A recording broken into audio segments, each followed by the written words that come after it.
Yep, internet's very slow today. Hmm.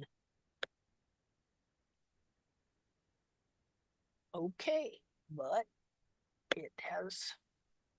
Okay, so all right. Well, welcome to Hoof Chat. On March 18th, 2025, and what we're going to start out. I'm trying to hook up, as you can see, waiting for IV cam connection on the screen there. I need to get that on my phone. And so while I'm doing that, I'm going to show you a series of videos of a foot model that uh, Milena Minotti did for us a number of years ago, showing the true foot of the horse. And I'm putting it up here so that the other people that come can steal it and then go say they invented it and stuff like that, because we tend to have that happen to us quite a bit.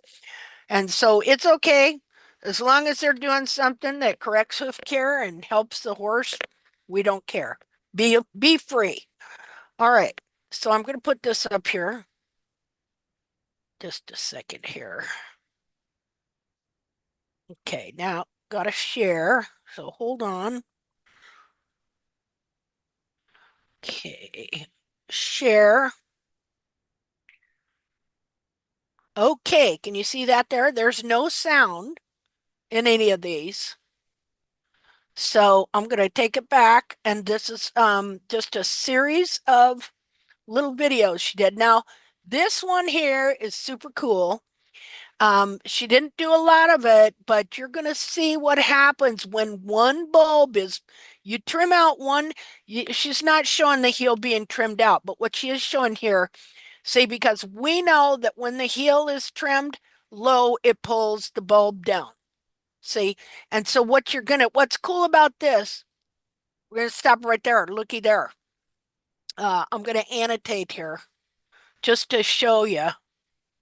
Um, let's see here. Okay, so the now see, this is a video she did that I had never seen until the other day. And somehow her channel that I hadn't visited for a long time just popped up, and I saw this and I thought, man, I never saw this video. But she did this in response to what we were learning about how when one heel is trimmed out and it makes that side seem higher. See there? But in reality, is that side really higher? No. The bulb is pulled down, pulling the heel down like that, and it's tweaking the hoof capsule because the distance from the hairline to here and from the hairline to here is the same. See?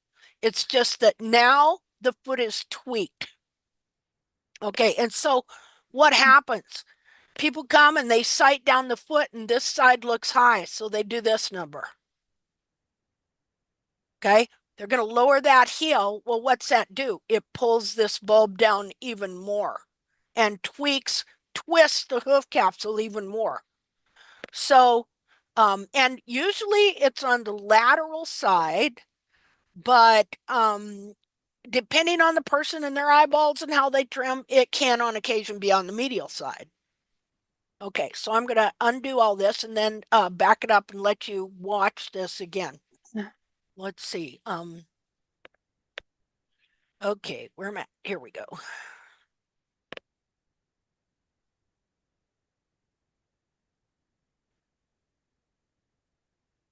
Okay, everybody see it now? Is it on the screen? Make sure. I see it. I'm It's still there. feeding, so I'm no help. Okay, It's there. okay.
Well, I like the way she made the frog gold, because I'm telling you, that is like one of the main most important parts of the foot. They can even do without a coffin bone. But man, they have to have the back of that foot is vital, which we know from the videos of George Malakos's mare, Pocahontas, how she, tore off more than half of her coffin bone and then was able to grow back a whole hoof capsule. But she had a great frog, and the whole back of the foot was, real correct.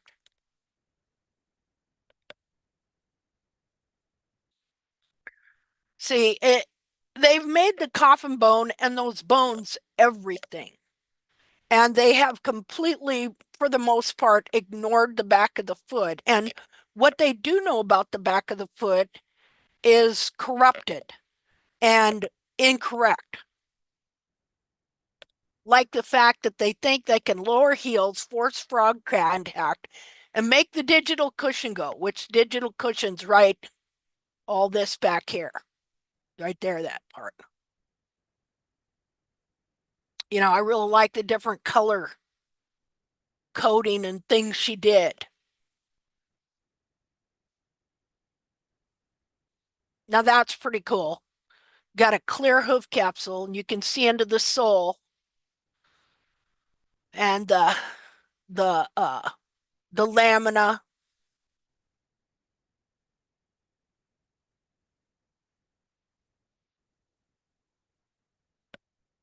And here's is something that it I she was before her time in this.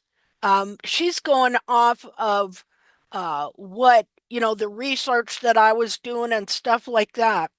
But what blew me away in seeing her videos now is how in as she put the foot together, it displayed actually more of the true anatomy than we even knew. I mean, how that happened, I don't even know, but it did. Like, for instance, the frog. Although here it's just so interesting because she wound up making the periopal band only up to here and did not have it covering the back of the frog at all. And at the time she was doing this, we all still thought that the periopal covered the whole back of the frog. Okay. But when she did this model, she did the periopal band up here, and then she put the frog in without it being covered over by the periopal band. And it's only been, oh gosh, when I first started seeing there's no such thing as a central sulcus, that's a distortion. Okay. And started trying to figure out, from these wild horses and stuff, what is the back of this foot really like? Like I knew that the frog had to be clear up here and in the back of the foot. But what I didn't realize until recently, as I'm watching my own horse's foot change, is that this periopal band is only this wide right here. And the frog is this wide. And so, ideally, what you're supposed to see when everything on the anatomy is in place is you will see a frog sticking out the back of your horse's foot behind the heels that goes from one heel to the next and is in the whole back of the foot here. That See how easily this skin, as soon as they start wearing out their heels and this frog starts being pulled under, this periopal starts being stretched and pulled over the whole thing for the purpose of holding the capsule on the foot. Because any lowering of the heel at all will automatically pull and force the back of the foot down. Well, the back of the foot doesn't want to be down, wants to be up here. So it will automatically start to pull up. And if it keeps happening to where the heels are being worn down and the back of the foot is being pulled up, eventually it'll just pull the hoof capsule off the horse.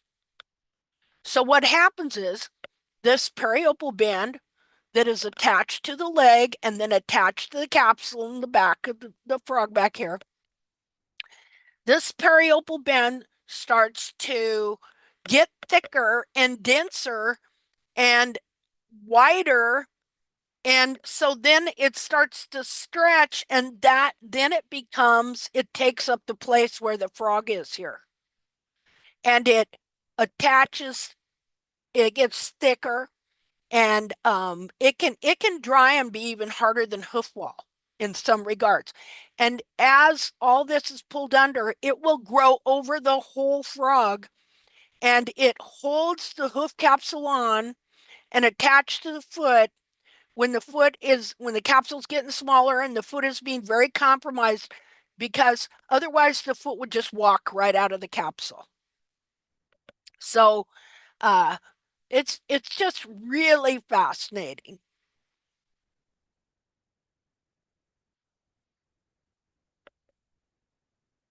Oh, thank God I wasn't on mute. That'd figure.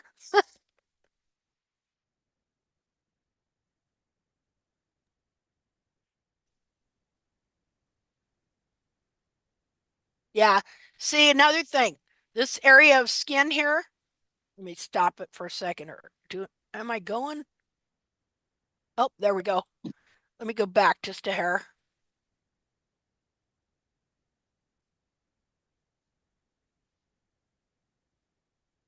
Okay, so you see this area up here.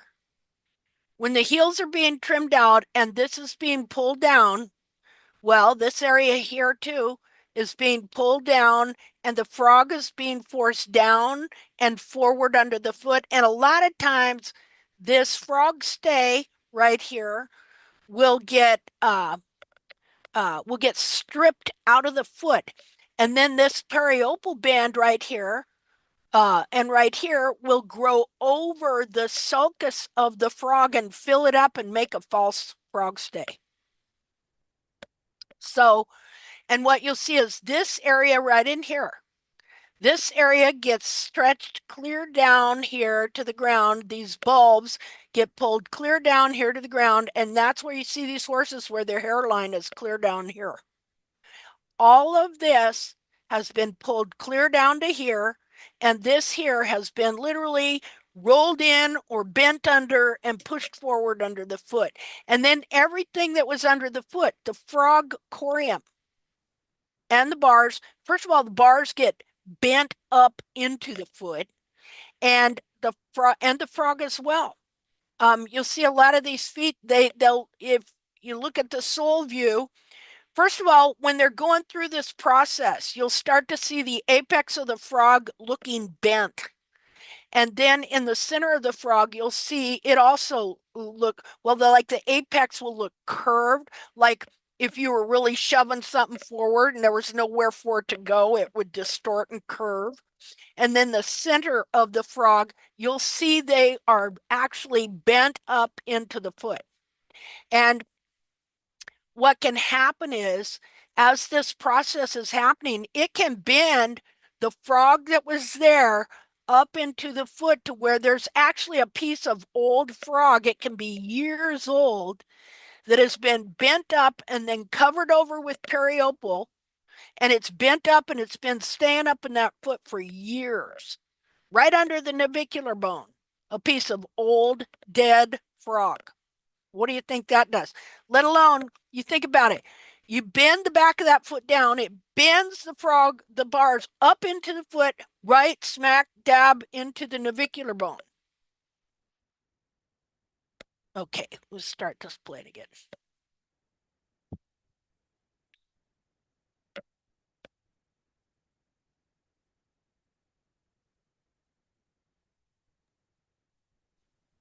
Okay, that would have been incorrect. This is when she was working at making a model. And so this would have been incorrect because the lamina goes down and then the sole corium starts, and the corium that makes the white line starts there. And so the foot actually sets in a little saucer, form-fitted saucer of sole. Like this sole would be, let's see, the sole here instead would be like this. Oh, wait a minute. Would be like this around the rim. Like that. And so it's growing from here, and the shape of it, like if you looked at it at just the toe part, would be like this. It would be convex, and then it would get concave about there. That's how it would grow. So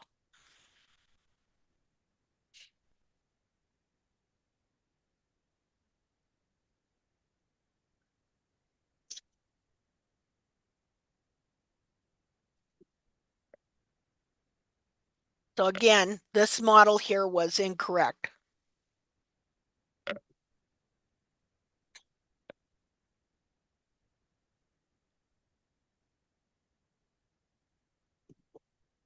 Um,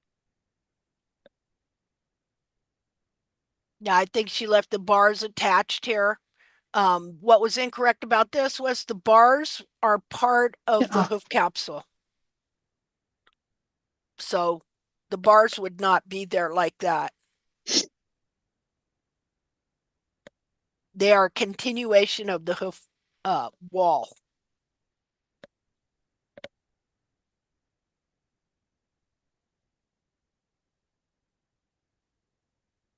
But the model, and look, you see now here the sole is correct. See how she corrected, and it has this little form-fitted area that the foot would fit in. So the rim of the foot, the corium, grows the hoof capsule to be shaped like this, so that it fits in a form. The rim of the common bone fits in a very snug form-fitted uh, part of the sole. And can you see how that would keep the foot steady, keep it from slipping around in there, you know, because this little lip here, that foot just fits right there in that little lip.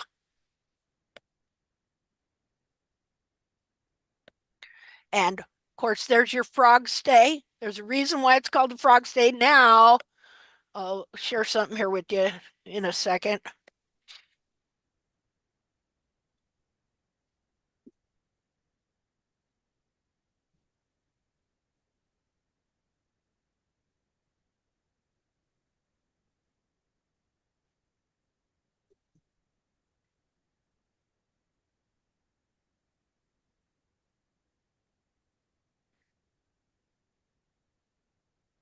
So your cartilage here, okay, is all one piece. This is your heel.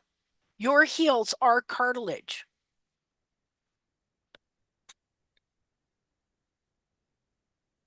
And of course, this is like cupped right up here and like hollowed out, and that's full of the digital cushion is attached to that, which is fat. So you have all this whole back of the foot here is fat and cartilage covered with skin.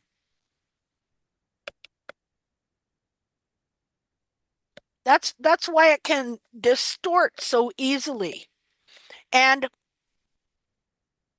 wait a minute, go back here a little bit.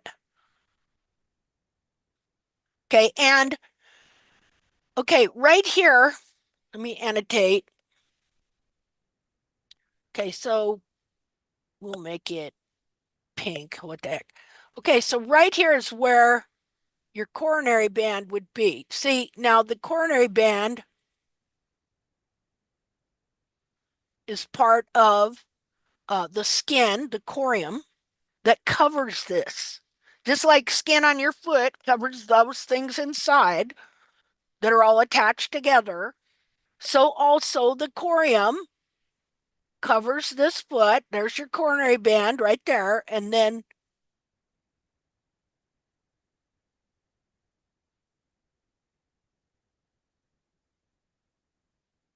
be like that.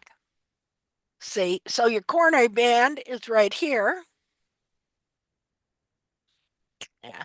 Okay, now I want you to think about the height here. Remember, this here is fat and cartilage attached to bone.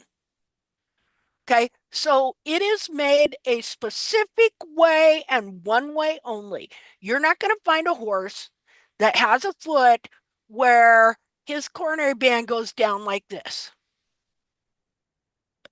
Okay, they are always high. And in fact, they are way more horizontal, almost um, than they are ever vertical. Like that. Just a minute here. Let's see. Okay, so this foot has to be up here. Um, the back of this foot, the only way it maintains and retains its true shape and form is when the hoof capsule is grown correctly from it. Um, and of course, the frog is part of the hoof capsule. It grows from the corium of that covers the foot. So the frog is part of the hoof capsule. And so the back of this foot only retains its true shape and form if it is supported correctly by the heel buttress here that grows like this, and then by this frog. Look at this frog up here. See? Way up here, high between the bulbs, in the back of the foot, back here, supporting what all the parts of this foot that are between the heel buttresses. And this hairline has to be up here.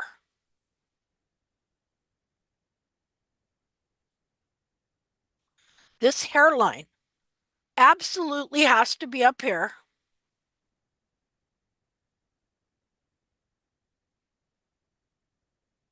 Do that here.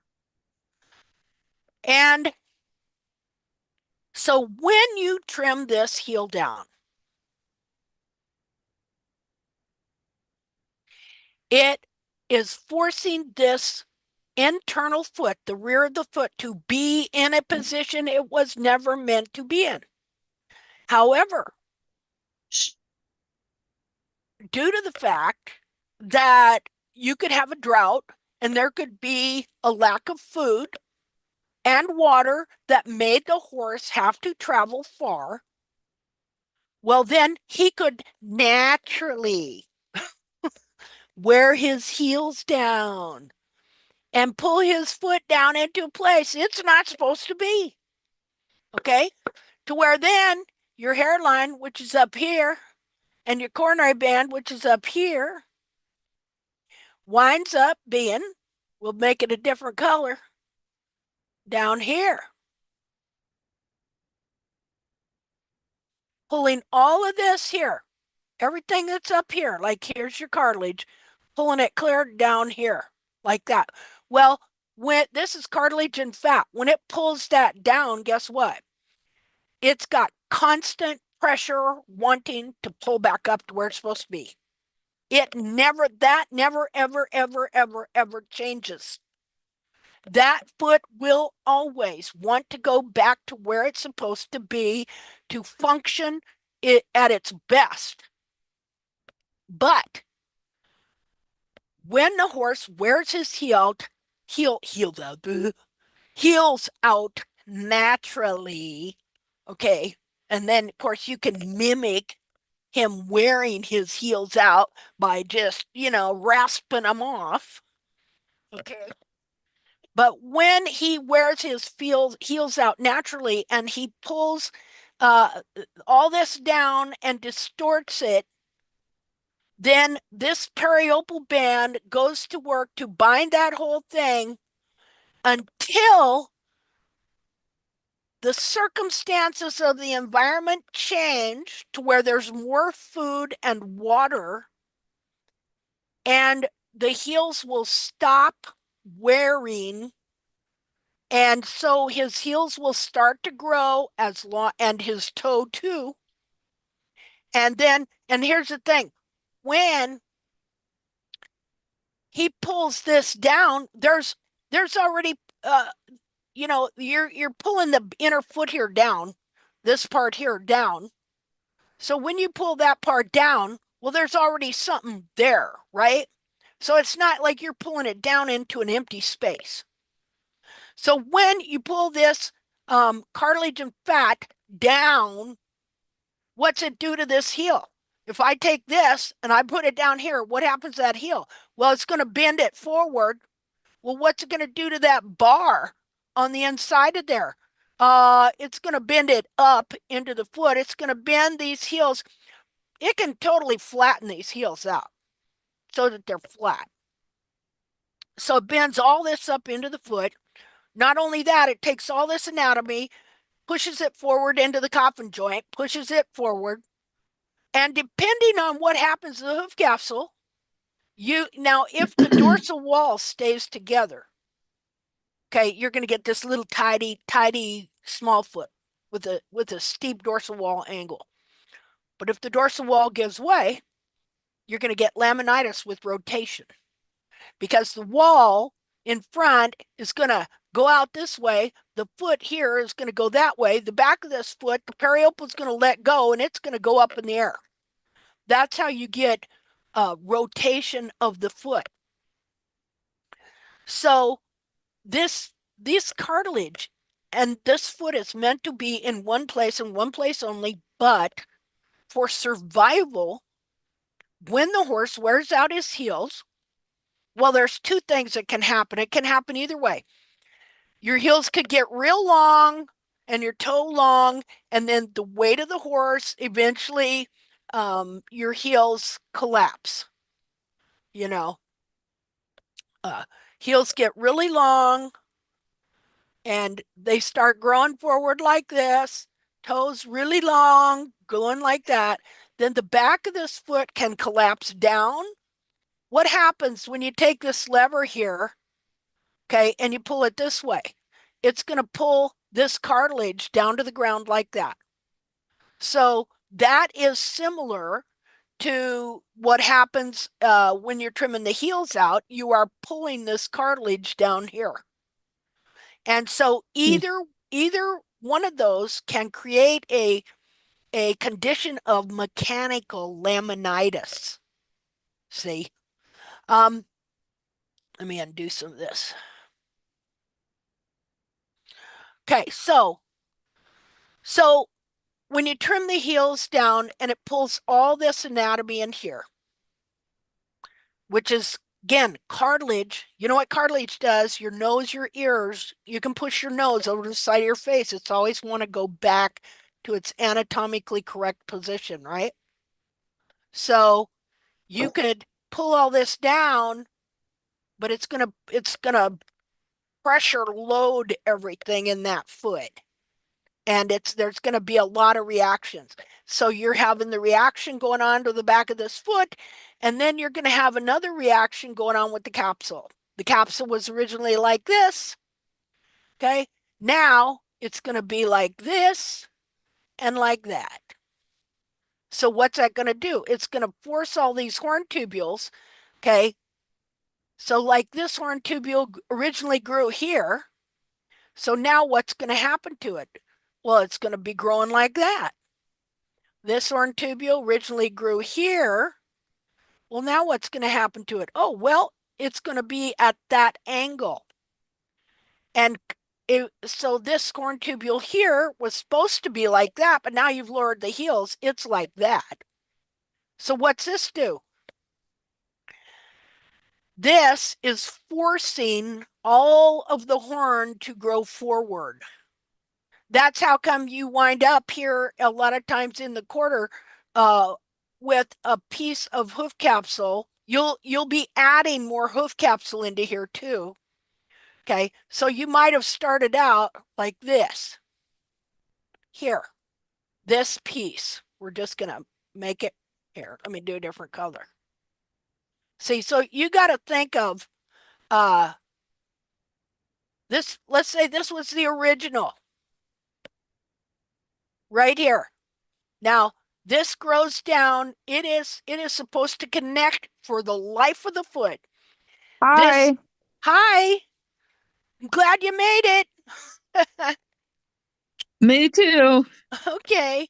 So this grows down. It connects with a specific sole tubule right here.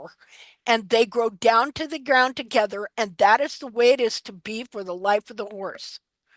But when you lower the heels and now you've changed the angle, it's going to disconnect from where it was supposed to grow here, and it's going to be forced to grow forward.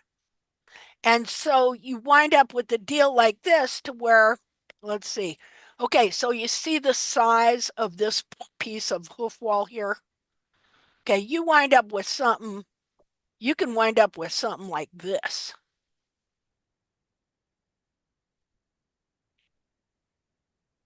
See, what have you done? You have taken hoof capsule out of back here. See, back here, this piece. Because as you trim the heels out, you wind up removing hoof capsule that was there to support the back of the foot. And as you put these horn tubules at a lower angle forcing forward, they add capsule wall into the foot right in here. See this piece here? If I could take this piece here and push it back, you would find that in the original area that I have surrounded in brown here, that there was this much extra right there. See, it adds wall. And let's see here.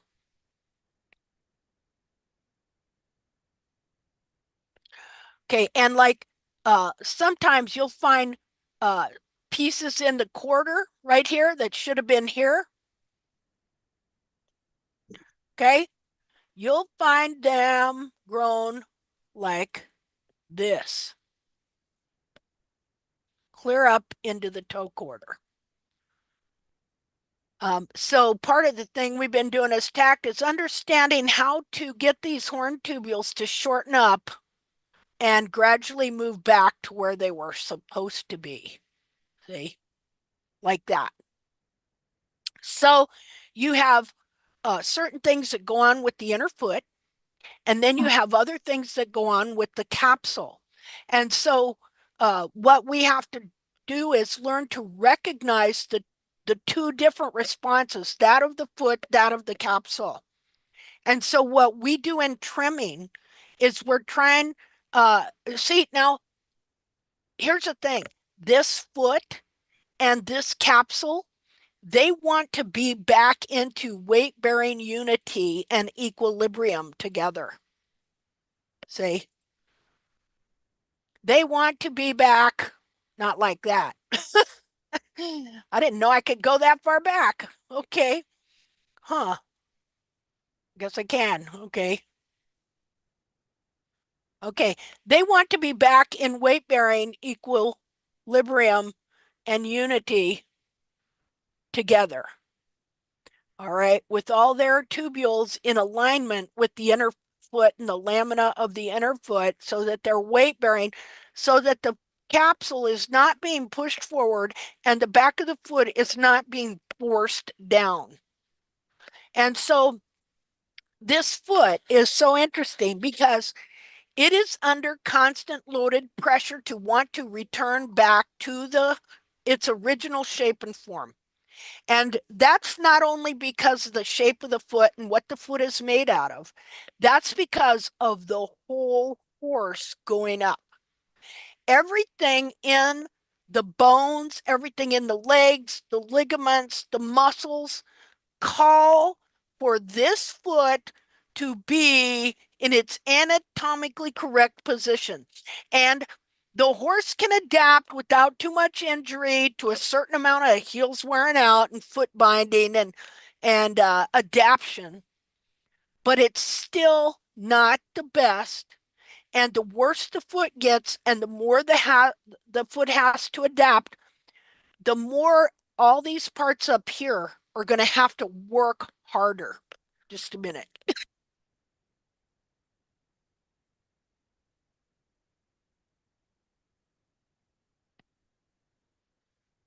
So, that's where you get your other injuries and stuff.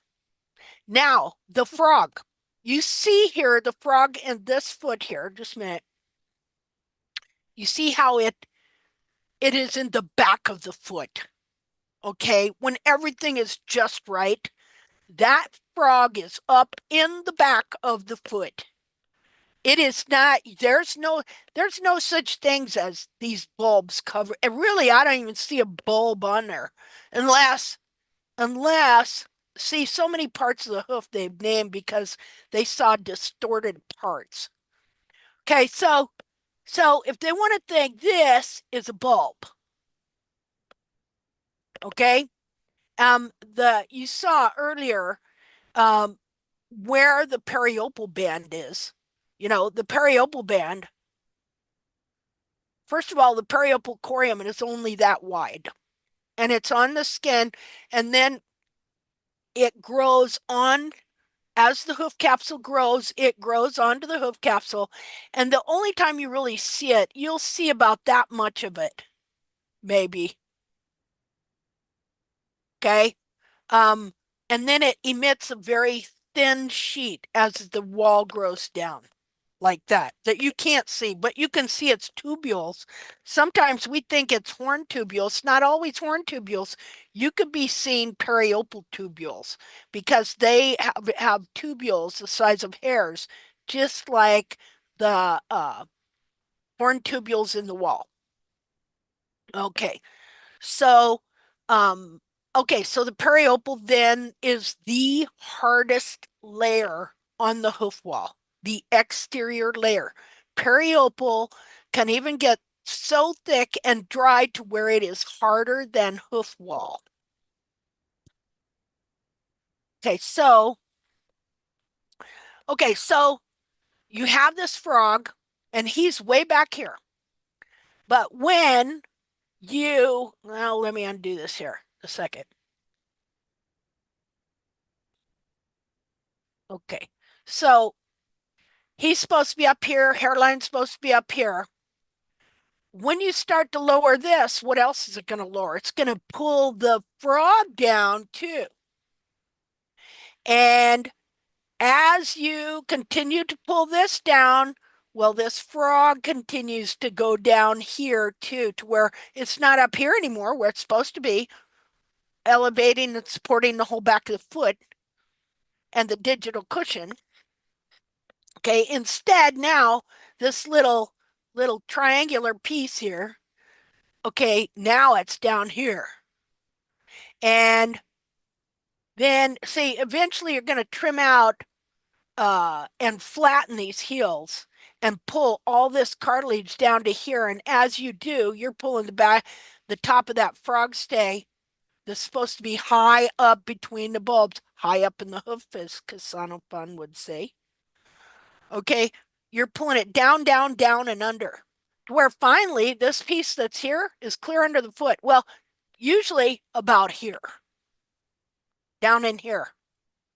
And so between the bulbs here in the back of the foot, this is also, everything is getting shoved forward under the foot, forced forward.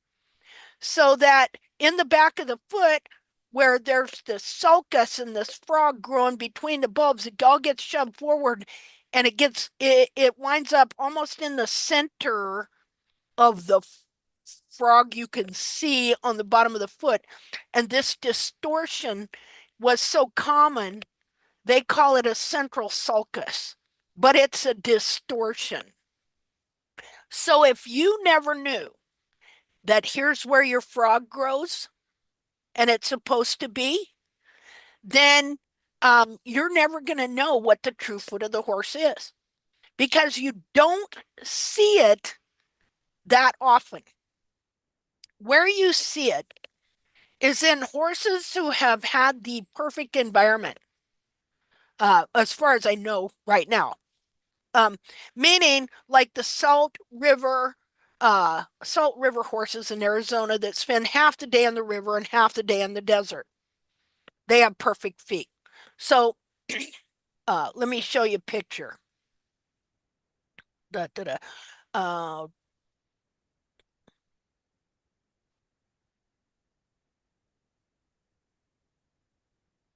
oh, let me undo that first.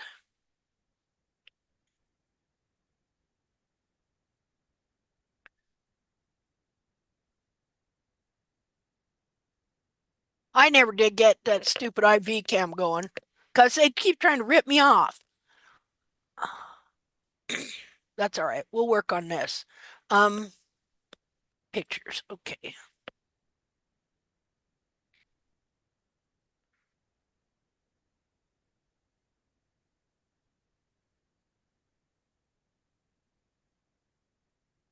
Take me a second to find this picture. Hold on.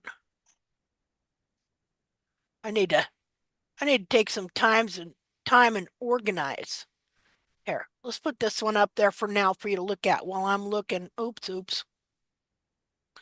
While I am looking, uh, just a minute. Share. While I'm looking for the picture to show you where that frog truly goes, um, you can take a look at this. Now, look at where the sulcus in the frog is. Okay? See, that frog is supposed to be high up in the back of the foot between the heels. And the periopal band is supposed to be way up there, no wider than your little finger. And instead of having periopal skin covering the whole back of the foot, ultimately, when all that frog moves back, it's going to be frog. Okay, now what you don't want to do, you don't want to go trimming out the skin or the periopal skin over the bulbs. You or on the heels even. But what you can do is you can start opening up this area back in between the bulbs. You can start thinning that down, and that will help the foot start to expand. If you start trimming the frog and trimming where the central sulcus is, what they call the central sulcus is, and you start thinning that down, it will allow that inner foot to pull itself back to where it wants to be. Okay, so let me find this other picture. While you study that, um,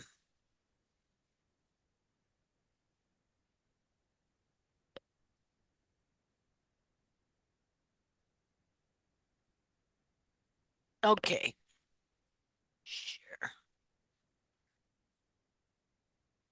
Okay, so you see this foot here? This foot, okay, the frog goes from the heel here way up between the bulbs, but from the heel to the heel. This is frog. This is not periopal on these feet here. This is frog. This is not periopal. On this horse here, it's drier, but here, let me draw on there. Okay.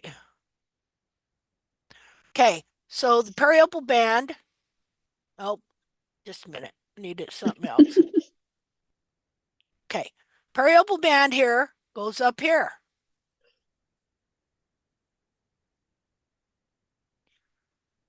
And the frog, this is the frog, and then up high between the bulbs there, and then down the hill. You see that? Okay, this is very high up between, and then the periopal band's just up here. It's anyway, the periopal band, I don't know if I'm drawing it right. Just a minute, let me go back and redo it. to where I can see it. Okay, so frog goes up here, periopal band here, um, something like that. But the periopal band is like this, and then the frog is like so. See that?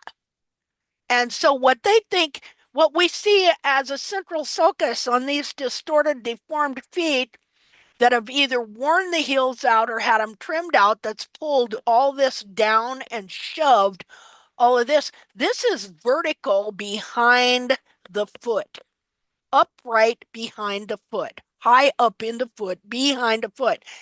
And then it turns and goes horizontal underneath the foot, this part of the frog. Now, see this little gap here? That's behind this horse's foot. But when all this gets shoved down underneath, it creates a thing down here that looks kind of like that, which they call a central sulcus.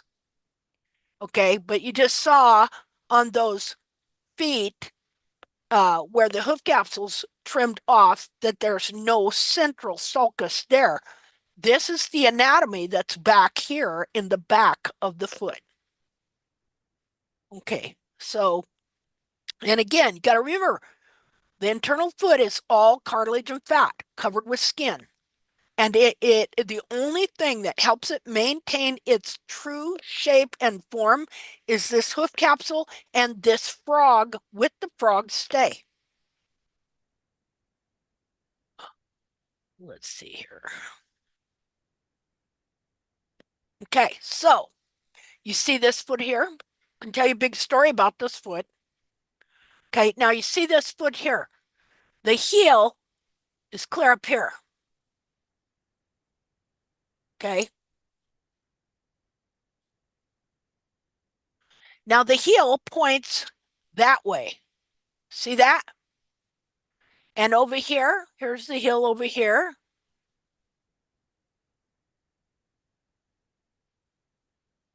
The heel may point a little bit that way, you know. But I'll tell you which way it don't point. It don't point that way. This one doesn't point this way. Guess what? On almost every domestic horse, you know which way their heels truly point? But you don't notice it because when you look at the heels, you're looking at this part here. Okay? So these heels here, as the back of this foot is getting distorted, as the frog is getting pulled down and forced under the foot, as the cartilages are getting pulled down, okay, when these heels start to literally curl in and point that way, and they'll get hidden under the frog that gets narrower and narrower. However, there's a false version of this foot. See, this is what makes it hard. There's a false version of this foot as well. When you trim the heels out, some feet go wide, some go narrow, some go looking almost normal. Just a minute here. So some of these feet on these on I don't think it would do it on this horse, but some of these feet go wide and they can have the appearance of seeming to have this foot, but they don't have it. And the way you could tell that it's the false version is you're going to look at the side of the foot, you know, and you're going to look at the cartilages. What do the cartilages look like? See?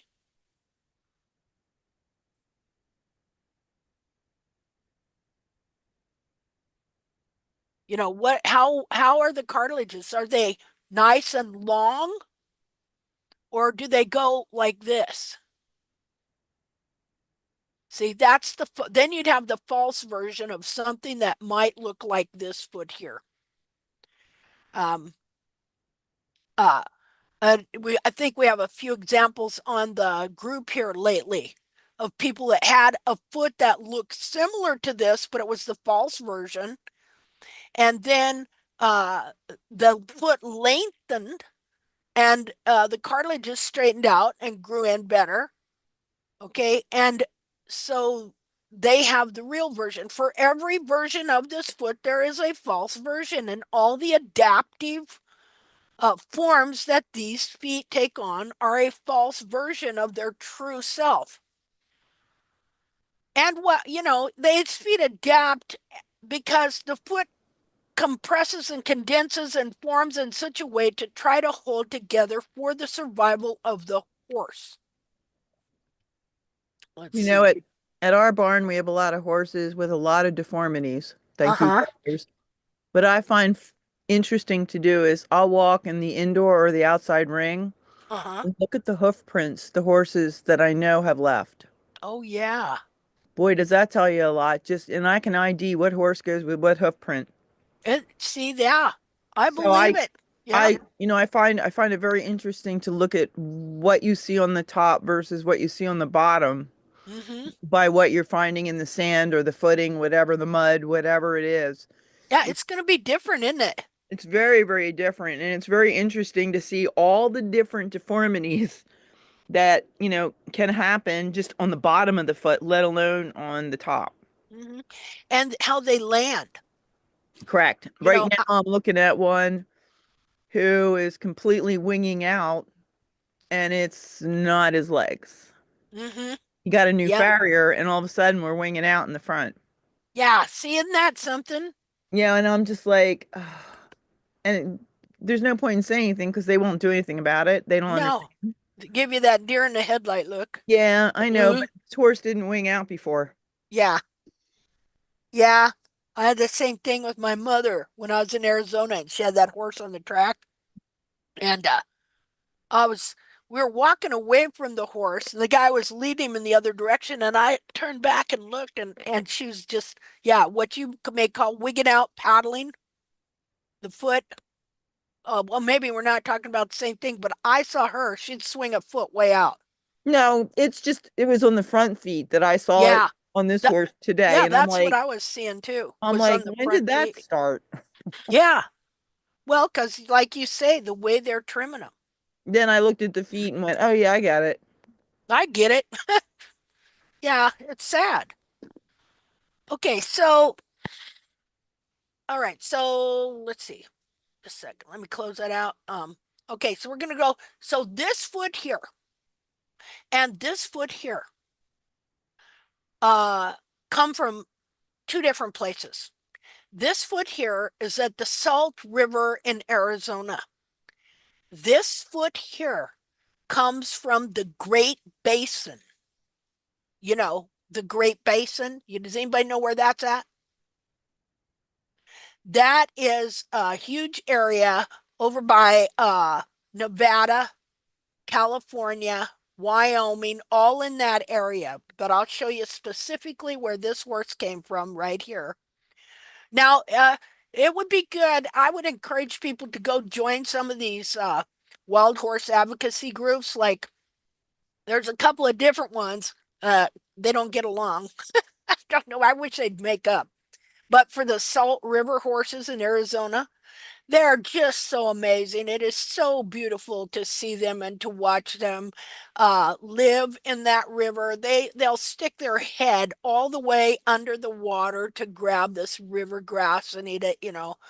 And so they have an advocates page because the environmentalists are always trying to get rid of the wild horse. And so I discovered this many years ago um, that it is not the ranchers.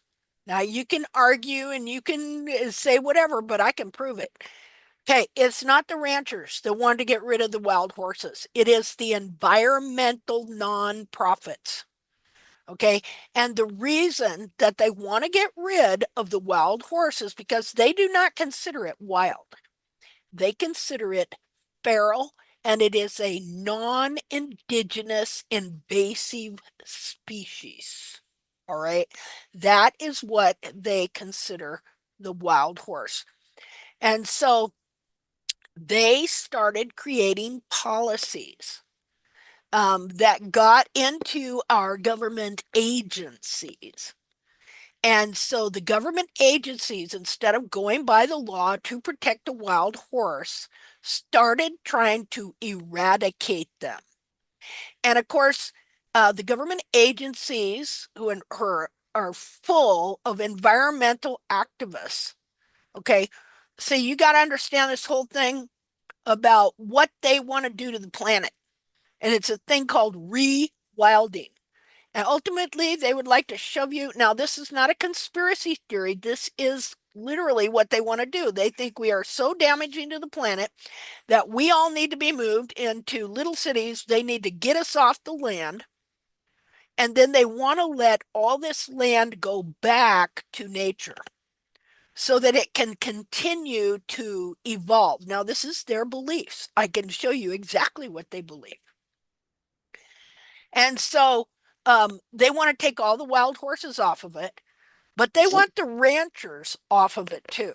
And so what they do is they create this propaganda to where they have the wild horse advocates blaming the ranchers and the ranchers blaming so and so, when in reality it's the environmental nonprofits that want you all off.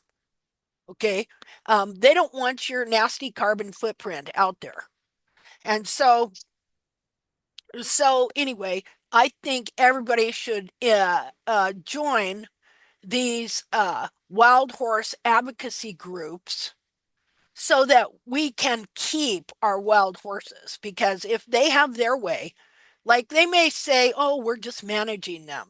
That isn't what they want. They want them off. See, they hate horses, they hate their nasty footprints. Okay.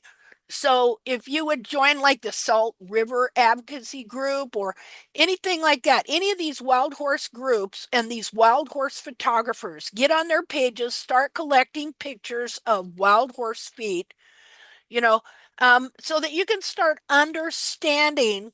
Now, all wild horse feet don't have totally anatomically correct feet because if they're at a time where there's a drought or something like that, they're going to wear their heels down. They're not going to have the ideal foot, but that's because that is how nature, okay, that's how nature keeps the horse surviving.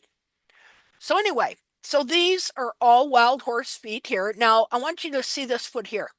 Look at the frog. See, I said the frog is up behind the foot, right? It's not periopal. The bulbs are not on the ground. See, the frogs are humongous. Okay, so this horse here has humongous frog all up in the back here.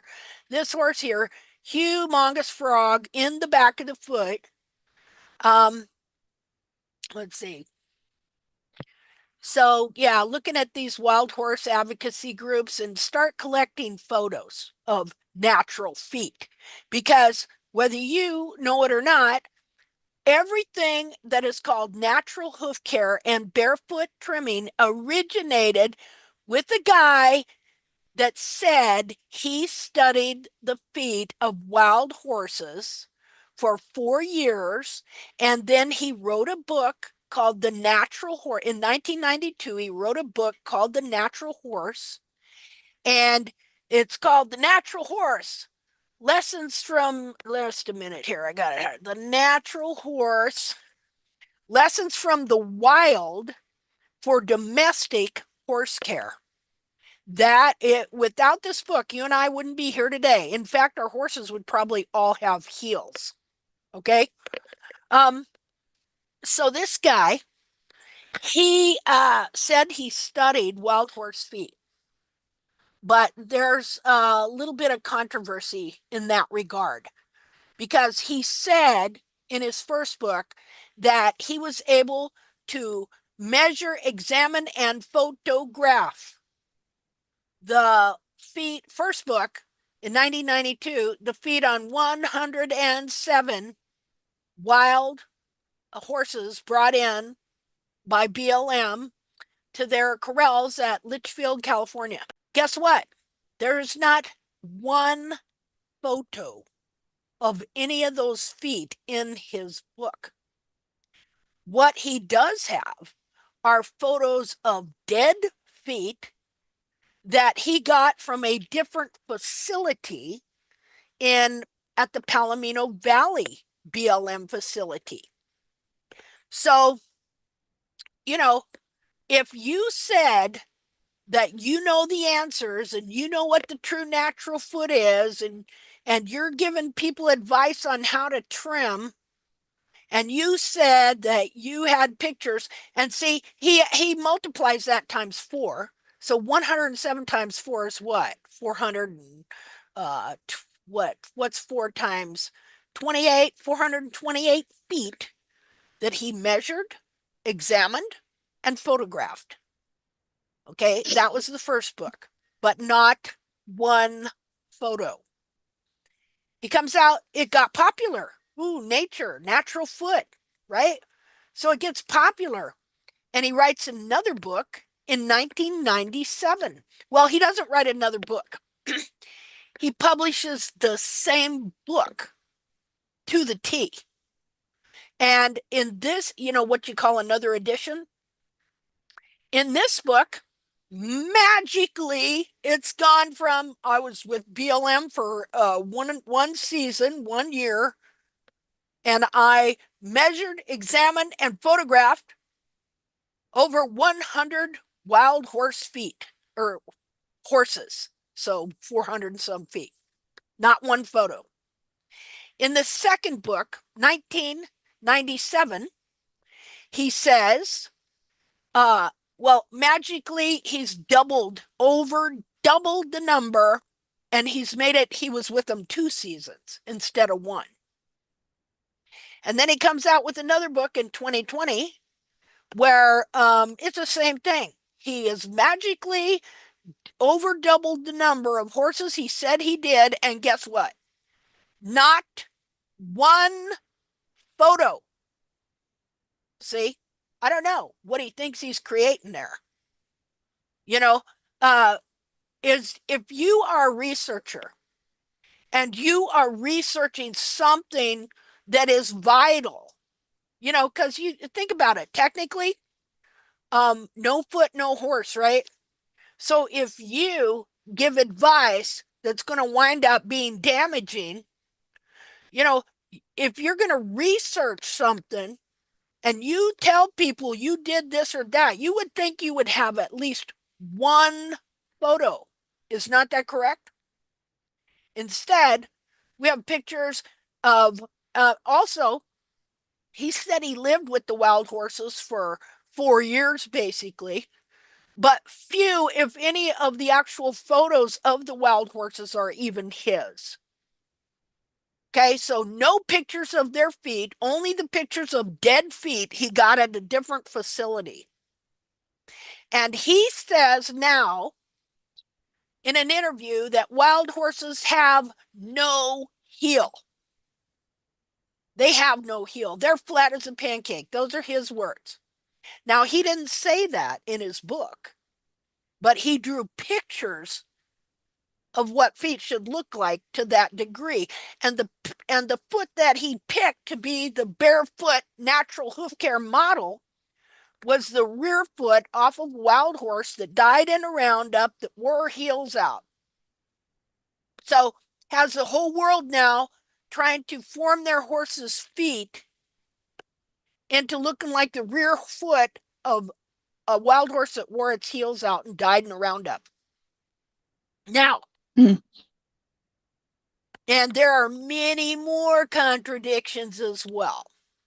Okay, I am getting ready to do a full historical expose on such. Now, I want you to look at these feet. We're going to look at some more wild horse feet. Now, you've looked at our model that Milena Minotti made. You can see that that foot had heel, right? Okay, it isn't. Let's take a look at this just a minute here. So study those feet while I'm finding what I need here.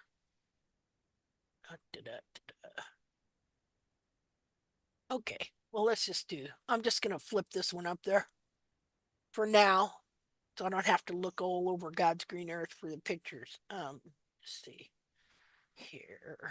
Zoom.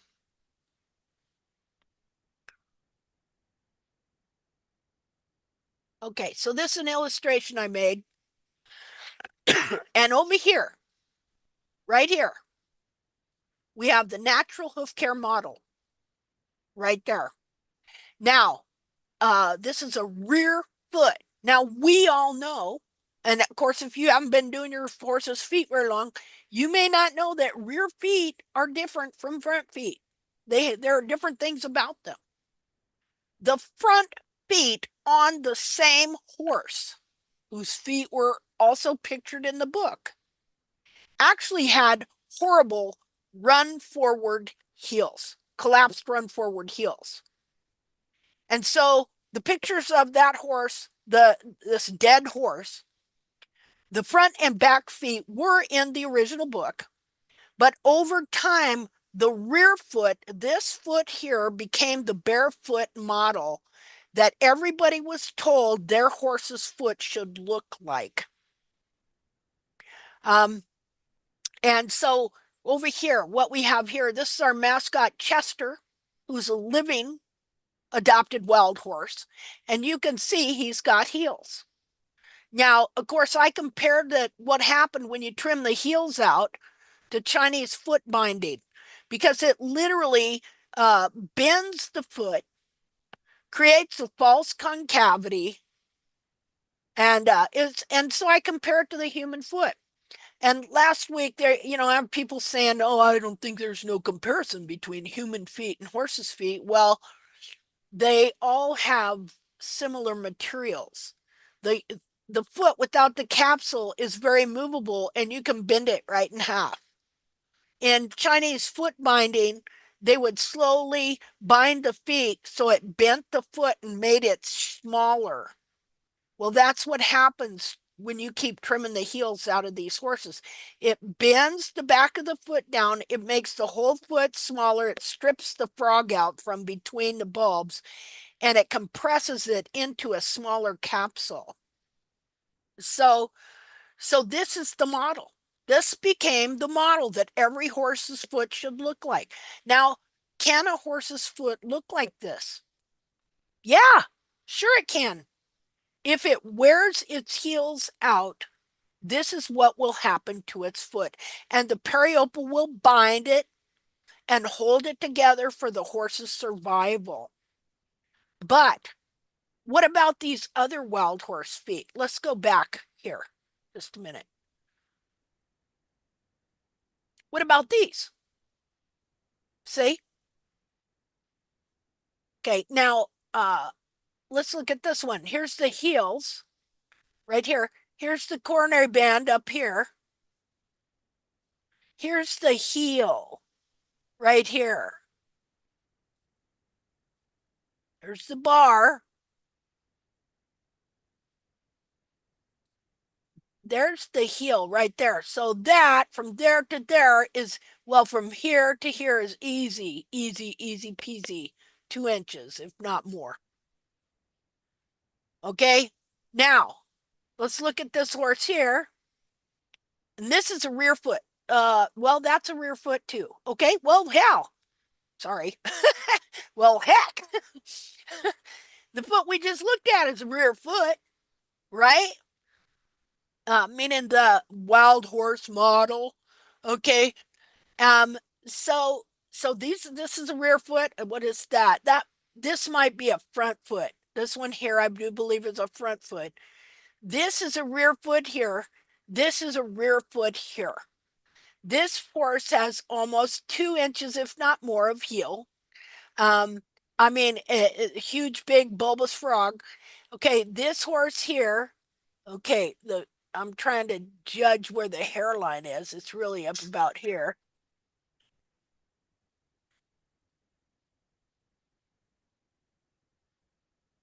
Okay, so the heel goes down to here and then down. So about an inch and a half to 2 inches, depending on where the hairline is. I don't know. I think the hairline might be there. It's kind of hard to see. That frog goes clear up between the bulbs and back. I mean, it just really, really sticks out. He's got a massive frog. What about this horse here? Well, you can see that his heel goes clear up here and then around like that. Okay, and then the bar, here's the bar. So his heel is clear up here. This horse also has at least 2 inches of heel up here. Let me move something here. Now, I wonder why this is saying preparing live stream if I screwed something up or something. Anyway, maybe it's on the screen. Hold on here. I got to check something out. Oh, hmm. We may not have been recording this. Oh well, that's the way it goes. Not like I can't say it again. Okay, just a second.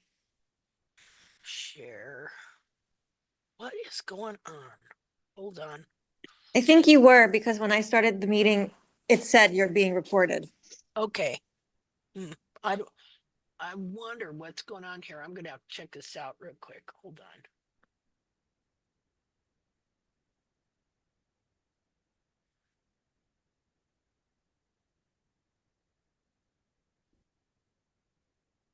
Okay, yeah, it's still going. Okay. Okay, so let me go back to here.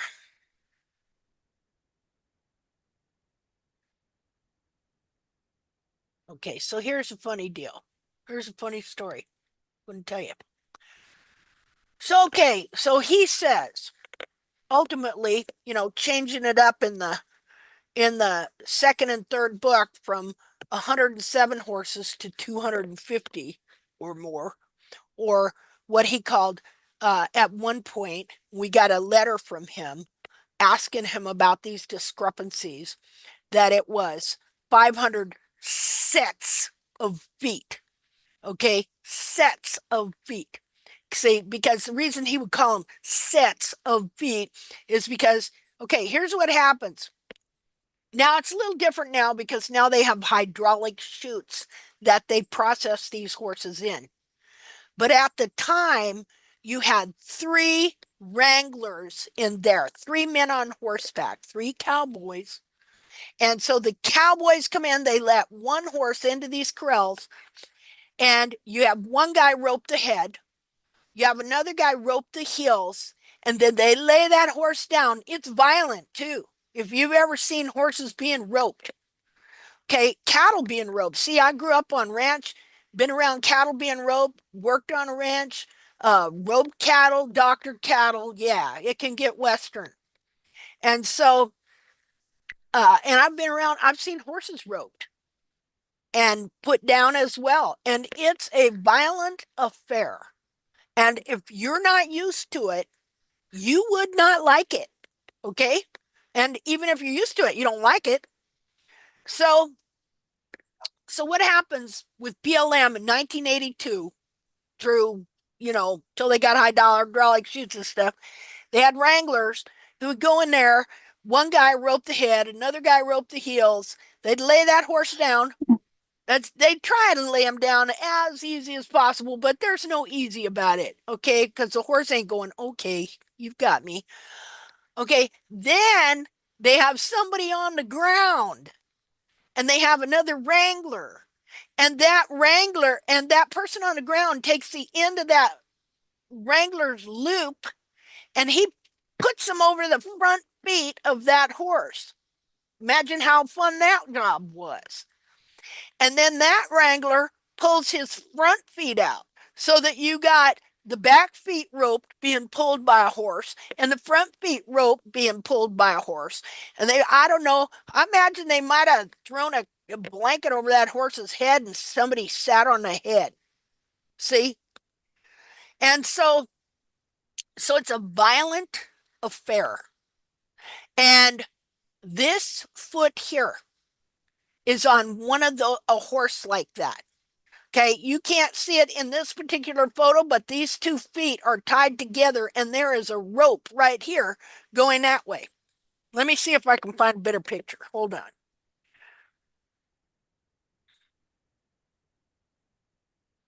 And to get in there to examine those feet, you only got so much time and they're not wanting you there anyway.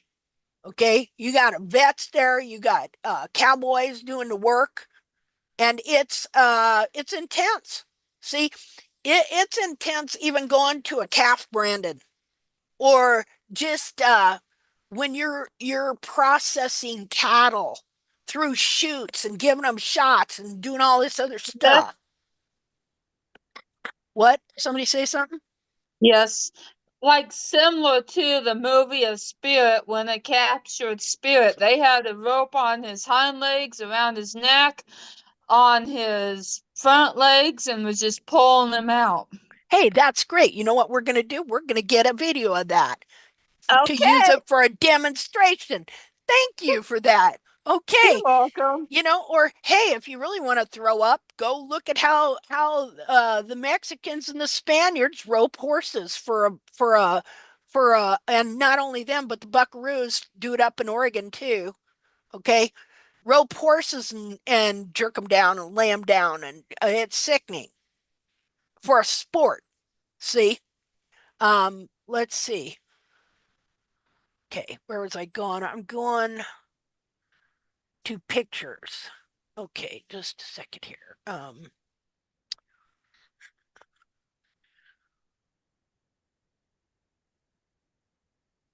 Okay, hold on.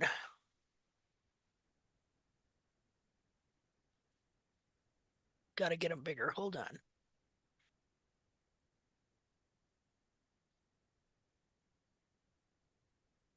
Okay. Let's see here. New share.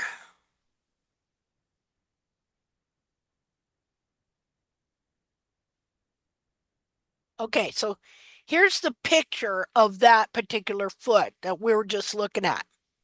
Now I want you to see the other foot over here. See it? See the rope? Okay, really it's aimed this way. See that? See the rope? 2 feet together? Okay, I'm going to show you a couple other feet before I tell you the rest of the story on this particular photo. Just a second here. Okay.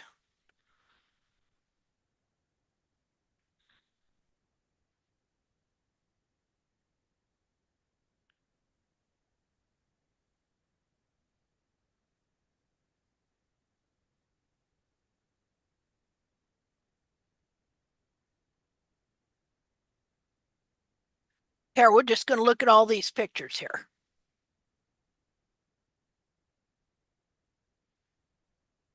Now, historically, see, you got to learn the history of the natural hoof care barefoot movement. Um, how things don't add up, okay, between what was claimed that that man studied and that he, like I said, if you just got in here, part of the history, we wouldn't be here if it wasn't for Jamie Jackson and his claim to studying wild horse feet from 1982 to 1984, and then saying in his books that in the first one that he measured, examined, and photographed the feet of 107 horses or 428 feet. Okay, measured, examined, photographed, but not one photo of those feet in his book. The only feet you got is of dead horses that he got at a different facility. And they don't look like what I'm going to show you here. So then he did another book in 1997. In that, he said, oh, no, I did 250 horses and over 1,000 feet that I measured, examined, and photographed. Not one photo in the book. Put the same book out again in 2000. Now, why would he put these 3 editions out? Well, in edition number 2, 1997, he was hooked at the hip with Hildred Strasser, and they were advertising that they did the same trim. Okay, and she believed that a horse had to have a 30-degree hairline and no heels, basically. They think bulbs are heels, people. 30-degree hairline and a ground parallel coffin bone Well, you take a wild horse, you wear the heels out, it pulls the coffin bow down and makes it ground parallel. So she was able to use his peanut butter, and he was able to use her chocolate to form the Reese cup, the poisonous Reese cup of the barefoot movement that said horses, wild horses have no heel. Or they would say the bulbs were the heel. Okay, so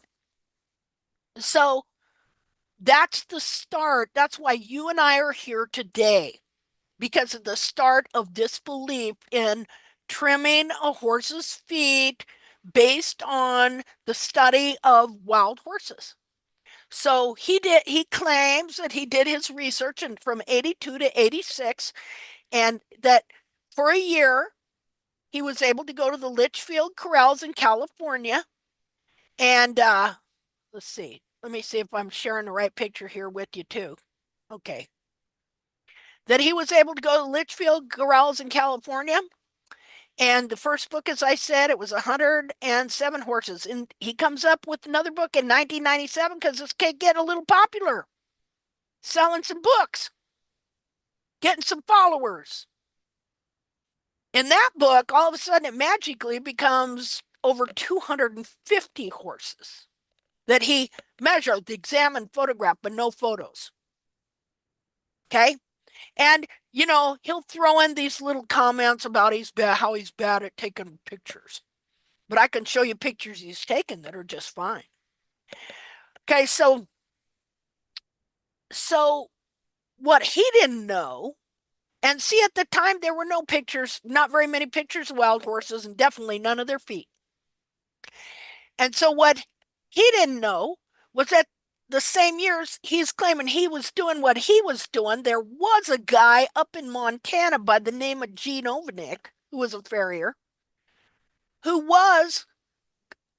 got permission to work with the BLM, Bureau of Land Management, up in Wyoming and Montana for 2 years, 1986 and 87. Remember, Jackson says he did it from 82 to 86, 4 years. And first said he worked with BLM for 1 year, changed it up in his next book with more horses to say he did it 2 years. Okay, these men did not know each other. Ovenick, he worked with BLM in the corrals and took measurements, examined, measured, and photographed. Okay. However, he never states how many he did. He just did it for 2 seasons, and he's got pictures but he never published those pictures. Instead, where do I find his pictures? I find them on YouTube, as he does, because what he did, he came back, he developed a trimming and a shoeing protocol based on his study of wild horse feet. So this picture that you see here is from Gene Ovenick. Okay. Now, what do you think? You think these are front? Somebody tell me. I'll quiz you. Are these the front feet or the hind feet? Front, Right. How can you tell? the bend of the hoof. Right. Like, And yeah, okay, and what else? I'm passing it to somebody else. Go. Anybody else, can you tell that these are front feet? What did I tell you about They the just rope? look like front feet. They do. They're But not as spayed in the right, shape of the capsule. that's true too. But look at the rope. See? Remember, the Wranglers, okay, they got a rope on the front feet and the back feet, and they're stretching them 2 different directions. So you see these are front feet because you see the way the rope is stretched? Oh, forward, yeah. Yeah. So, okay, so what Gene would do is he would paint the foot, and then he would put a board on it to see what imprint it left on the board. And most of the time on the board, he saw 4 main weight bearing points. Okay, look at the rope there. I think that's front feet too. Look how round they are, probably. And he would use a farrier's hoof gauge to gauge the angle. See that? That's a picture 1, 2. Now, these pictures, I want to ask you another question. What time of year do you think this was done? Summertime. Are you sure? Yeah. How do you know? The feet look more dry and a little contracted. Okay. What about the hair? And the hair's dry. Well, they're kind of fuzzy though, huh? Yeah, So maybe it's just cold and dry. yeah. In Wyoming, very cold, very dry. Okay. You get some rain in the summers. Okay. So what happens to horses' feet up there in the winter is when they wear their feet out the most because the food is Mhm. scarcer. See? So they're So traveling more. they're traveling more. And Okay. so what you find with wild horses is the dry time, whenever that is, okay, they'll wear their feet out. And then when the rains come or whatever, then their feet will grow again and they'll straighten them out. Okay, so you can see here this horse. He's been wearing his heels. It's been dry. His heels have contracted. See, just because it's a wild horse doesn't mean it's always going to have great feet or totally anatomically correct or anything like that. And Wyoming is very dry. And so what you see here is it's worn his heels. His heels have contracted and it's bent the bars. See that? Whenever your heels contract, it will bend your bars in. Okay, but look what's happening here. He's breaking out in the quarters. He's notching his own foot, ain't he? Yeah, trying to straighten out his own heels. Yep. Okay, so what feet do you think this is? Back feet. Yeah, and what tells you that? Well, we learned from you the direction of the rope, and those feet do look a little bit more pointed in the toe. Yeah, they sure do, don't they?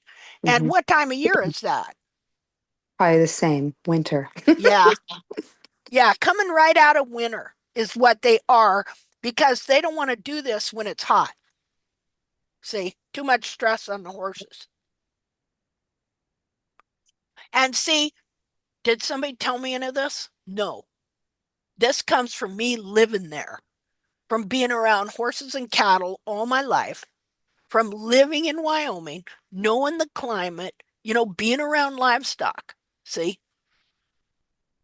Okay, so that's his. Okay, so here's a I guess it's all the same foot. He put it together. It was on one of his videos. See? Well, and Um if you look how he chopped off the toe, squared off the toe, yeah, but he then didn't do that. oh, okay. That horse did that. Oh, okay. It almost looked like it was cut off. Yeah, it does, doesn't it? But yeah, with a foot like that, you definitely would have, if you painted the bottom, the weight bearing in the heel and in the toe quarters. Yeah. And so he sees this right here. He thinks it's a callus. But we know that's not a callus, that's just a sole ridge.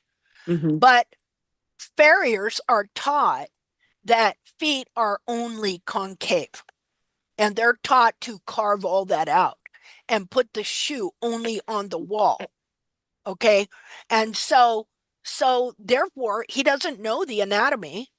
And so he interprets that, oh, must be a callus that built up. See how that could happen?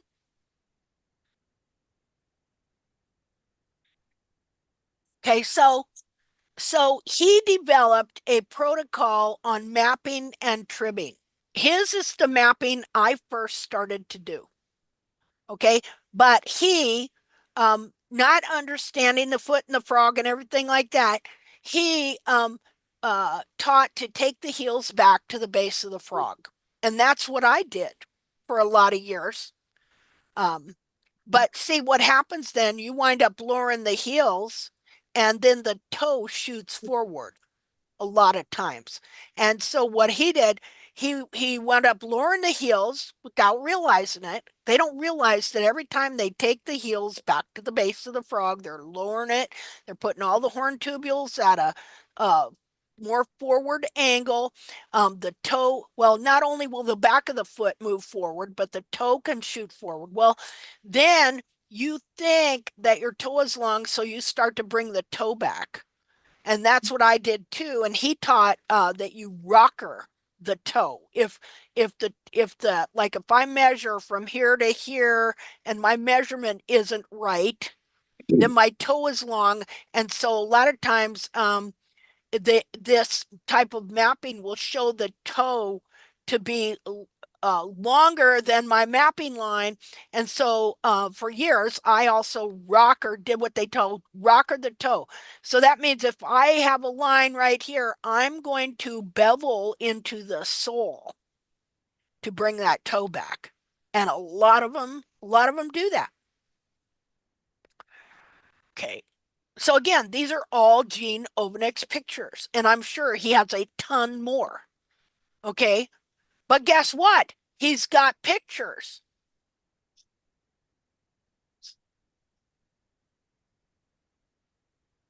Okay, so here's, an example of where he saw the four main bearing points.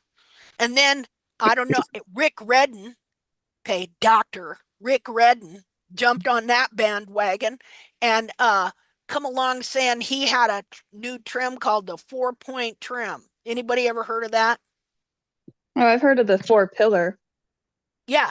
Okay, so Rick Redden, who's a vet, comes along and he's one of the one instrumental in the new marketing strategy at equine podiatry. No such thing, by the way.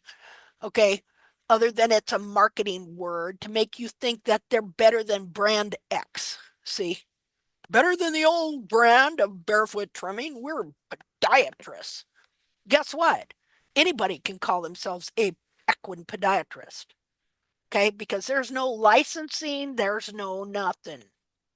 So, but it makes you sound more professional, more medically oriented, you know.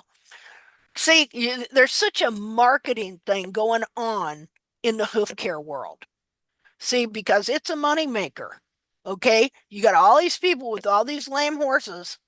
It's a moneymaker, people, and people looking for answers. Okay, people are desperate to try and save their horses. And so these people are getting to be expert marketers, and their prices are pretty darn expert too. Okay, so he realized this. Well, then Rick Redden comes along, says, "Yeah, do it my way, the 4-point trim that I have just actually stolen and hijacked from Gene Ovanek." And that this is what you see going on in the hoof care world. They're hijacking ideas from each other like it's going out of style, trying to come up with the easy answer for you. See, to charge you for. Okay, so I think that's okay. There's another one. Again, he's using what's he using on that foot? He's using a regular Farrier's pasture gauge. Jamie Jackson said he told the Wranglers, this is his story. He told the Wranglers when he first went to the Litchfield Corral that he didn't have the right measuring tools and that a farrier's pasture gauge would not work. He was going to have to go to town and invent something else. Like he said to them, "Thanks a lot, fellas, but I'm just going to have to go get me some different tools." And, "Oh, but I'll be back." And he left. The question is, did he ever actually go back, or did he just go to the Palomino Valley facility and get him some dead feet and then use them and then say that he did 107 horses in his first book? Think that didn't sound enough. So change it up to, "Oh no, I did a 250 that I measured, examined, and photographed." Yet again, where's the photographs? And when he's been asked about it, he comes up with an excuse. So here again is Gene Ovanek, who did his research in 1986-87, and I know somebody that Gene trained after he did all this, who I was friends with, who introduced me to this whole concept to begin with. Because the first I ever heard of this trim based on a wild horse's foot was in 1996 in Montana through a guy named Rich Clark, who traveled with Gene Ovanek that really did do this research. I'd never heard of Jamie Jackson. Would not hear about him for another 15 years, or maybe not quite that long. Let's see, 96, I got, yeah, well, even when it took me several years of even being into, quote, natural hoof care barefoot trim before I even realized that Jamie Jackson was a person that was involved with this. Because to me, I thought it was Gene Ovanek. See, it was confusing. And so, so Gene really did do some research. And now see, have you heard of natural balance trimming, natural balance horseshoes? He Mm-hmm. developed this concept off of that, off of his wild horse research. Okay, so he's got a article online. And it's wild horse hoof pattern offers help for domestic hoof problems. Say,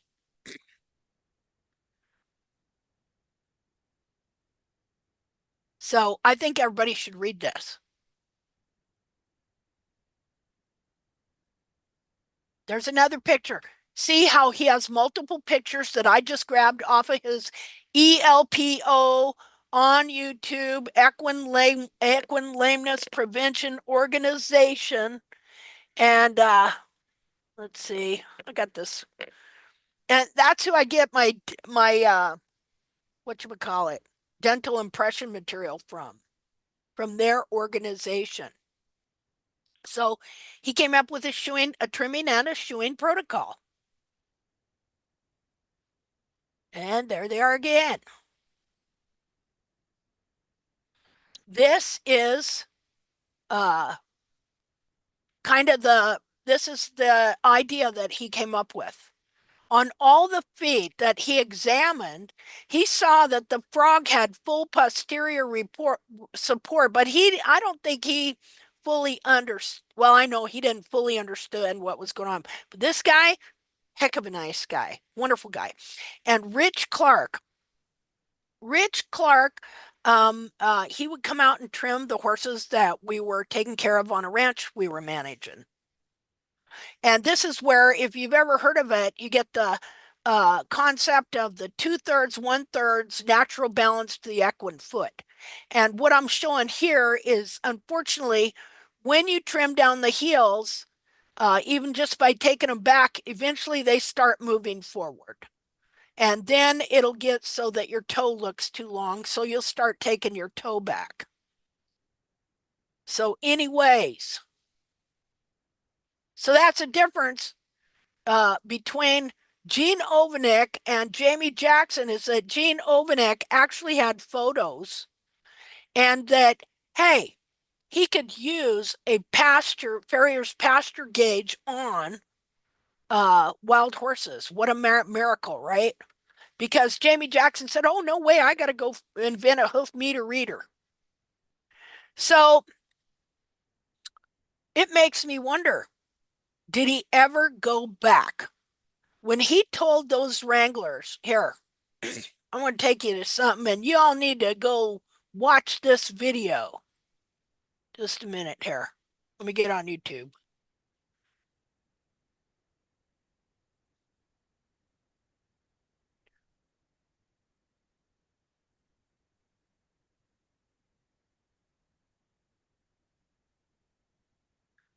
Um,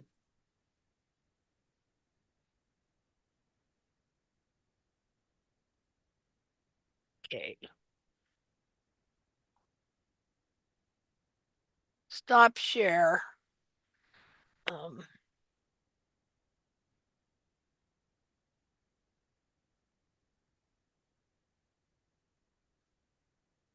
okay, just a minute here.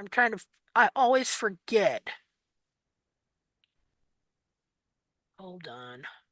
Always forget how to do this so you can hear the volume. Um, share. Okay. Advanced. Screens.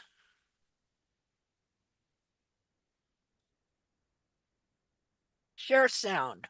Optimized for video sharing. There we go. Try and remember how to do that. Okay, so here we are.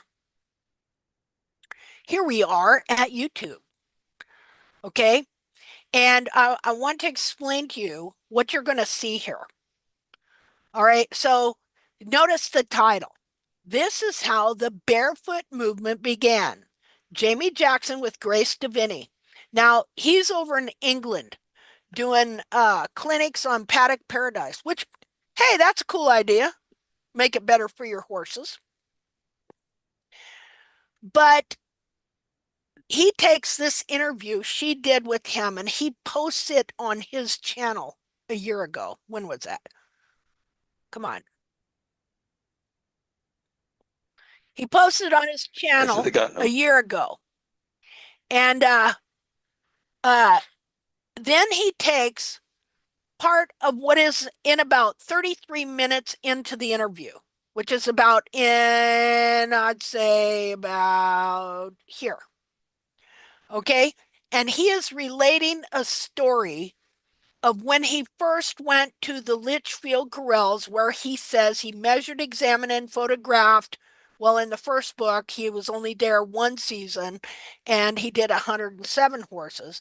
By the time he does his second, same book, mind you, not another book, same book, he changes that part of the book to say he did 250 horses and 1,000 feet. Okay, no pictures, no pictures.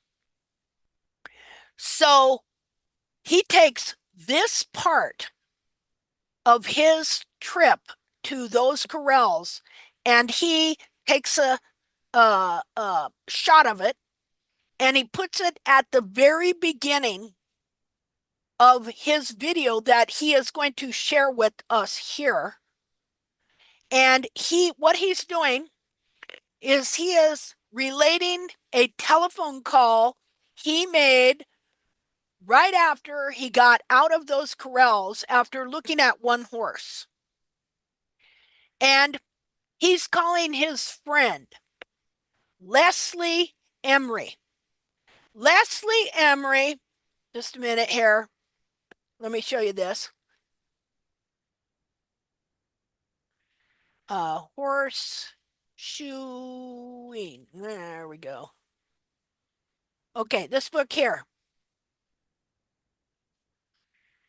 This book here, Horseshoeing Theory and Hoof Care, was published in 1976. In about 1978, one of Jamie Jackson's clients that he shot a horse for gave him this book.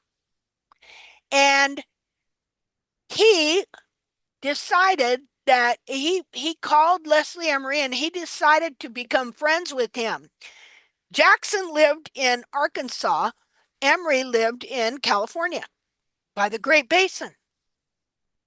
So he decides that he's going to go out somehow and he's going to shoe horses with Leslie Emery and learn from Leslie Emery. Leslie Emery was one of the few people to come along advocating that horses needed heels. And that's what he advocates in this book. I probably can't see into the book or see the pages, but that is what he advocates, that in order to cure navicular and different hoof diseases, that these horses need heels. And he also advocated that we needed to study the wild horses. See, and he wasn't the only author. It was also Jim Miller and Niles Van Hoosen, who was a vet. And they all advocated that we should be studying these wild horses more and looking at their feet. So Jamie Jackson goes out to California, makes friends with this guy. And so they do a lot of talking and stuff like that. And at some point, they decide that Jamie can go over to Nevada and take a look at some of these wild horses and their feet. And at some point, he contacts BLM and he arranges to be able to go to the Litchfield Processing Corrals near Susanville, California, and study these feet. So he goes out there, and I'm sure he takes all your regular stuff, the farrier's pasture gauge, da da. Okay, and he gets in the corrals, and he'll tell you in this deal here. Let's go back just a second here. Okay, let me make sure I'm in the right spot. Yep, okay, I am. He will tell you here that uh he arranged to go to the Litchfield Corrals. He says, now I only had so much time to get in there because they only give you so much time. Okay, now this guy had never been around. I don't know. I don't think he'd ever been around livestock, like roping and wrangling and stuff like that. I don't know for sure. But for sure, few people are ever around when you're getting a horse roped and you're jerking him down and you're gonna gild him. If he's a stud, they're gonna gild him. Okay? Now, that might get on your sensibilities right there if you ain't never been around it. And which I have when I was a kid. Okay? What they do is tie a horse to a fence and then rope the back feet and stretch him out and gild him right there with nothing except, no painkillers, no nothing. That's a lot of times how they just do it. They didn't call it that. Okay. So that's kind of what they're doing here. I don't think they're giving them painkillers because cowboys didn't do that kind of stuff. Okay. Just like calves, when you rope calves and jerk them down and stretch them out in a brandon, you just cut them right there.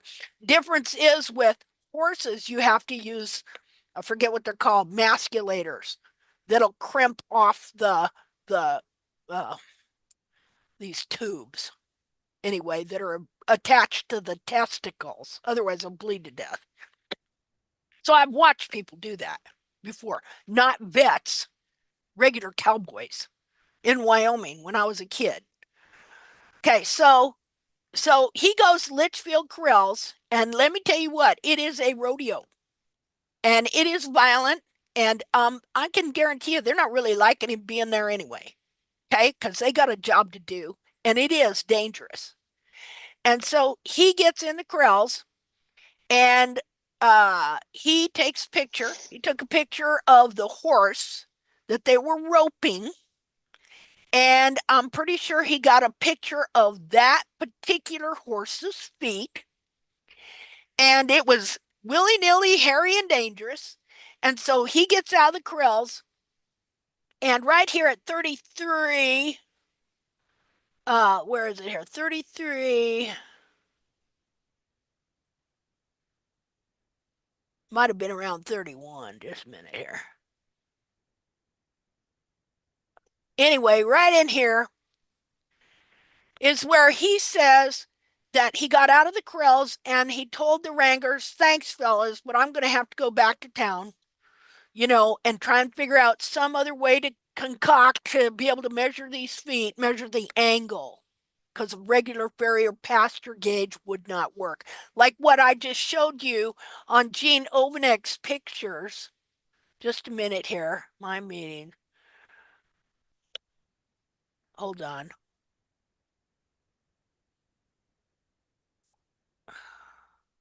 Hold on one second. Hold that thought. Hold that thought. Anyway, you saw it on Gene Ovanek's pictures. Okay, so right here, he's going to relate the story of when he gets out of the corrals, how he calls his friend Leslie Emery, the one that did that book that's advocating heels. And he says to him, and you're going to hear what he tells his friend Leslie Emery. So I'm going to play this for you. I said, they got no heels. At that, I didn't understand exactly how the heels were conformed, but flat as a pancake. And he goes, oh, I remember he was moaning on the phone. He said, what about the angles? From what I can see, they're high. They're not low. He said, how can they be high when there's no heel? I said, I don't know. I got to figure that out. you know. So that's another whole story. Okay, so he starts this out by taking a snippet out down here and saying they got no heels. I said they got no heels. At that, I didn't understand exactly how the heels were conformed, but flat as a pancake. And he goes, "Oh!" I remember he's moaning on the phone. He said, "What about the angles? From what I can see, they're high. They're not low." He said, "How can they be high when there's no heel?" Okay, now if I were to find the rest of that over in here, might be here, just a minute. Complementary angles to create this thing. So I Maybe just not. did. But anyway, if I was to find it, right after that, he says, what you wrote in the book, your theories are not going to work because Leslie Emery advocated growing heel, a steep dorsal hoof wall angle and heel, what horses are naturally supposed to have, by the way, but which farriers have been trimming out for 250 years before Leslie Emery came along with his book on horseshoeing theory and hoof care and started advocating horses having heels and was curing navicular horses by shoeing and trimming them this way. So, but I want to show you a picture here that's out of Leslie Emery's book. Just a minute here, if I can find it, where it shows how he was advocating heels on horses. Just a second. Well, probably be under E. Let me look. Oh, I'm in the wrong deal. Just a minute here. I'm going somewhere with this that will astound you. Okay? So hold on to these concepts. Okay. A, B, C, D, E. Okay, Emery.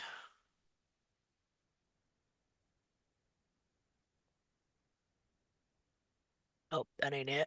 Just a second here. G-H-I-J.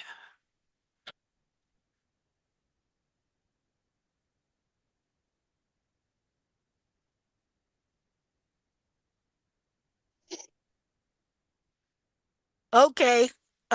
Just of course, this isn't in Emery's book, but this is a picture out of Emery's book. Okay. Uh, except really, I want to find the one that's in Emery's book. Hold on. If I have it in here.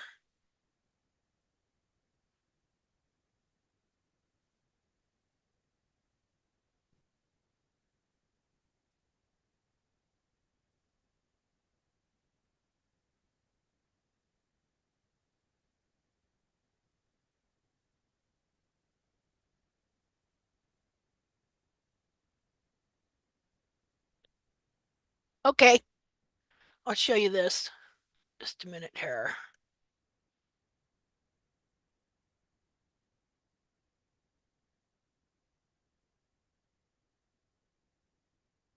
Okay, here's a picture out of Emery's book, and you can see that this horse has heels. So Emery was definitely interested in dorsal wall angle and heel height because heel height and dorsal wall angle kind of go hand in hand. See? So let me see here if I can find the other picture in his book. Okay, so let's go back here. Okay, I don't have that particular picture, but the one picture, I can find it in this other book. Just a minute here.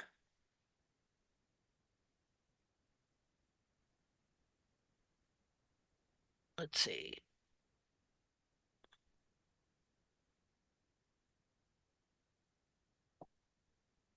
Oh, you stupid thing. Where are you? Just a second.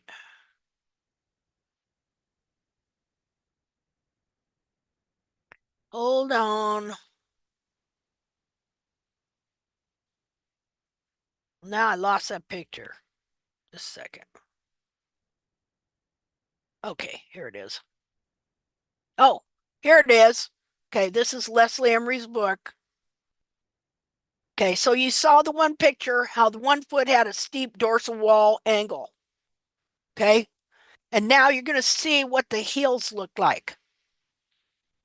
Okay, see these heels? How many of us have seen heels like this, right? The horse has heels, but there's no frog really between the heels. Okay, because now we know, and I've been explaining to you how, as the heels are trimmed out, how the whole frog gets pulled down, which should, this part of the frog right here should be clear up here. Okay, so this is a horse that Emery is growing heels on for his theory that this will help and cure navicular. The only thing is, this horse still doesn't have a correct frog. And few people, including Jackson, have ever seen a truly correct frog. So when he is looking at heels, he pictures this. That's what he sees as heels. Okay, so what you find happening on these wild horses is that this area here is full of frog. And when this area here is full of frog, it makes the heels look low. In fact, sometimes you don't even know there's heel there because you see it'll have frog padding attached to the sides of the heels, and it has a thick frog, so you think it's low heels. I can show you other wild horses where this is a fact. Okay, so Jackson is not used to seeing uh, a horse with heels and that actually has frog in here. Okay, so he tells Leslie Emery that the foot he looked at, the feet he saw in the corral that day had no heels. They were flat as a pancake. Okay, now I'm going to show you the foot that he looked at, which is maybe the only foot he took a picture of. Okay, I don't know that for sure. He could have taken some more pictures that day, but he was there that day for sure. In his book, I'll show you the picture of this horse. Hold on.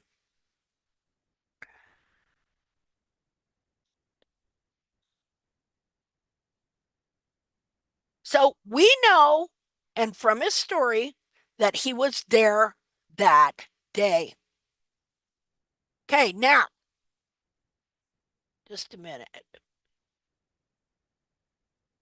Okay, so this is a picture out of his book.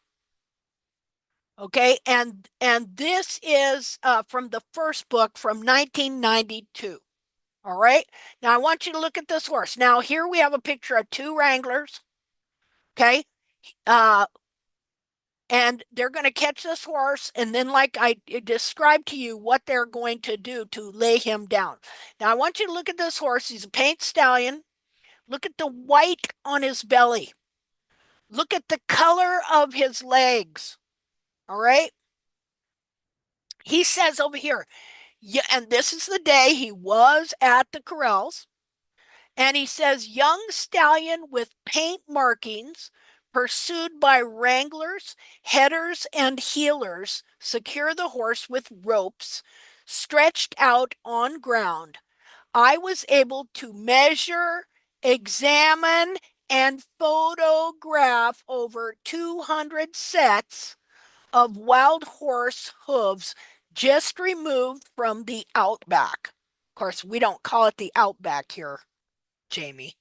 But anyway, so again, there's the horse, white feet, spot on belly. Now, I'm going to show you the one photo that I found that Jamie Jackson took, but it's not in this book. In fact, it's not in any of the three books that the same book. Remember, three different editions of the same book. First book, this is the first book. He said he was there one season. I can't remember what year. Might have been 1986. 85, 86, something like that. He was there one season, and he said, I was able to measure, examine, and photograph over 200 sets of wild horse feet just removed from the outback. Now, he clarifies exactly how many horses by saying it was 107 in a later chapter. Fast forward 5 years, he publishes the same exact book, only he has changed it. He's changed this right here to saying he was able to measure and examine and photograph over 1,000 feet. And he makes it over 250 horses. And in a letter to Janet, Hare said 500 sets of feet. Okay? Now remember, we're trimming our horses based on his claims of researching. Where are the photographs? There are no photographs of these feet in those books. But I did find a photograph of, where is it here? Oh, here we go. This book here. I did find a photograph of a foot in another book he did in, let me look at the date, 1999. Okay, so now remember, first book, 1992, 200 sets. Second book changes the caption to 1,000 feet, as well as in each third book. So 1992, 1997, changed it up from 1 year to 2 years, 200 sets to 500 sets or 1,000 feet. And in the third book, year 2000, had to do that because he had to get Hildred Strasser out of his book because she was being accused of horse abuse.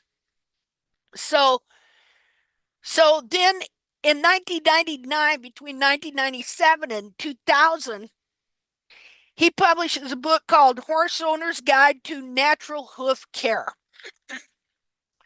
And in that book, on page, let me find it here.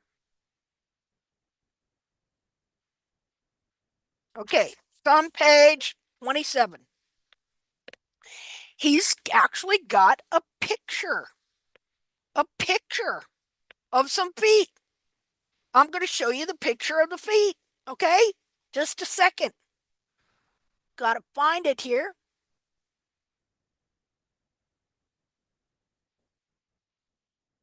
And that picture is, da-da, drum roll, da-da-da-da-da-da. Let's see, share. That picture is this picture right here. See it? He says this horse has no heels. Now, the interesting thing here is I had to put this photograph in one of those programs that make it clearer and clearer and clearer, because he's always saying how he don't take good photographs, but I can show you photographs he has taken that are perfectly fine.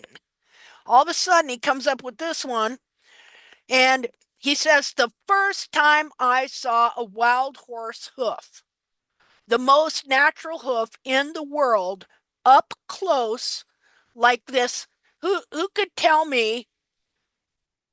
See the rope? Is this a front foot or a hind foot?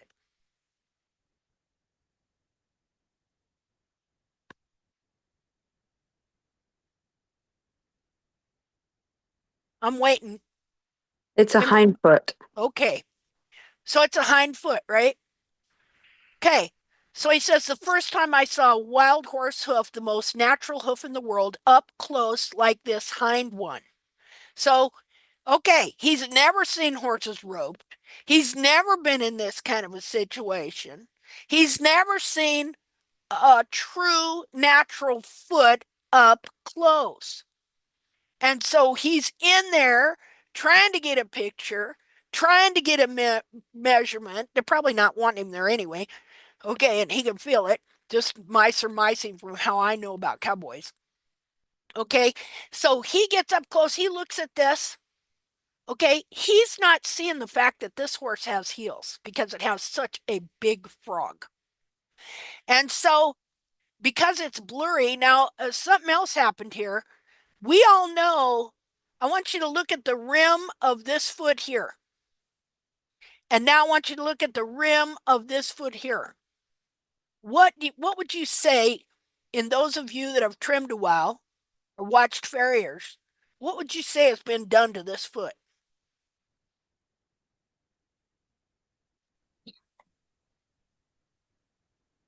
Does anybody have an idea?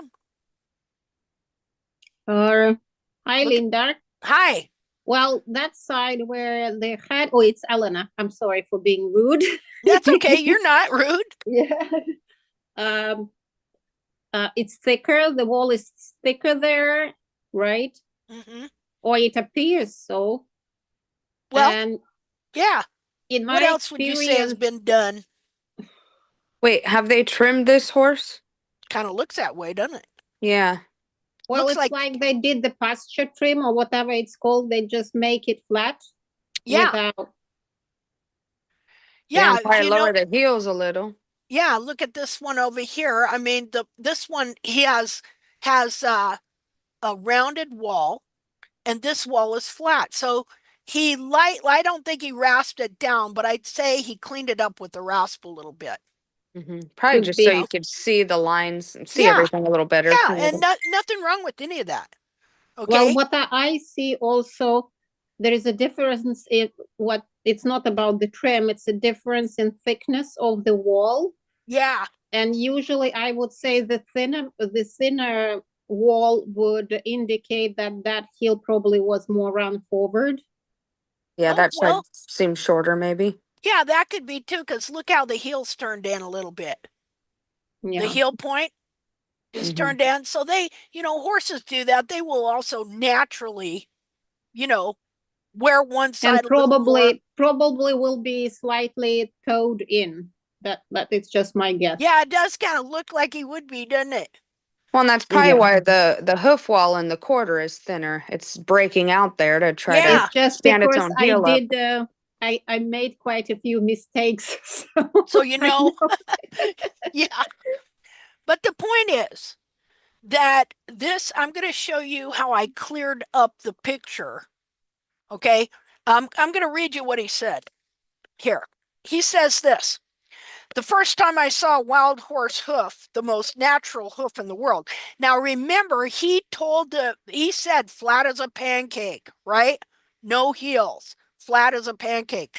Now you and I both know how if you had a thick frog and you didn't know what you're looking at, this could look like this horse had no heels. Am I wrong?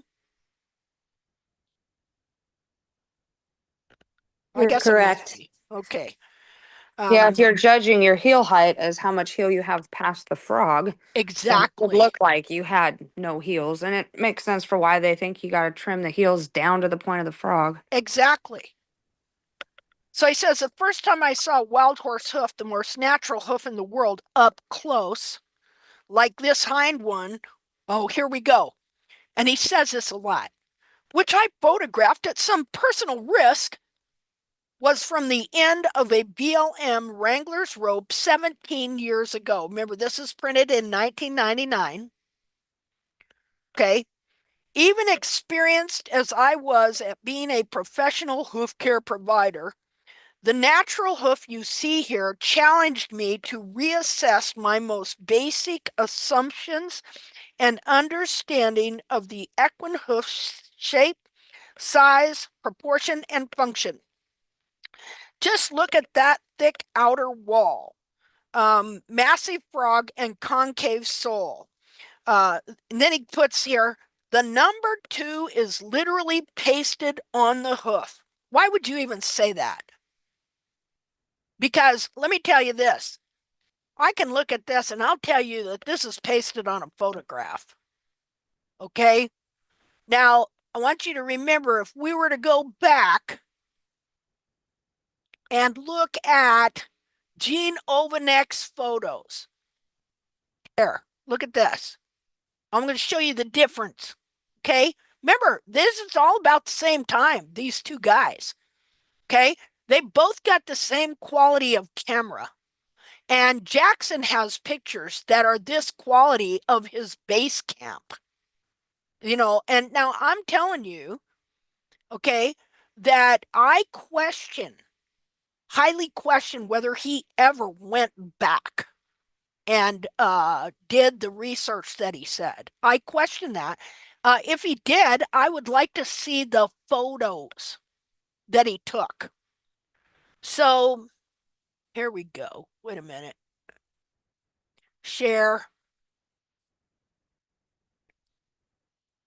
Okay, this is Gene Overnick. Now you can tell, can't you, that this is a piece of masking tape with the number 11 on it, literally pasted on the foot. Can anybody tell that? Okay, now compare to this other photo.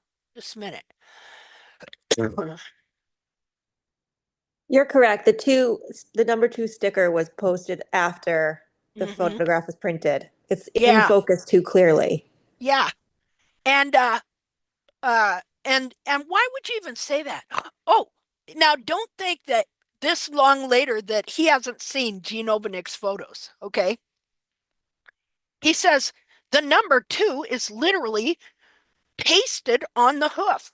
One of several hundred photographs I cataloged.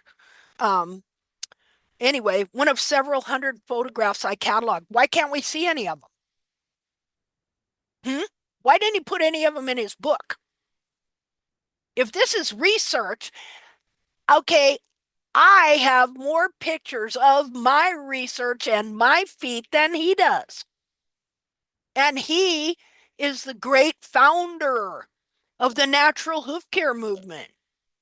He told Leslie Emery, see, the very things that Leslie Emery espouses in his book is what I now believe. And I never read Leslie Emery's book till just recently. Okay? All this stuff that I started advocating about heels was from looking at semi-dissected feet and things like that. Okay, so so I'm going to show you this after this foot is taken through. Now again, he likes to say he's not good at taking pictures, you know, but that picture of the horse with the wranglers, there's nothing wrong with it. And he's got another picture of him in a base camp where it's in full color and everything else, and man, it's clear as a bell. So don't tell me you're not good at taking pictures, dude. Okay, because I've seen pictures you've taken that are just fine. But for some reason, after he changes it up from being 1 year to 2 years, from 100 horses to over 250, from 200 sets of feet to 1,000 hooves, for some reason, we still have no photos. Oh, but then in a side book, he did it that later, we get this one picture, and he flat says, this is the first time I saw one of these feet close up.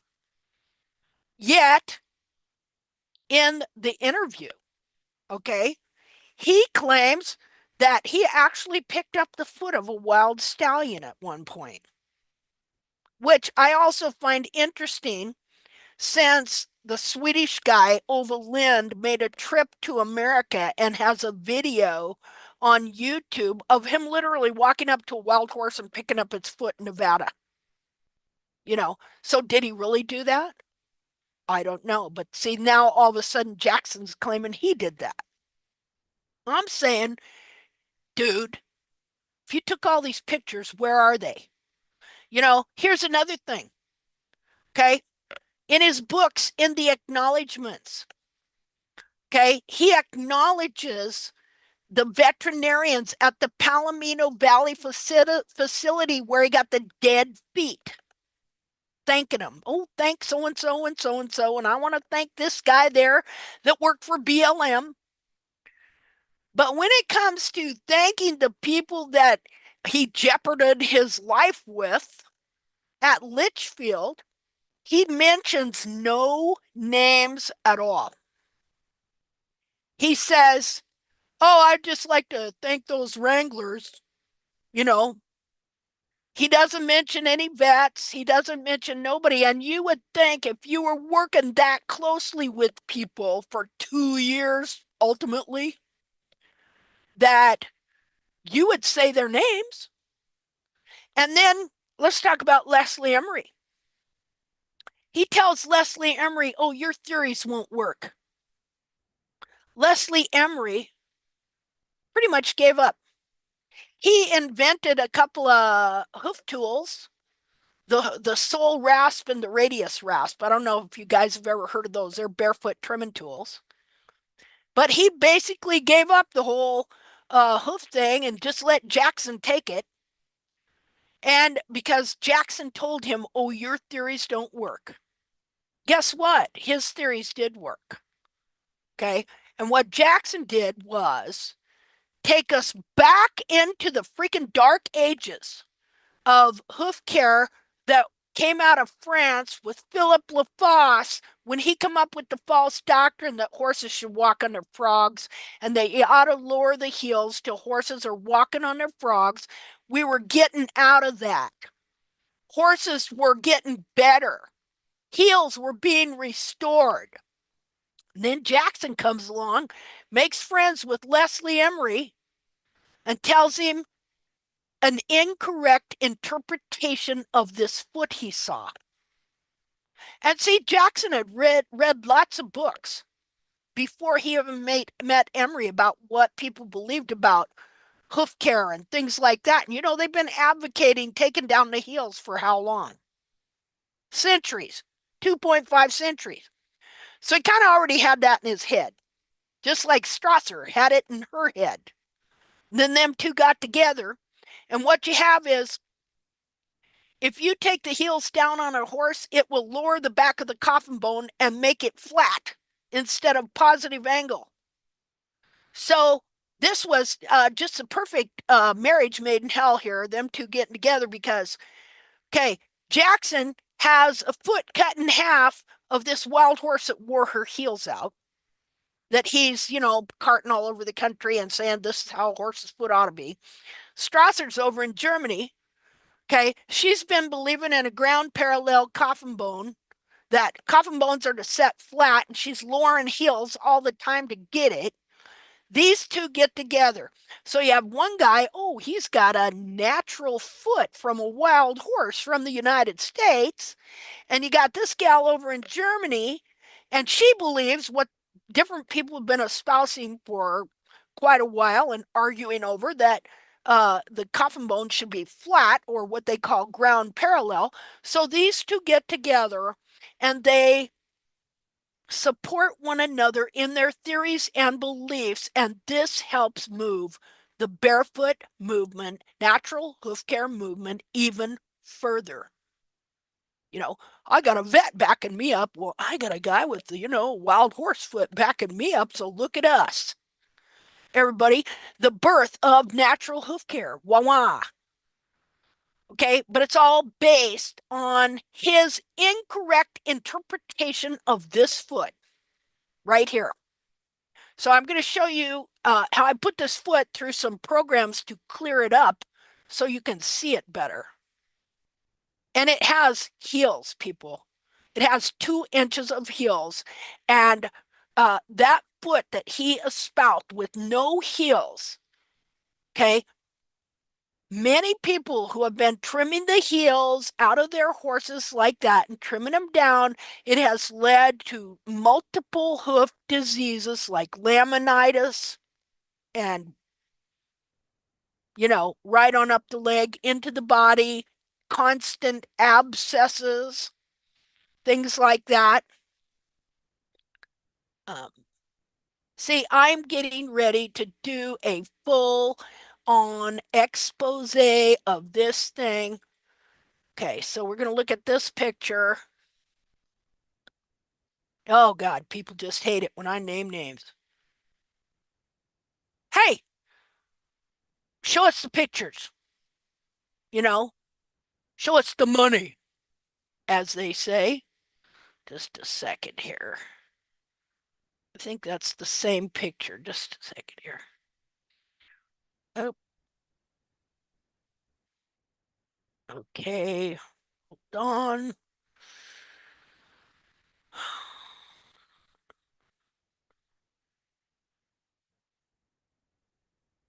Okay, I think I got it. Okay. Now, so I put this thing through a number of free. I'm going to have to get me a paid one that maybe does better, but a number of free programs, and it got clear. It went from this to this.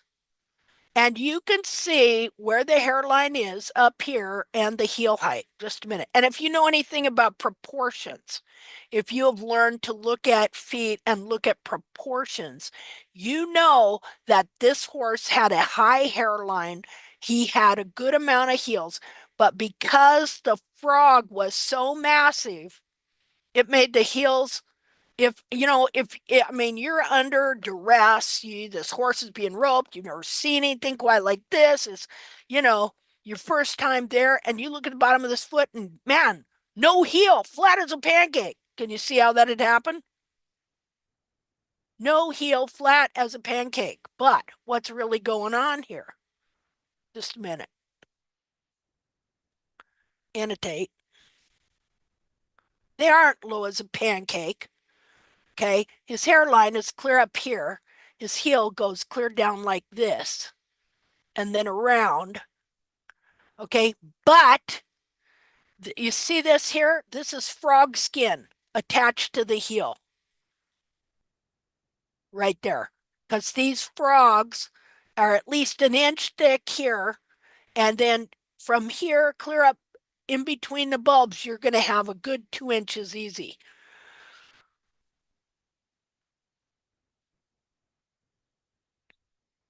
Okay, so anyway. Uh, uh, this highly irritates me. Okay. Now, I want to know, did he go back? Did he really go back? I'd like to find, there's got to be some of those wranglers that are still alive that work there. Now, we had a gal in our group, and she's from like the Czech Republic or something like that, but she married a veterinarian that works there. I've been trying to get them to find out some information, you know, uh, but I kind of lost contact with her. I wrote into BLM and they don't keep records that far back. I actually got a hold of the veterinarian at the Palomino Valley facility, and he was in charge of giving people the dead feet off of horses. He did not remember Jamie Jackson, but that is where Jamie got his dead feet. And that became the model for the barefoot women. Oh, women, yeah, that too. Model for barefoot horses. Um, okay, so this is just part of the evidence. Another evidence. Now we have all these groups, and we know that these wild horses have lots of foot and lots of heel.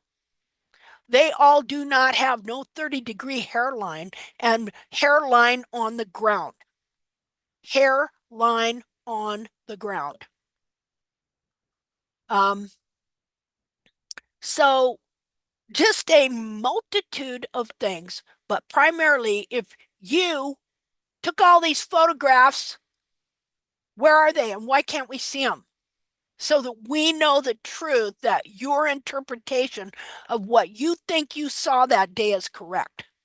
See, I mean, even here you see the bulb is huge. You know, of course, that would be frog, though. That's not bulb because the coronary band's going to be up here. And then this is frog sticking to the heel. So, and look at the width, you know. So anybody could make that mistake to get in there under that duress, you know, because like he said here, Okay, he says, I photographed at some personal risk. Okay, so you know from him saying that he's in there and he's scared, right? And a normal person would be. And even a person that's used to doing it, okay, you're going to be really cautious, let me tell you. All right, so let me undo this.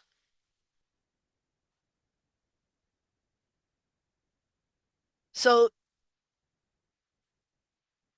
I'm getting ready to do a full-on video expose of all of this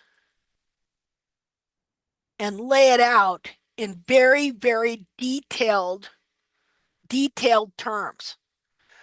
Because every single barefoot natural hoof care person that you run into out there, everything they believe and practice is based on him and his claims to doing research.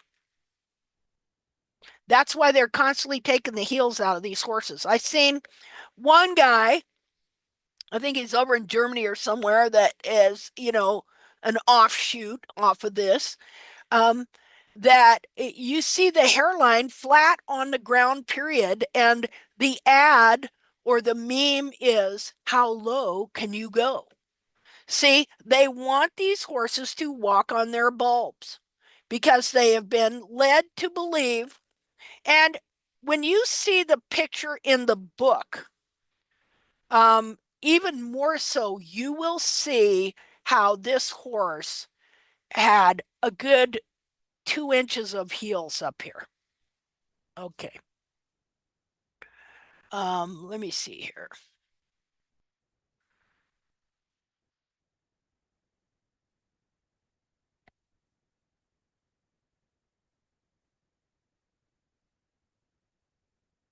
Okay, here, I'll show you something. The difference. Now, wild horses' feet can distort. If I can gradually trim the heels out of my horse, then any horse that gets enough movement to where he gradually wears his heels down, okay, he can distort easily his own foot. And so the foot is made to adapt to these distortions and hold together. So I'll show you the difference in Jamie Jackson's research in his ultimate, what would you call it, conclusion, and Gene Ovanek's conclusion. Okay? So that's what you have here. I don't know why I've got this thing in here. Okay, what is the, just a second. What is the natural wild horse model? Okay, below are independent interpretations and conclusions of two men who did not know each other and claim to have done research with BLM on wild horse feed in the 80s. Their studies and interpretations of what they think they examined, just a minute, are very different. Ovanek states in his research, Wild Horse Hoof Pattern Offers Help for Domestic Hoof Problems, that heel length varied. Jackson states unequivocally in his book, The Natural Horse, 1992, heel lengths were found to be the same for virtually all hooves sampled. And they were very low. In fact, in truth, he said, they have no heels, flat as a pancake. He just did not want to put that in his book. That's what he said in an interview. If he'd have put that in his book, he'd have been laughed to scorn immediately. That's why he just eludes it. But, just a minute.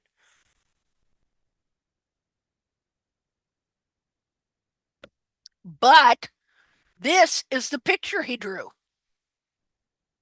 right here of what all wild feet should look like, which is like his one dead model that became the barefoot model for all barefoot hoof care that your horse's foot should look like right here.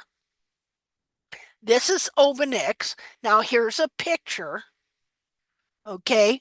And so this picture, you see that, you know, now we would look at this and go, well, this foot is still hoof bound, right?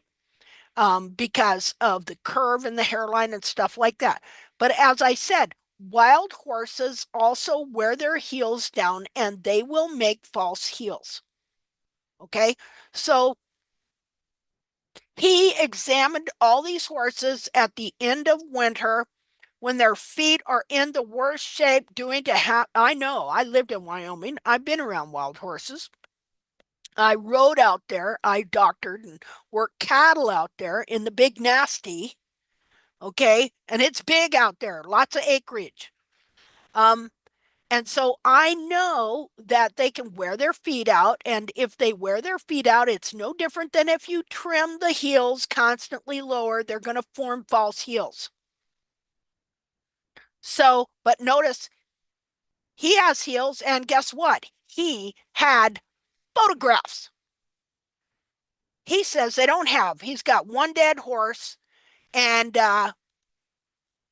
one photo that actually contradicts what he thinks he saw, but we can understand because he didn't know what he was looking at, why he would think in a under duress that that horse had no heels.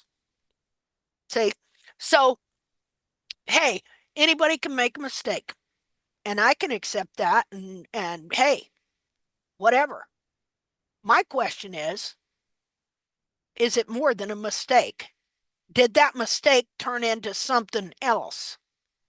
You know, like, did he go back? Or is he just saying he went back? You know, did he go back? If he went back, where are the photos? Where's the proof? Where's the names of the people? Give me a name. Give me some evidence that you really measured and examined and photographed 1,000 feet. See, because I wound up trimming my horse according to your standards and practically ruined him. And so have countless others. See, and this much I know. You keep trimming the heels out of some of these horses, in the end, they develop mechanical laminitis, and if you don't get it fixed, they get put down, so they die. See, these people coming along saying they did this and that, and they know this and that, and then giving us trimming advice. See, and what that trimming advice winds up doing is a lot of damage. You know, it's anatomy. We have to be right about this for our horses' sake. And the veterinary world and the hoof industry and the farriers and now the barefoot trimmers, okay, have been propounding error of no heel on these horses now for 250 years. And if this guy wouldn't have come along, Leslie Emery's book would have taken off. You and I wouldn't be here today. Many of you would have horses you've had to put down still alive because Leslie Emery was right and this guy was incorrect. So here's another thing interesting. You know that there's a timeline on all this stuff. See, you need to know where the things that you believe and what your farrier believes and what your barefoot trimmer believes, where it came from. And then the research the researcher, people. See, research the researcher. Because here's an interesting fact. Okay, and that is that there are 3 timelines online that give the history of the barefoot movement. And one of them is, let me see if I can find it here, is from the Welleses, who do a barefoot magazine called The Horse's Hoof, who basically follows Strasser's teachings. So they do a timeline, and they show specifically in this timeline how all these teachings in natural hoof care, which has leached over now into traditional farriery, and what that means is now farriers aren't just taking the heels down, they're taking the heels down past the frog so that they can put a shoe on the foot and still get frog contact. So, these bulbs were never meant to be walked on and pounded and brutalized. So basically what we have the well, my goodness, I mean, it's the worst case of ignorance and animal abuse that has ever been perpetrated on any animal ever. See, it's worse than the dog meat deal. This is worse. This is the worst thing because now not only are they torturing horses and have been for 250 years since Philip Lafosse first introduced lowering heels for frog pressure, okay, which is a false doctrine because before that, all the horses had heels. Not only, I'm going to get a different picture on here for now, just a minute. Not only are they doing that, but now, well, they're teaching all you how to trim your horse and kill your own horse. Isn't that special? And charging you a mountain and a leg for it as well. See, so I was taught to trim the heels out of my horse, which basically was deforming his feet. And, I'm just lucky he's still alive. Let's put it that way. Because I know a lot of people whose horses are not alive. So, just a minute here. Let me close that.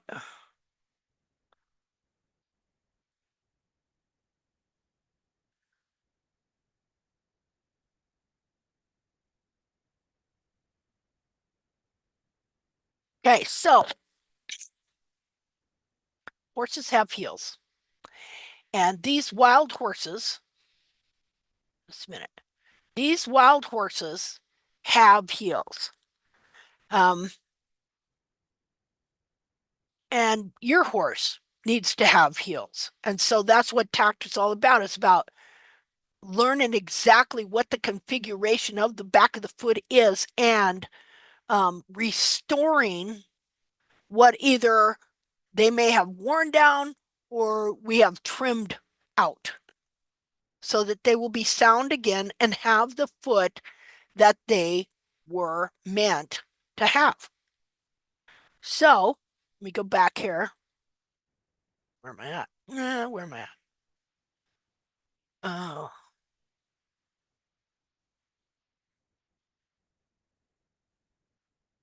okay. So I'm going to take a break and go get me some coffee and stretch my legs. Um, thank you for allowing me to share this. Not that you had any choice in the matter.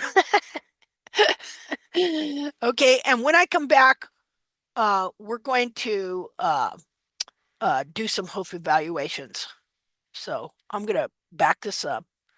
And so this is really interesting, this first part, because you're going to see how she just did a little bit of it, but man, we could take this a lot further, So, hey, okay, if there's one of you people out there that like to come onto this channel and you're under a different name in our group, and then you like to take our stuff and then go say you thought of it when you really don't even have any research to back it up, but you're still working on that, right? You're working on trying to make it look like you figured all this out, right?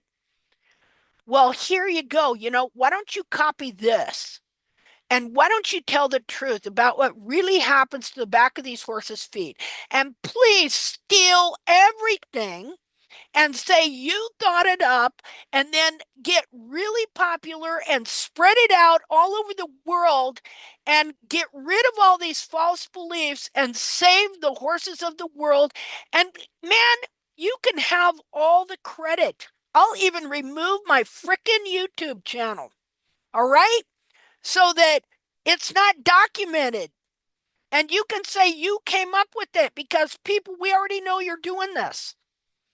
So if that's your thing, please steal it. You know, save some horses, save some people, help some people because what's going on is a travesty.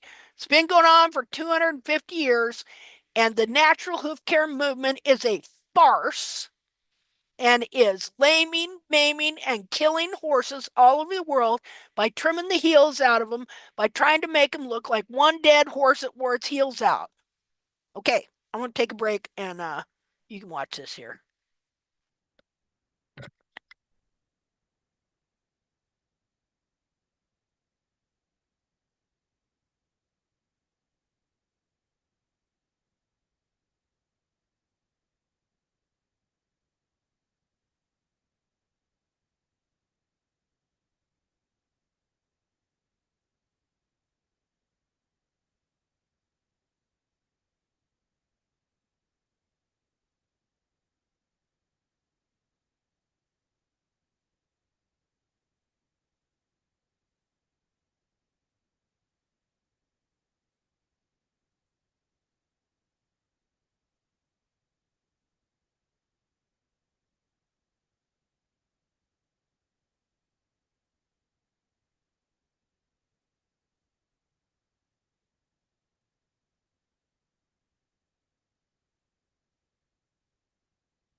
Okay, I'm back.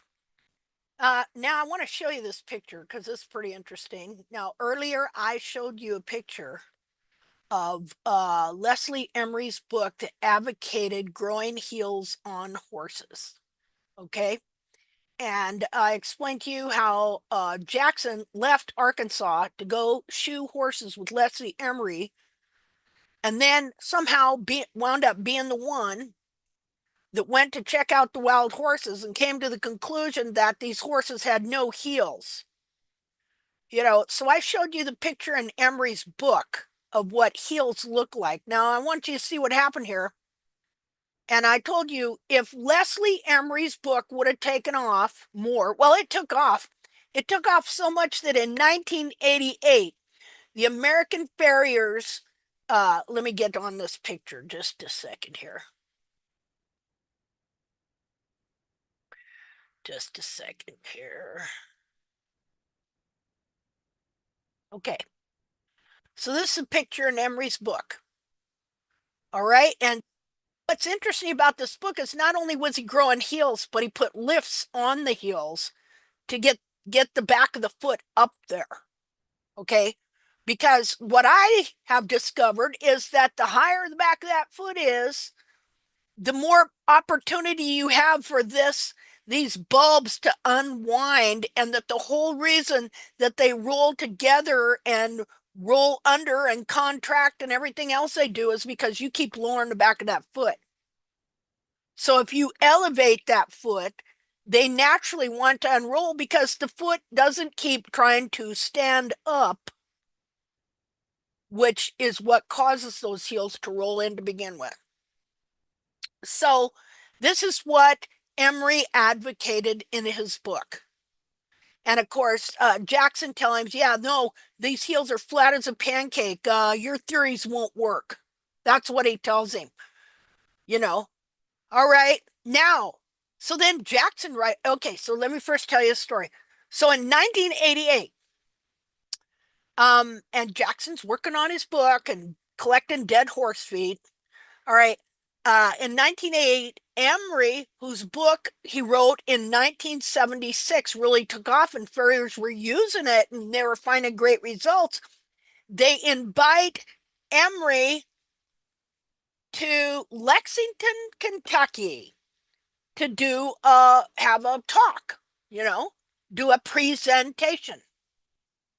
Well, by this time, Jackson has convinced Emery that his wild horse research is the thing, and Emery's stuff don't mean nothing.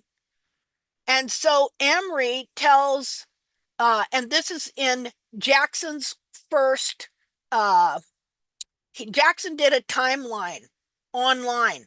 He did two of them. In his first one, he says 1988, gives a date, Leslie Emery invited by the AFA to do a talk presentation in Lexington, Kentucky at the annual convention.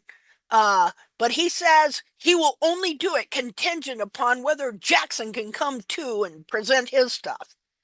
So they agreed and let him come. Okay, well then Jackson does another timeline later. And in that one, he changes it.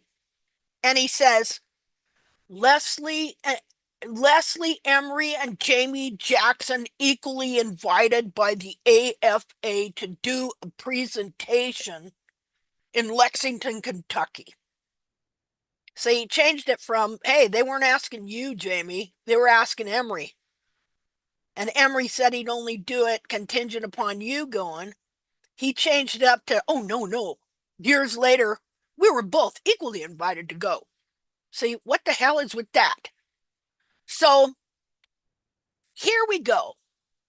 Here's Emery's book. And here's the picture of what heels look like to these guys when a horse has heel, because they don't know that much about frogs yet and stuff like that. Okay. And he's explaining here, shoe with layback lifts for navicular lameness, full fit in the quarters and extending back to where the run under heels should be. A lateral view, posterior view. So that's cool. See these little nibbins here? That lifts the back of the foot up even higher. Okay, and see how he said he extend the shoe back here to where this heel should be back here. And guess what he's finding out? He's finding out that if he lifts this foot up, that it starts decontracting these heels and these heels will start moving back. Okay, well, as I said, Jackson convinces him that he don't know what he's talking about and none of his theories will work. Then Jackson writes a book. Well, he does the ones I showed you, you know, The Natural Horse, Lessons from the Wild for Domestic Hoof Care, where he said he measured, examined, and photographed over 100 horse or 200 sets of feet in the first book, 1 year with BLM at the Litchfield Grills. 5 years later, changes it up to, oh no, I did 250 horses or 250 horses, 500 to 1,000 feet. Measured, examined, photographed, yet not one photograph. Remember that. Okay, so then in 1999, he writes his book on hoof care, where he actually puts the first foot he ever looked at, ever, at some personal risk. All right. And so now in that book, since he is convinced Leslie Emery don't know what the heck he's talking about, well, guess what he does? Look here. Do you recognize that foot right there? Recognize that? Here. Let me make it bigger. Recognize that foot? This is in Jackson's book, Horse Owner's Guide to Natural Hoof Care. Okay, that's this picture here. Isn't Leslie Emery so nice to let Jackson use his wrong foot here in his book? Okay, so now this foot is in Jackson's book. There we go. And let's see what he says. Okay, he says above left, unnaturally worn, very bulbous heel bulbs caused by shoeing. Okay, he says heels are excessively and dangerously too long, reports Dr. Strasser. The frog, see, in 1997, when he did his second edition to The Natural Horse with no photos, he also had multiple advertising, all kinds of products and advertising Strasser's books and all this stuff. That's why in 2000 he had to do another edition of the same book without all the stuff about her in there. But in 1999, he hadn't come to the conclusion yet that maybe he didn't want to be connected with Strasser because she was getting a bad rap over there in Europe. Okay. So he says, dangerously too long, reports Dr. Strasser.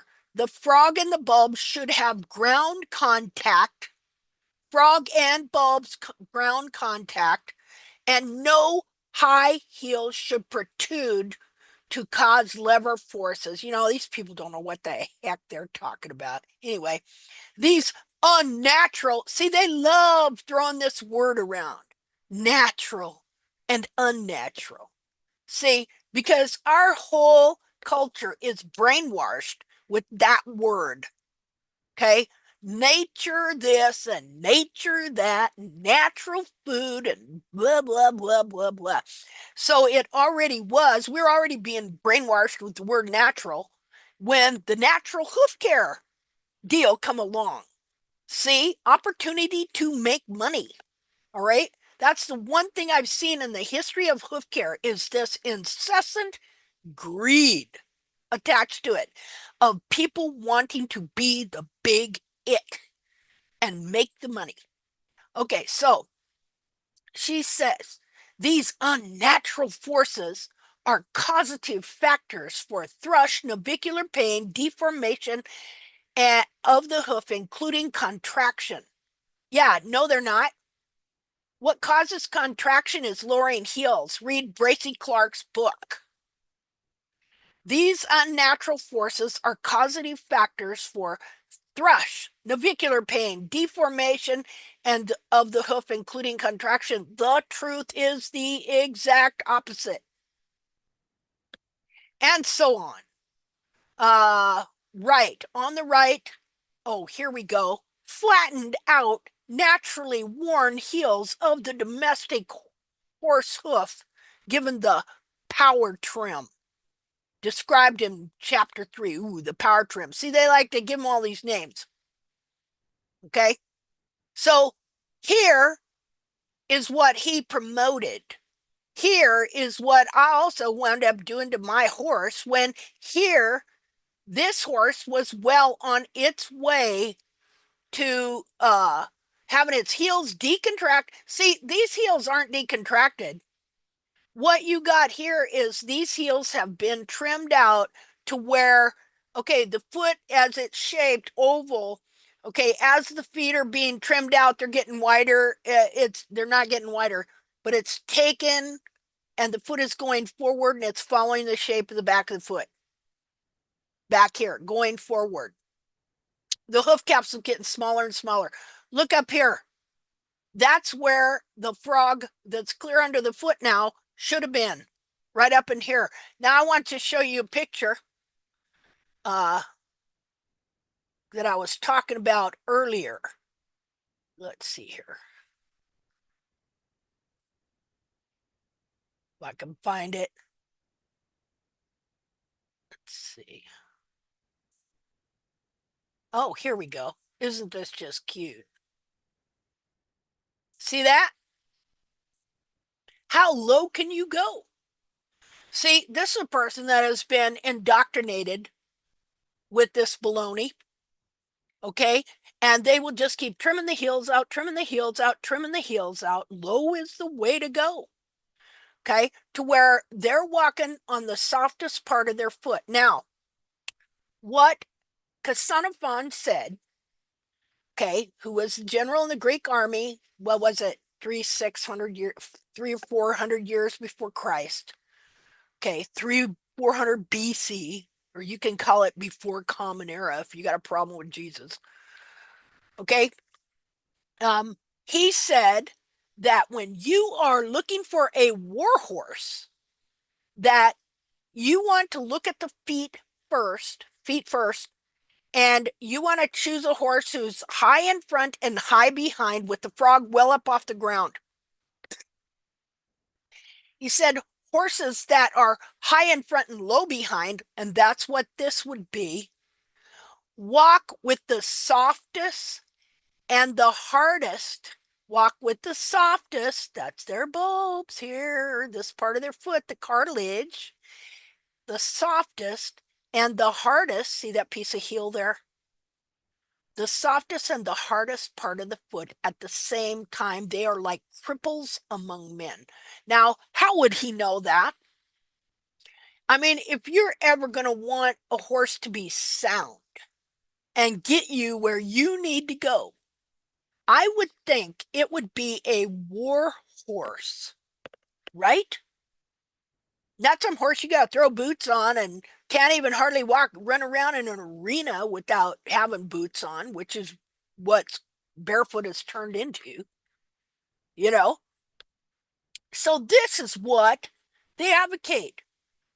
What does he say in that video? They have no heels.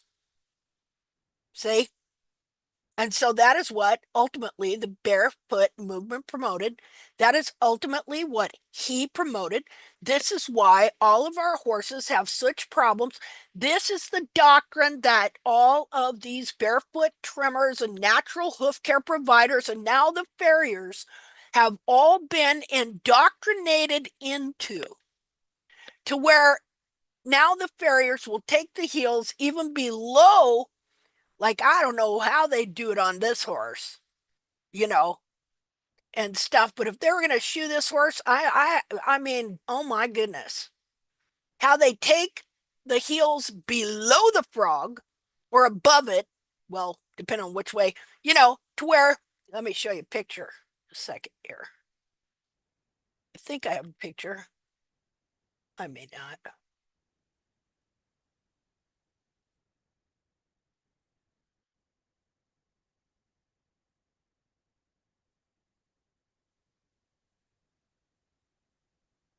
Okay. Well, let's see what I got here. Okay, here's an example of a foot that goes wide when you trim the heels out. And the heel, as it's trimmed out, it pulls, it goes this way, travels the shape of the foot and goes this way. These heels did not curl in quite the same way a lot do, but they will still, the heels, instead of being aimed this way, they will still start to point in towards the frog. Okay, now, you see this periopal skin? Okay, that shouldn't even be there. The frog has been pulled all the way under the foot. So if we were to restore this, and what you see here is periopal skin. In a good foot, the periopal skin is no wider than this right here. And then all of this would actually be frog. So this is a false version of the true foot, that the periopal skin has replaced this part of the frog.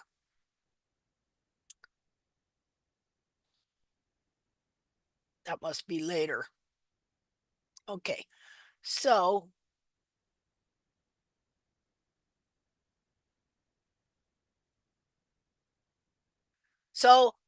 I have not studied this stuff and researched this stuff a little tiny bit.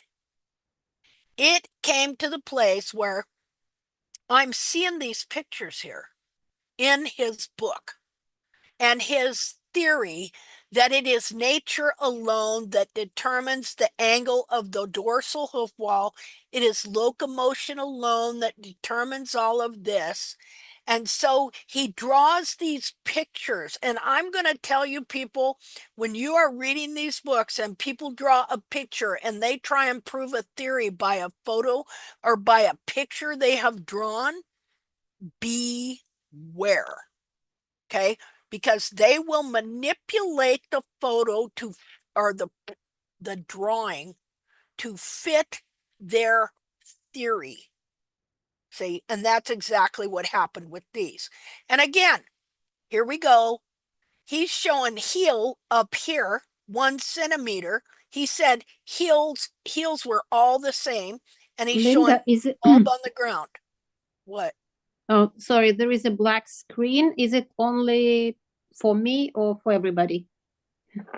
Can everybody see Oh, that? now it's good. Now it's good. Okay. Yeah. Sorry. Okay. So these are the pictures in the book, and this is what he says our horse's feet all should look like. Bulbs on the ground, but he never said it. He just drew it. Okay. And one of these days, we'll go through the manipulation of these drawings and how he drew them to fit his theory. And that you have to remember these are drawings, these are not real feet. Okay. If this theory were true and he took that many photos, he should be able to prove it through his photos, just like I do. Okay.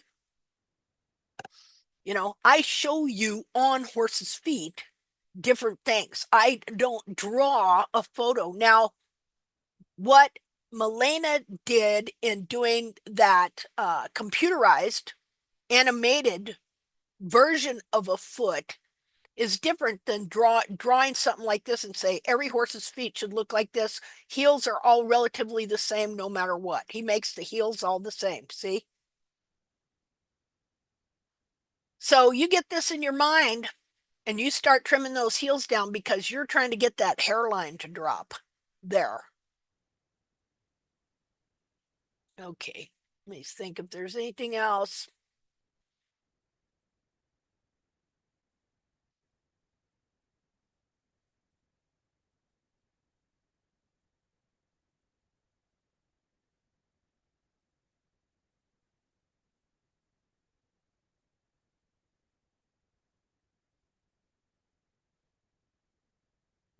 Okay, well, anyway,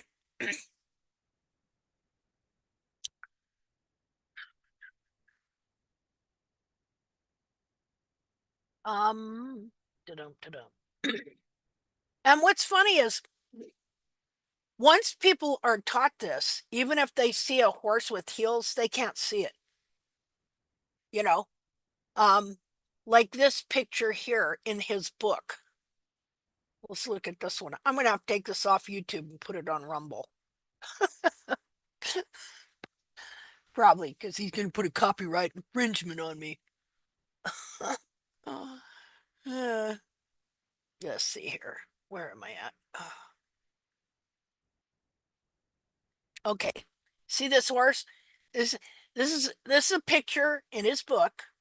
Okay. Even though see, I guess he don't think anybody he never looked at the feet on these horses. Not really. Because if you do, you're gonna see that this horse has heel in front and behind. See? I mean it may be blurry, but this horse has heels. He calls this horse the monarch. See, I put him in photos and I clear him up so you can see him. Has heels. Huh. Anyway, growing heels on what year that was. Properties. When did I do put these together? Oh, in 24. 10/24. So not that long ago, I guess. So my horse, his frog got pulled all the way under his foot. And so now I'm in the process of seeing if I can get it all to move back in place and get his heels that are pointed toward one another to come out and point towards me in the back. They should both point in my direction. Okay. Okay, well, that's enough of that. Okay, so right now I had Mallory. We're going to look at Mallory's horse's feet. And Mallory, are you still with us? I'm here. Hi. Okay.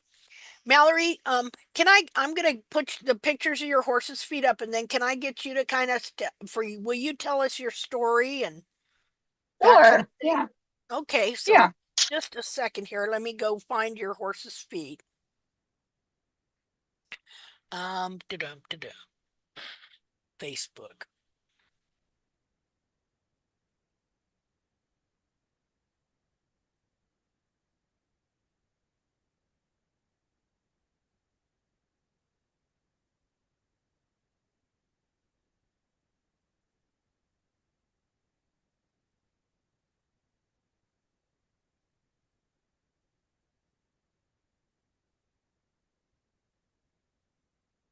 Facebook makes me work hard to get anything. I got to put in codes and everything else. And I have to continually put in codes to get my messages.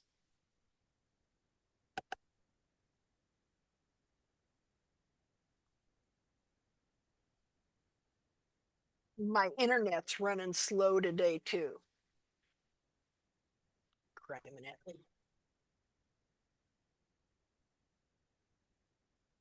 Oh, wait a minute.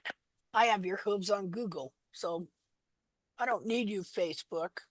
Just a second here.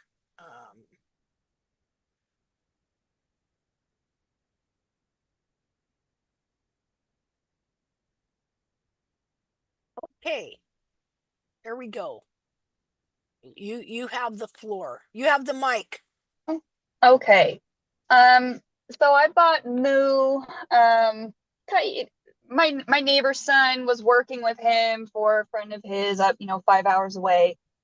And he was supposed to be a roping horse. He came off a feedlot, and the guy was like, "Oh, he doesn't have any go in him, so we're just gonna sell him as a pleasure horse. Here I come. He's perfect for my kids." I didn't do a PPE. He checked out fine to me. Brought him home, did a post-purchase exam. He looked great. About 2 weeks into having him, I noticed a tiny bit of lameness in his right front. So I had the vet come back out.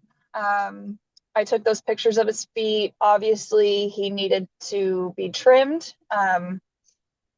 So I couldn't find my old farrier. I got somebody that was fresh out of school. He didn't take anything off of his soles. He hot nailed him, made him bleed. I had to run inside, get a glass of wine because I was so stressed out. Lameness continued. I finally found my old farrier. He came out and put some pads on him, took quite a bit off, the false sole, a lot of toe. And about an hour later, my vet calls me, oh, we can come out now to do x-rays. So shoes came off. X-rays were fine. There was no rotation. His sole depth was okay. It wasn't great. Joints looked good. They did not want me to put the shoes back on. So there I started my barefoot rehab. I had to cold hose. I had to hand walk him a little bit because he was stocking up in the back. I had to order some rehab boots for him. It was a nightmare. He was dead Yeah. lame. Aw. Yeah, my farrier was pissed because the vet tech was the one who told me to not put shoes on, so he left her an angry voicemail. We left the shoes off for about 6 weeks. He was still tender-footed out in pasture, but he was moving around better. And we discovered that Moo obviously had some trauma from being shod. He was pulling back a lot. He hated the nailing. He hated any kind of hammering on his feet. We chalk that up to his terrible hoof walls. This poor horse has probably just been hot nailed his whole life. Yeah. We tried doing that a couple times. I was having to dormo him. He would still fight through it. My farrier has a bad back. He's telling me I need to get rid of this horse. And I'm just like, well, where is he going to end up? I have the means and the time to look into this and try to fix him myself. At that point, I tried to go back to barefoot and boots. I couldn't find a pair of boots that didn't bruise his bulbs to oblivion. I tried all these different sizes. They weren't working out. There's poor baby. Yeah. So he was sound and happy in the boots, but the bruises were just not working out for me. My husband said that if he saw me looking online at another pair of boots, he was going to lose it. Yeah. And then we started trying the glue-on shoes, and this is kind of where I'm on my own. My current farrier doesn't really believe in them. He thinks that they're just going to be a bigger pain in the ass than they're worth. Which is, I haven't been able to get them to stay on for more than 2 weeks, but I think that's just my error. But he's happy in them. But our problem with him lately has been he grows an incredible amount of toe. His heels are still contracted. And I don't know if you can go back there and see the difference of how much his heels have opened up in this process. But he develops high DPs 3 weeks after a trim. We trim down a little bit, just the chalky, flaky sole. He's bruised everywhere. He's incredibly tender-footed. Even if we just barely take anything off, I'll butte him for a couple days, and then he's great for 2 weeks, and then it just kind of starts the cycle over again. Yeah. So that's kind of where we're at now. He just got trimmed last week. He hated my farrier. He stomped on her foot, twisted, pulled away. He got loose. Yeah, and he does great with me. I've worked with his feet so much that I've kind of made it a positive experience with him. But yeah, I feel like I need to learn how to take his toe back a little bit and lift those heels without making my poor farrier come out every 2 weeks. Yeah. So that let's see, the one with his glue-on shoe, that was last week. They look really short to me, but I'm not really positive what I'm looking at. The foot on the right is right before he got his x-rays, where he was really, really sore. Here. Yeah.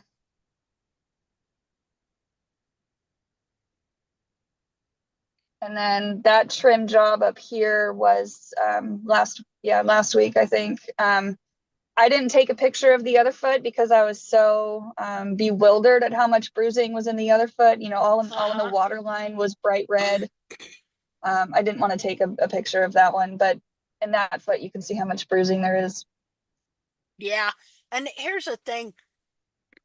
Most of these feet have way more bruising than what people think anyway, because they never take it down to where you can actually see it. Yeah. You know?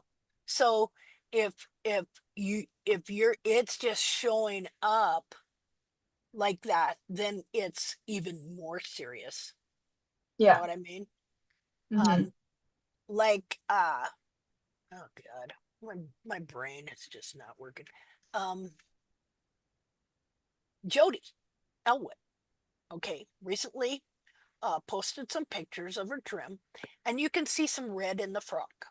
Okay, um, Yeah, that's that's the one that I posted on that I said I needed explained like I'm yeah, 5. That was okay, me. okay. So that's surface bruising. That's like there's some bruising above, and bruising is bleeding. Okay, that's Yeah. blood. All right, so a horse can step on something and bruise it up above, and the blood will sift and leach down into the lower layers. Hmm. See, like a lot of times you'll see red, like you start rasping the wall of a hoof flat and get into the sole a little bit there, you'll see some red. Okay, you take Yeah. another swipe and it's gone because it Right. came from up above down. Yeah. Okay, um, so if you are seeing it like okay, so like where we're looking here, like the bulbs right here. Those are from his boots. Yeah, but I can see Okay, the bruising at the tip of his frog. okay, yeah, okay. So here's the thing, like these feet. Okay, so you know by now that he's got a foot inside there, right? Yeah. Okay, and so this capsule grows from that foot, and when it gets distorted, okay, the foot gets pulled into a bad position, and then the capsule grows from that position and binds it and holds it there. Yeah, Okay, and then things start getting stretched. yeah, and so Hmm. especially like I think what I'm noticing here too, there's never been a whole lot of serious frog trimming, or has there, from what I'm Um, seeing? I'm not I'm not really sure. See, yeah, the frog like okay, so this whole frog, let's imagine this. This whole frog, all this stuff gets pulled down and the frog corium gets forced forward. And then the frog Okay. grows from there on the Okay. capsule. Okay, and then so then let's say the back of the foot stretches a little. Well, see, it can happen either way. The frog can be stretched forward, or the frog can be pulled back and be stuck here, and different things like that. Like I can look at this foot and I know that that frog apex, that's not where it is. Not now. It's Right. probably more Yeah. back here. And so what's Yeah. happening is the internal foot is pulling back this way, but the frog and everything is kind of stuck here, and you're going to get bruising just because the internal corium of that frog wants to come loose from what's here. Like if we were to really understand, is good to let me go get some pictures here, just a second So here. it's kind of like a tug of war going on in the foot. Yeah, yeah, that foot, that frog wants to pull back, but it can't, um, because the frog is not being trimmed, and the apex Okay. of the frog is not being trimmed down. And so Okay. the back of his foot cannot come back and come back into its rightful position Okay. and stuff.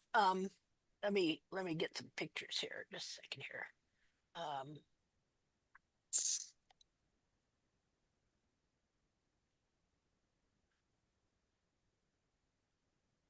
well, I'll put this one up here first. Just a second here. New.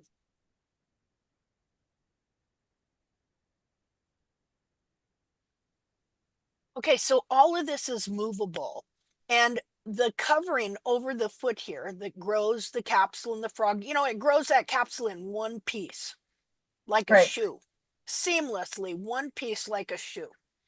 And so this foot can move and these can be pulled in like this way, and that frog can be shoved forward, and it can be bent, it can be this, that, and the other. And then when the frog grows on it, it holds it there. Okay. See? And uh so so you want to trim these frogs so that see, there's a lot of pressure on this thing to pull back where it wants to be. Hmm. Okay? And so if you trim, see where the apex is right here? Right. Okay, this can all get shoved way forward to where that apex is actually growing, shoved and growing up into here. Okay, so you got to be trimming this back on a continual basis. So as all this wants to pull back, it literally can pull back, and then it will start growing frog from a new location, just like the bars. When all this gets pulled down, it'll take this bar and it will, let me do an annotate here. It'll take this bar that's like this, and it will literally, it'll bend it up into the foot like that. See there? Okay. And so that's why, like, it took me a long time to really start trimming these bars and thinning this wall out so that this area of the foot that's bent under like this could release and come back up. Okay. And the frog too. Okay. Now, Hmm. one problem happens, this area here, see how deep it is, called the frog stay. And so what happens is when all this is shoved forward and then this grows frog in there, well, it's going to bind that frog right where it's at. And so you could be, actually, the heels could be getting better, but Hmm. this part isn't moving back with it. Say, Okay. it can be still hold under the foot. And I mean, that's going to create a lot of bruising too, because then you have this part wanting to move up with that part being held under, and everything's getting stretched and pulled and stuff like that. Um, this hoof capsule is temporary, and Yeah. it's meant to support and stabilize the foot. And so when the heels are trimmed out and the internal foot is moved into an incorrect position, and then it grows the capsule from that position, it holds the foot in that position.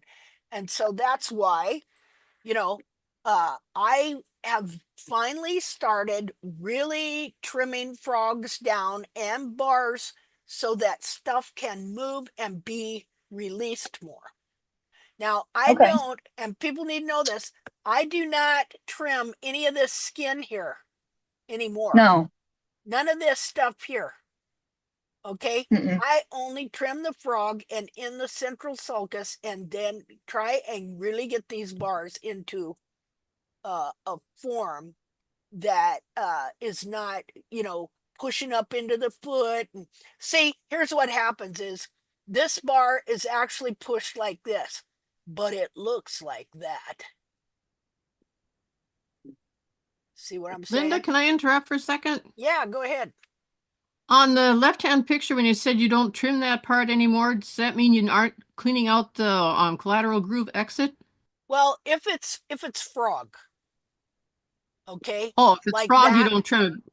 If it's frog, or it gets real high up here, yeah, I clean this part out. Okay. Now, Okay. what about around the heel buttress? Because I've seen where the periopal skin will grow up almost to the tip of the heel, and Well, I'll like kind of just trim, and some of it like flaps out on its own, but I'll kind of just trim that down to about where your heel ball and periopal should be. Like from okay, where well, your cursor is, anything above that point, I would trim down to where. right there. Right about here. Yeah, I would trim it Yeah, down that to there and keep it off the heel buttress. yeah, that's okay. But you don't want to go beyond that up into here. No, actually, you'll make them See? bleed if you go too much Yeah, further. you will. And you know, so you're wanting to get, but you are wanting to get what's between the bulbs and in this area here, starting to clean that out and get it thinned out so that it can lighten that up so that the back of that foot can start pulling back to where it's supposed to be. Let me undo this here. Oops, just a second.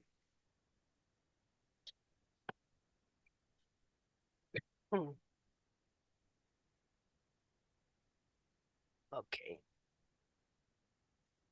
Okay, so you see, everything that we do is based on trying to get a similar form to what we're seeing on here. You know, so you will know that if your bar is clear up here, that's obviously not where it should be, because you see where those lines are. That's where Yeah. the bar ends. Okay, which is, if you go up here, it's just right at the top of the cleft here. Let me see. So I seen something I wanted to define more. Just a second. Oops, I'm doing the wrong thing.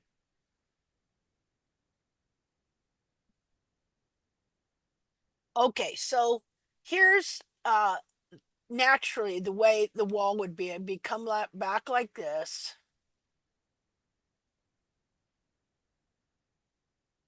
Okay. And this would be your bar. See there, here's this would be your heel buttress. Okay, so here's your bar, and it is about that big. See there? That's your bar, and this is where it would end. Now, when the back of this foot is pulled down, I pull this down, it's going to affect what's right here, right? Okay, and it's going to make it, let me get a different color. It's going to take this bar and it's going to bend this up into the foot right here to where, and first it'll curve it out too. It'll curve it out like that. Okay. And just a minute, let me undo that though. But the first thing it's going to do is going to take this bar that's like this, and it's going to bend it down into the foot like that over time at each trim. As the back of the foot's pulled down and the heel's shoved up, it's going to bend this bar up into the foot like that. The thing is, you don't know it's happening, so you keep trimming it the same way as it's gradually being pushed into the foot like that. And so when you're looking at it, it may just look like this. But it's shoving way up into your foot like that. You see what I'm saying? People and they see that this area is real deep. It's deep because the whole foot's being bent right here. Frog is being bent, and it's creating this underneath, like so. And it's bending this bar literally up into the foot right here. In fact, this bar will kind of be, the coffin bone is right about here. So it's kind of connected into the back of the coffin bone. And so it will separate from there and jam up into the foot right here. Now imagine you're taking this piece here and you are pulling it down that way. Meanwhile, you're bending this part up. But remember, this is the foot. But what you're doing with the capsule is you've got that hard hoof wall pulling this part down while you're bending this hard bar up into this area of the foot right here. And look how smooth that area is. It's not supposed to, have something jabbing up into it. And it jabs right up into the navicular bone. So I got a capsule here where you can see how it's bent the collateral groove of the hoof capsule so that it's just like this up into the bottom of that foot. Let's see here. Let me undo some of this stuff. Okay. So what we're doing is we're trying to leave the horse something to be comfortable with, while at the same time removing enough to where that foot can move a little bit and pull back into a different position, from whence it will grow hoof capsule in a different position. And so each time you trim, you do these things to lighten up the stability of the hoof capsule so that the inner foot, because that horse is pretty strong and there's a lot of connected to that foot, and they will pull it up in increments each time and be growing capsule from a different place each time, and so you just keep it kind of going in that direction till you get to a place where it's relatively in about the correct shape, and then you can let the foot wholly establish a frog, wholly establish bars, see, to support and stabilize that foot. But right now we're wanting to destabilize to a degree, not to a degree where it's going to be harmful to the horse or you'd relieve too much, because he's got to grow in new capsule in all this process. But we want to relieve it enough to where each time a little bit can move, a little bit can move. Because again, the capsule's temporary. This capsule here is not on my horse anymore. It's gone. See, and the position his foot was here, and you can see his bulbs are turned in that way. Okay, his foot is in a whole different position. And like if you look over here, um, well, his heels have straightened out a lot, and he's grown a lot more real sole in his heels as well. Yeah. But anyway, let's go back here to these other pictures. See if there's anything else on here I want to show.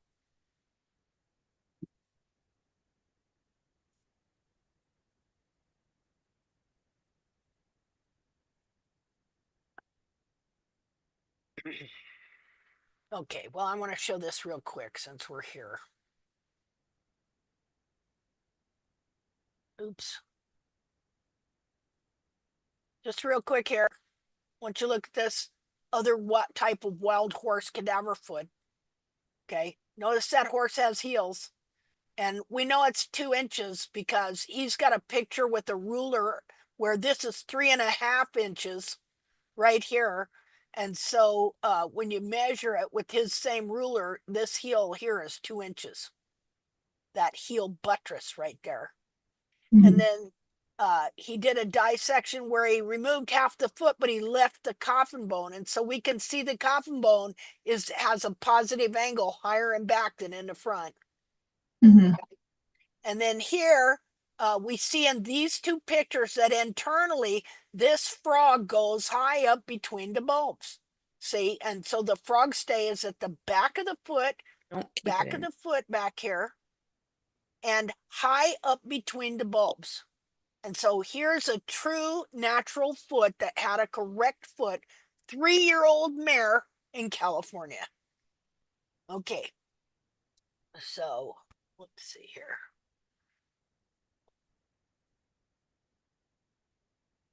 Okay, so in these pictures, like if we're to go through them, let's go back to the first, to where his problems started, and see what's Well, they had started beforehand, but yeah. Oh yeah, they started way long time ago. They started as soon as somebody grabbed onto that foot. So Or here, didn't. here you can see. Have I got his foot up there? Yeah, and this is where I realized that I knew nothing about the foot, because I knew that looked wrong. Yeah. But I didn't know how to I was like, his frog is disappearing. Like, I don't know how to say what's going on. Yeah, so his heels are actually he's got contracted heels because of course they've been taking the heels down constantly, and at some point his bulbs have decided they weren't going with them, and so his Mhm. bulbs are sticking out the back of his foot. This is periopal right here, Yeah. because the periopal's stitched and growing onto the frog to try and keep the capsule on and Mhm. stuff, because ideally the heels should be clear back here, up under Yeah, and the. you can imagine why I haven't been able to find boots to fit him. Oh yeah, yeah, because the bulbs sticking out the back there.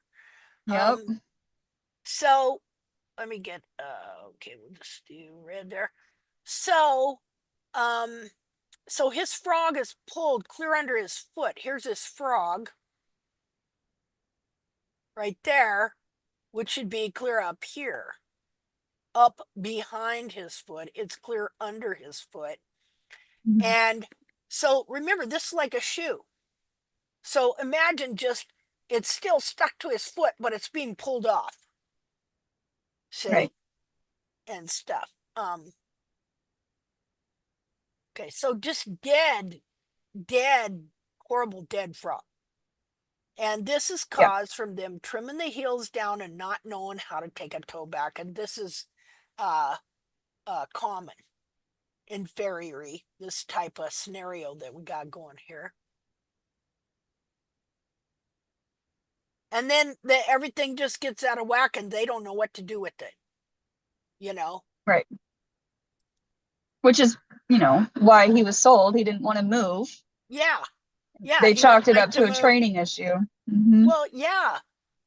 So his heels are being crushed here, and this here is actually I'm surprised he hasn't had abscesses. Has he had any abscess? I have not dealt with an abscess, knock on wood. I don't have any wood around me. Yeah. This is where I thought that he was laminitic. Yeah.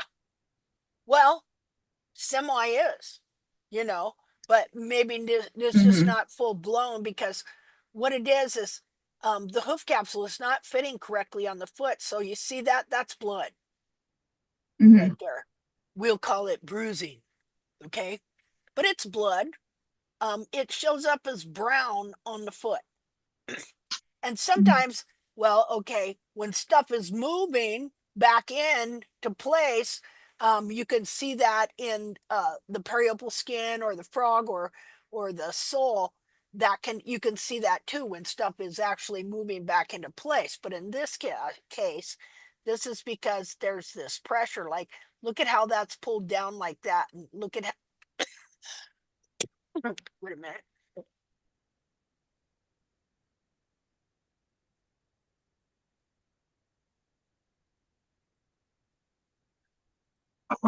Okay, so we know that they're not the growth ring isn't supposed to curl down the back of the foot. See, Hmm.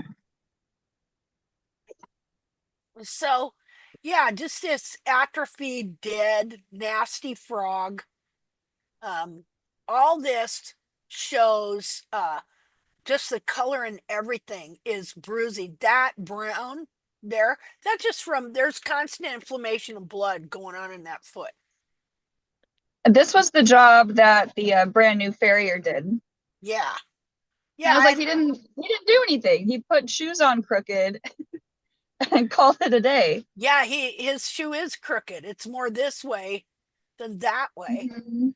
I feel sorry for those guys because wow, look at I that. did That's too. I terrible. did. That's I did too. that's really terrible. Like even that's even bad farrier from a bad farrier. So I felt terrible. He was so thankful for, allowing him to come out and work on him. And I didn't really have a choice. So I was like, oh, you're welcome. But oh, is he a new yeah, he farrier didn't. just getting clients? He was brand new out of school. Brand new out of school. I could Okay. I could not find anybody else. I mean, Yeah. I'm about 45 minutes away from UC Davis, Yep. and I'm like just out of everybody's bubble. Oh There was wow. one Yeah. guy that shoes a bunch of my friends' horses, but his books were closed. Uh-huh. So I was kind of, like in the You're dark, desperate, just you know. grasping for people. Yeah. Yeah. But then you pick up the foot and you can even tell, that's not right.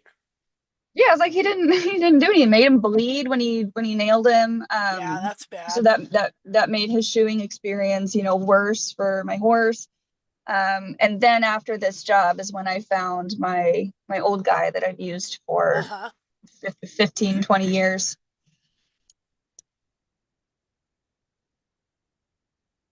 Yeah, see all that you can really see through these Those are white his feet.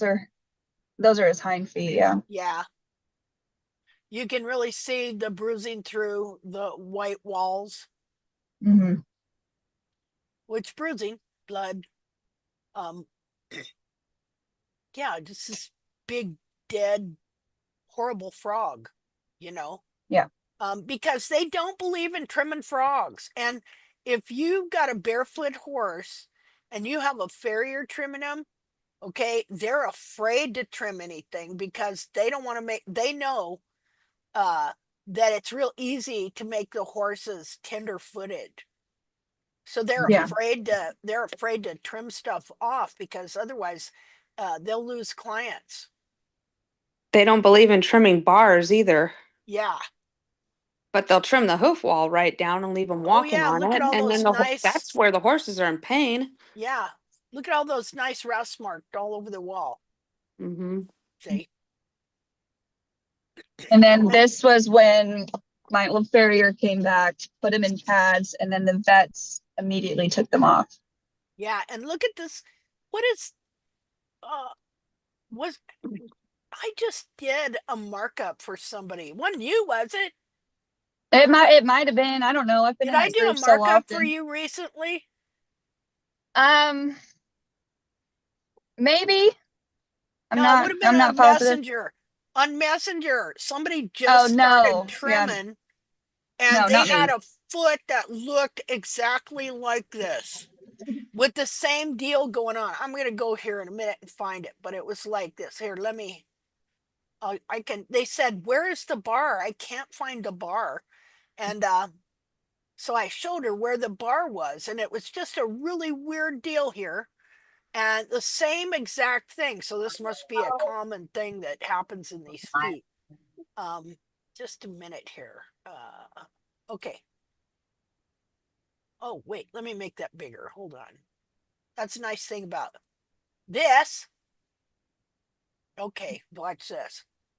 Um, it's kind of neat because it took me, I had to figure out on her horse where the bar was. So the bar on this horse is clear up here.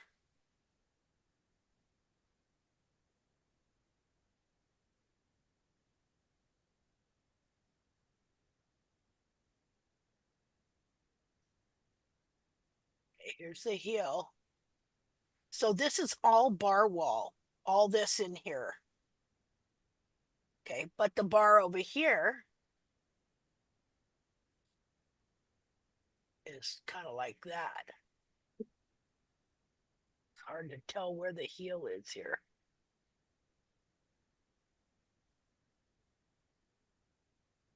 See there? This is Yeah.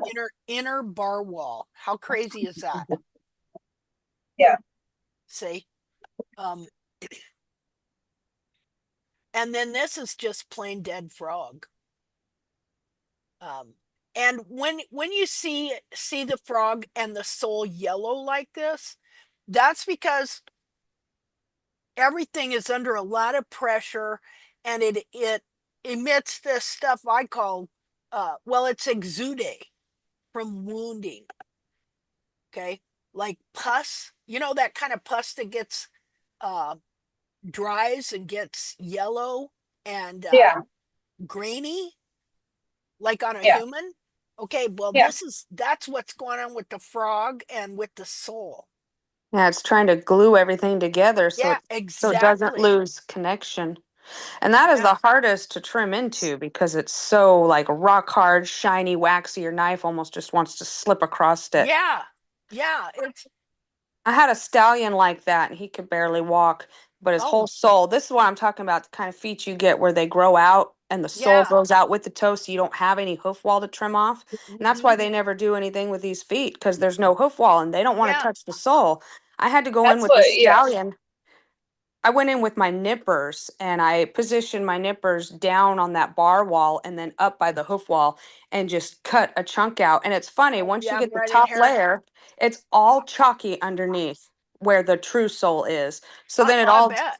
it all disconnected. And then all of a sudden I had like an inch of hoof wall past the heel, and it was longer in the toe. And then I was able to trim it out. And he was so bruised and sore, and he was still sore. He was better, but still sore for about 10 days after the trim. But then after that, he was sound. And he was one horse that I got sent to that barn because of his issues being so bad. Hmm. And after trimming him, I ended up taking over the whole barn after that. Isn't This was that probably something? about 6 years ago. But yeah. Wow. So can you trim them the same way like that if their soles are really thin in the Well, X-ray? you have to. In Yeah. this case, you have to start taking off this bar, even if his sole is thin, Yeah. because his sole is going to be thin, and the foot will not be able to move or anything because of this bar, and so it will lay over the sole and keep it from growing. And And everything's glued together to prevent it yeah, from continuing. It doesn't want to disconnect from the internal foot. yeah. So, So, sometimes, like, I don't like horses being sore, but in cases like this, I would not see. Okay, it's like the person who has an arm. Okay, like when I was a kid, we had a How neighbor, I and explained it to my mom, like you have like an ingrown toenail and you kind of have to like hurt while you take it out. there you go. Yeah, yeah. It's exactly the same actually, except it's bigger on a horse's foot. So, yeah, and I've seen them be tender still after the trim, but hmm, they're still relieved, so they're better than yeah, they were. better than they were exactly. Hmm. I mean, this is one big chunk of bar here. Yeah. Would So you that he mind, was, Linda? Yeah. Oh, go ahead. See the lines, the bar, the growth rings hmm up there. What did somebody say? What? Would you mind, Linda, if we go to his latest image so you can explain the changes to Okay. me that have happened since this Okay, one? let's see here. Okay, so that's down here, right? Yeah, should be Right here? yeah, that one. Yeah, that was last Okay. week. I'm looking. Oh, oop, oop.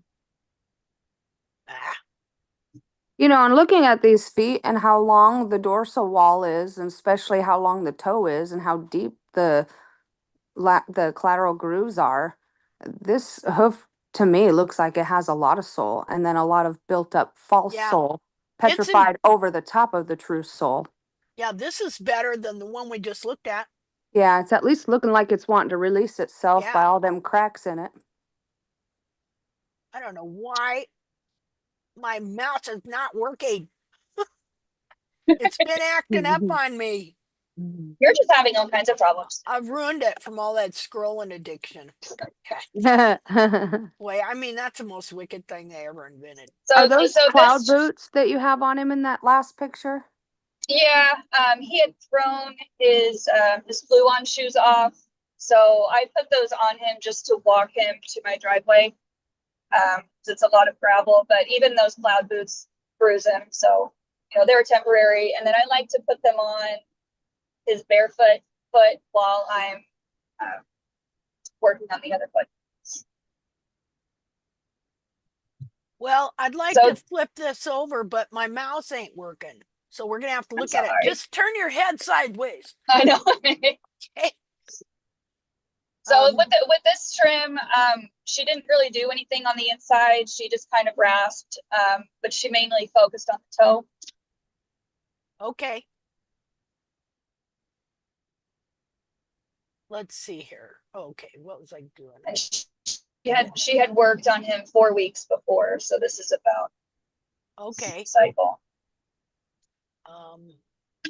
Just a minute here. trying to get thinner. Okay, there we go. Oh, that's too thin. Just a second here.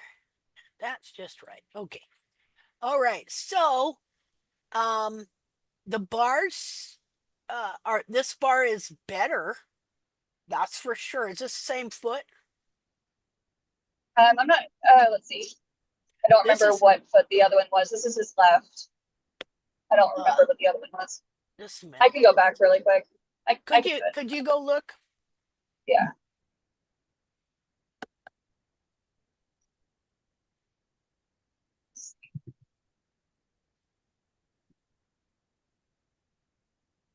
Um, shoot, did I not mark that one? I don't believe that I didn't mark that other one either. Okay. Um I believe that it is. I could be wrong, but I'm pretty okay. sure that that is. Well, irregardless, this one is somewhat better, but still see all this is the bar here. Now, the main part of it is here, right here. But the way the foot is bent, it's shoving stuff up this way here, right into here. So you know that the back of the foot is bent and bent under, and so it's shoving the bar up. It makes them curve. See how this one's curved? Yeah. Okay, it makes them curve, and they grow there, and that's where your foot's going to stay. It will never move. Um, it will never move until these bars. Just a minute here. Let me undo. Until these bars are trimmed, all this hair taken out, and these bars are trimmed like down to here, at least, at a minimum. See, to where all this is taken off to where your bar is like here. You know, more like that. And all this cleaned up and off the, see, this is bar that would also be laying over and on the sole right there. And so, just a minute here. So, very important to dig out this apex. Okay. Yeah, it looks like it's gotten longer since. It's probably never ever been truly dug out, you know. Right. So when the foot contracted and the whole frog here that should be clear up here was all shoved down and pushed forward, then this is where your old apex is. So it's got to be thinned down very good and taken down to where it literally blends in. Clean frog, clean sole. And then that will weaken the hold that the old frog growth and periopal growth has on the tip of the frog, so that when the bulbs want to release and pull back and pull that frog corium back, it can literally pull it back. See? Okay. And yeah. Like I've noticed this thing since I've been into this serious frog trimming. Okay, in order to release the frog so it can move back to where it's supposed to be, okay, that I will get down and I will trim it down to where you can literally see it's the seamless merging of frog and sole. And within several days, I will come out and it'll look really different. It'll look grainy and weird, like right around the tip. Because what has happened is the actual soul corium then was able to pull, well, the frog corium, the frog itself was actually able to move and pull back. And then soul will start growing. Like there's actually should be nothing but soul growing here. See?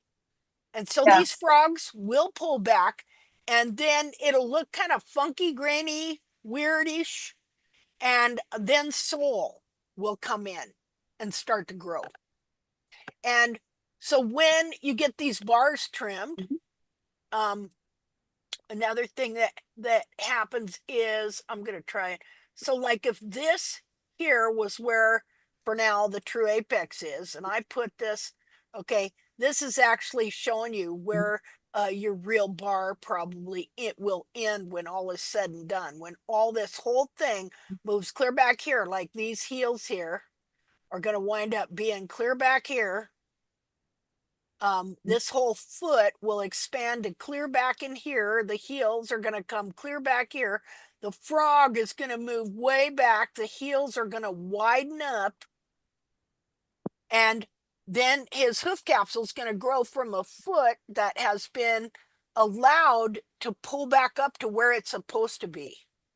And, you know, as the frog moves back and the this area is cleaned out and thinned out and it moves back, then it also starts to grow better and actually push the foot up and back as well. So it's one thing of the inner foot moving, and then the capsule and the frog here getting healthier and growing and moving and pushing the foot back up. Yeah, and you'd be surprised at how much more comfortable, you wouldn't think it, but how much more comfortable they are when you carve out those bars and that frog. Yeah. It just releases the capsule. They have like instant relief. You'd be Yep. surprised that any lameness they have is almost gone after one trim, as long Yep. as you leave the heels high and leave your hoof wall. Yep. And Linda, I actually posted some pictures. We talked about it last week about me bringing them on. You were like, yeah, bring it. Okay. But it was Yeah. Dagon's feet, and his feet are just almost just like this picture where I started, and then how he's been trimmed. And Okay. Yeah, I want to look at that for sure. Before we move forward, can I just add that as when you trim out those bars or amputate them, they're going to grow back so quickly. Like the next day, it's going to look Yep. like you didn't do anything. Yeah. So I just wanted to manage that person's expectations of when you go back the next day to look like they grew instantly overnight. Yeah, because people say that all the time. Well, I trimmed them, but they grow back so fast. But unless you remove them all, I'm telling you, if you get them all the way out and you dig it out yeah, all the way, the next day you won't see them if you get it all. yeah, If you trim off a little and all of a sudden, bam, you have tons, you had a significant amount of impact bar in the capsule. Amen. Yeah, exactly. That's just what I was thinking. Because, as that bar, like I showed how it gets jammed up into the foot like this, okay? And you think you just have this, okay? But it's really deep in there. And so you give it room to move by cutting it down. Well, then all this here will move up like that. So it's the same principle of when we're trying to straighten out the horn tubules in the wall. And so you bevel the hoof wall and they move back and you think the hoof wall grew, but it was just the wall coming down and moving back into place. So to clarify, we're not trimming the bar, we're really amputating it. I don't know about amputation. We're trimming off growth that shouldn't be there. But it will grow back even if you dig them out. I just went yeah. back and trimmed a horse and I'm like, oh my gosh, 5 weeks. And I trimmed hers all the way out and they grew back straighter and healthier. And I got healthier, beautiful frogs growing in like crazy. I'm telling you, you stimulate what you trim. Wow. But they're coming back better. Yeah, coming back. We're growing back better. Yeah. We're building back better, man. Yeah, grow back better. I want a hat. Yeah, I want a hat. Grow back better. Linda, can I just say something? You because bet, we're please do. just everybody's saying that the bars are growing back, but they're actually what you said, they're shifting back because they're so sunk in. So by taking, maybe it will be better for understanding of people who are new. So you're taking the chunk out so that sunken bit can move up.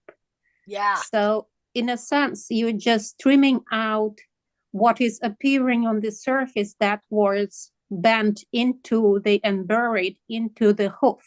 Yeah. Because the heels will start moving and opening up the back of the foot, right? Yeah. So the bar that was submerged and compressed in, it just will pop up. It doesn't grow. It just pop up because Yeah. the food will be unfolding. Maybe it's a better explanation. Yeah. Oh, that's a great And when the explanation.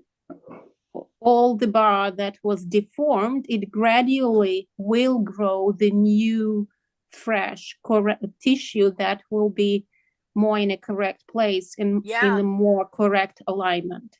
Yeah. As a So you newbie, have, that was very helpful. Thank you for clarifying. Sorry. Thanks. yeah, you but I have to love that remember that. I love that you're sharing this hoof, because it's actually great to share the pictures, because then you can kind of see how that hoof was trimmed. You know what I mean? Because it's kind of Yeah. like the same hoof you got going on. And then you can see like how much bar was actually removed. And I wouldn't encourage you to remove that bar on your own that early. Oh And no, you're oh god, no. you're never going to talk your farrier into it. I just trimmed a lady's horse. I had trimmed her a couple times before, but she got a new farrier and he's younger. So it's easier for her to be like, hey, don't take his heels, do this. And he's listening. But she came and I took video of, I was going to post them on our tact group. I took videos of me trimming this horse so she could record it and take it back and show them to him. And his comments were, I do like how the hoof looks. It looks good, but I don't agree with the bar trimming. Even though I talked in my video about how, how a hoof bound like this, you're never going to get the capsule back no matter how much toe you cut off Yeah. if the hoof's bound. And that's why I'm trimming this much bar out. But once you get the hoof correct, then you can let it grow in, and how the bars are not weight bearing, but they're more like stabilizers on the side of our frog stay that support our navicular bone. And Yeah. Can I he still also, didn't like it. Devon, He was because like, you nope. have, sorry, because you have lots of experience with all that stuff. You see more horses. So I kind of understand where they're more conservative with the bar trimming, because what if the foot is so bound and contracted from back to front that if you trim the bars, what you will the impacted sole in the seat of corn will start just falling out, right? Mm-hmm. And it will create this huge, almost holes. And at the same time, wouldn't it could the foot collapse further? I've never seen that happen. And actually, when you have a hoof with an excess amount of petrified sole and, grown out bar, and the whole thing's compressed and bound, what I've noticed is when you start getting them anatomically correct, when you start seeing the cracks and all of a sudden you go out and there's a hole in the sole, actually what happened is the hoof did shift more correctly. So now the internal foot doesn't necessarily need to be glued together. It's more correct. So now it's releasing what doesn't need to be there. What So when I'm you go saying, out, would you go more gradually if the foot is really bound? no, I'd probably be more aggressive. Okay. I mean, depending on the sole. Now, I also sent Linda, and we could look at it on a different part, but I also sent a picture of a hoof that he had foundered, and they said it was an injury, but it almost looks to me like it may have been a blown abscess out of the heel bulb that turned into canker.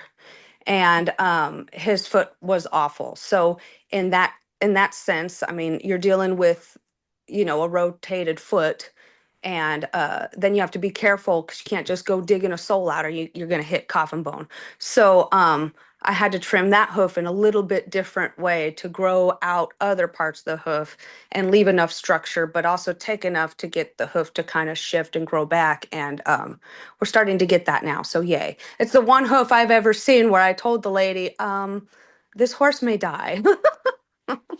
but we started, I had them get cloud boots because he had wedge pads on, and I removed them because the canker and that wound was so bad. She really needed to soak this horse's feet, but there was no way you would get into all the crevices. He'd blown several abscesses with these shoes and this wedge pad glued on. So I removed them. I had them order cloud boots with a wedge pad so that he would be comfortable. And then the girl was able to soak his feet. And I was like, at least 20 minutes to an hour soaking his feet in some Epsom salt. And she did. The great part about this is you also need the person at home to be following what, because I could trim the horse, but if they're not with me, you're not following. It's really hard to keep up. So she soaked him just like she was supposed to, kept that wound cleaned. And he's gotten significantly better in the last couple months. But the first time I seen him was kind of trims from like how I've always, handled these situations. And then now I'm able to, now that I got enough growth, able to apply, removing some of the bar and the frog, which is actually allowing the internal foot to settle in the capsule more correct. And I'm getting toe growth now, and I'm getting growth, so I have structure so that I have room to handle more of the internal part of the capsule and straightening everything out. So, and he's sound now, yay, in his clod boots. He wasn't sound before, but he's walking better without them. So we still have a ways to go, but huge changes. So yay. Well, thank you for sharing. Yeah, no problem. Yeah, thank you. You're welcome. Okay, so I'm gonna show you this capsule that I got of a horse that I was trimming, barefoot trimming, that eventually got, not my fault. Okay, okay, poor guy. His name was Toby. He's the sweetest little horse. But the vet injected him with ivermectin and it killed him because you're not supposed to inject horses with ivermectin. So we're gonna go to that, and then we'll go to the other pictures that you wanted to on this horse. But I want to show you internally what is going on with these capsules when those bars are shoved way up there, and then you'll have flaky sole in the seat of the corn. Um, so, geez. So I gotta go find Facebook. Just a second here. Stop this.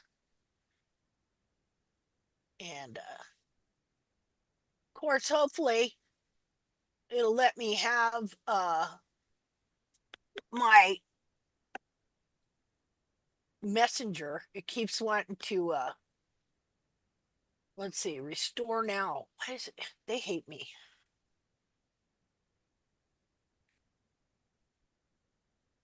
I'm just my own worst enemy. I need to learn to keep my typing fingers shut. Okay. And real fast, where you're looking for that, just something I was just thinking of.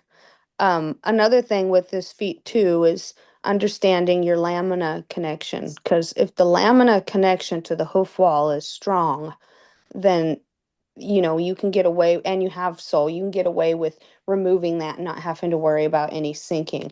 And if you're dealing with a horse that has severe laminitis, you would want to tread lightly, removing stuff underneath, because the lamina almost turns to like butter. And if you remove some of the protection underneath, then in that case, the hoof can sink. So it's also understanding the lamina connection and making sure that part of the hoof is healthy and can handle that. So Yeah, with Moo, I treat him like he's always borderline laminitic. I changed his diet. I feel like I've always been conservative with his feet just in case. I mean, I don't touch his feet, but watching the farrier and kind of seeing what they're doing and asking certain things. I'm always afraid that things have changed since the last time we did X-rays. I'm so afraid of him sinking or Yeah, rotating. I don't blame you. Trimming off too much and throwing his rotation off, or touching his sole too much. So yeah, we've been super, super conservative and working really, really slow. Yeah, I don't blame you. But maybe you'll get some ideas of things you can start to implement here that will start to loosen things up for him to make him feel better. Yeah. And so I'm going to show you what happens to these bars now. So I get these feet on this horse, and uh I went to dissect them. I had been barefoot trimming him for about 8 months, and it pulled the whole back of his foot down. I didn't know this for a number of years though. And the only reason I knew is because, first of all, in doing the dissections, I took so many pictures, and I also made plaster casts of all his feet. Okay, so then years later, as I learned stuff and I look back at the feet, I'm going, aha, you know. So that one point, I was dissecting this foot. Now, at that time, I didn't know how to take hoof capsules off. So I took it off. Well, I got it off in one piece, but I removed the frog first, and I mean different things. So it had been probably 5-6 weeks since I had trimmed this horse, and I would always take the heels back to the base of the frog. Now the capsule dried up, so it's contracted a little. But what I'm going to show you uh, is genuine on what happened. This is not the result of, dead capsule contracting, whatever. So if you look on this side here, right here, you see how flaky the sole is in there? Can Yeah. everybody see that? Okay, Yeah. so I had the capsule and I thought, well, I'm going to trim that out, you know? So I started taking it down and it just kept going and going and going. All right. And what I found was this here. Just a minute here, because I want to hold on, because I want to turn this around. So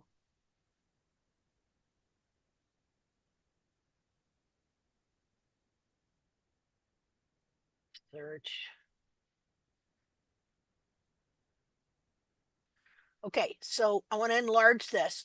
Do you see the way that bar is aimed up into the foot like that? Okay, Yeah. this Yeah. this this little piece here should be connected right here. Oh, okay. See it? It is literally bent up into his foot there. Um, see if this kind of looks better. Okay, so this, you don't realize it, but they are both bent up into the foot. But looking at it like this with all the flaky sole in there, you wouldn't know that. And so I took it down to clean sole right here. Now let's go back. And again, see, you can see where it became disconnected and this area stretched in here. This should be connected right here. Okay, so just a second here. I have to admit, Linda, I can barely see what a bar is, so I'm kind of losing everybody, but I'm still here for the ride. So Okay, okay. just let you know. Well, you can look at it later. Yeah. Okay, so let's go to a different photo of this. Okay, here, this shows again how it is bent down into the foot and separated from where it should be connected right here. I can see that. Okay, and again, you can see the flaky sole over here, looks like full flaky sole, and I had taken all this out right here. And of course, this coloring here, okay, that shows trauma. See that yellowish color? Yeah. This is what it looks like behind. Now the heels did contract, come together just because, the foot is dried out. But you see the way these are bent up into the foot? That's not Yeah. supposed to be like that. And so that's why I'm saying when you trim the heels down, it's pulling the back of the foot down. As it pulls the back of the foot down, it bends the bars up into the foot. Okay, they're not supposed to look like that. Well, I'm going to show you here what they're supposed to look like. Just a minute. Let me go get let's see. See, everything we're doing here is about understanding. Understanding what is going on with these feet. Let's see.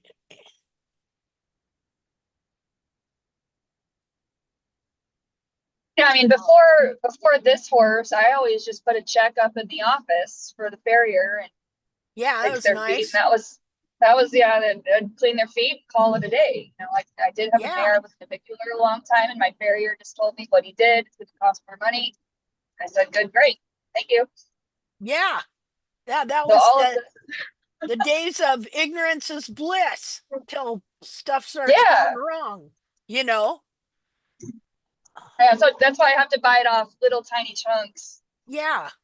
as I go. Let's see here. Well, it'll all come together for you. I don't know why I'm having had bad time here. Okay. Okay, so first I just want you to look at what the bottom of a foot looks like.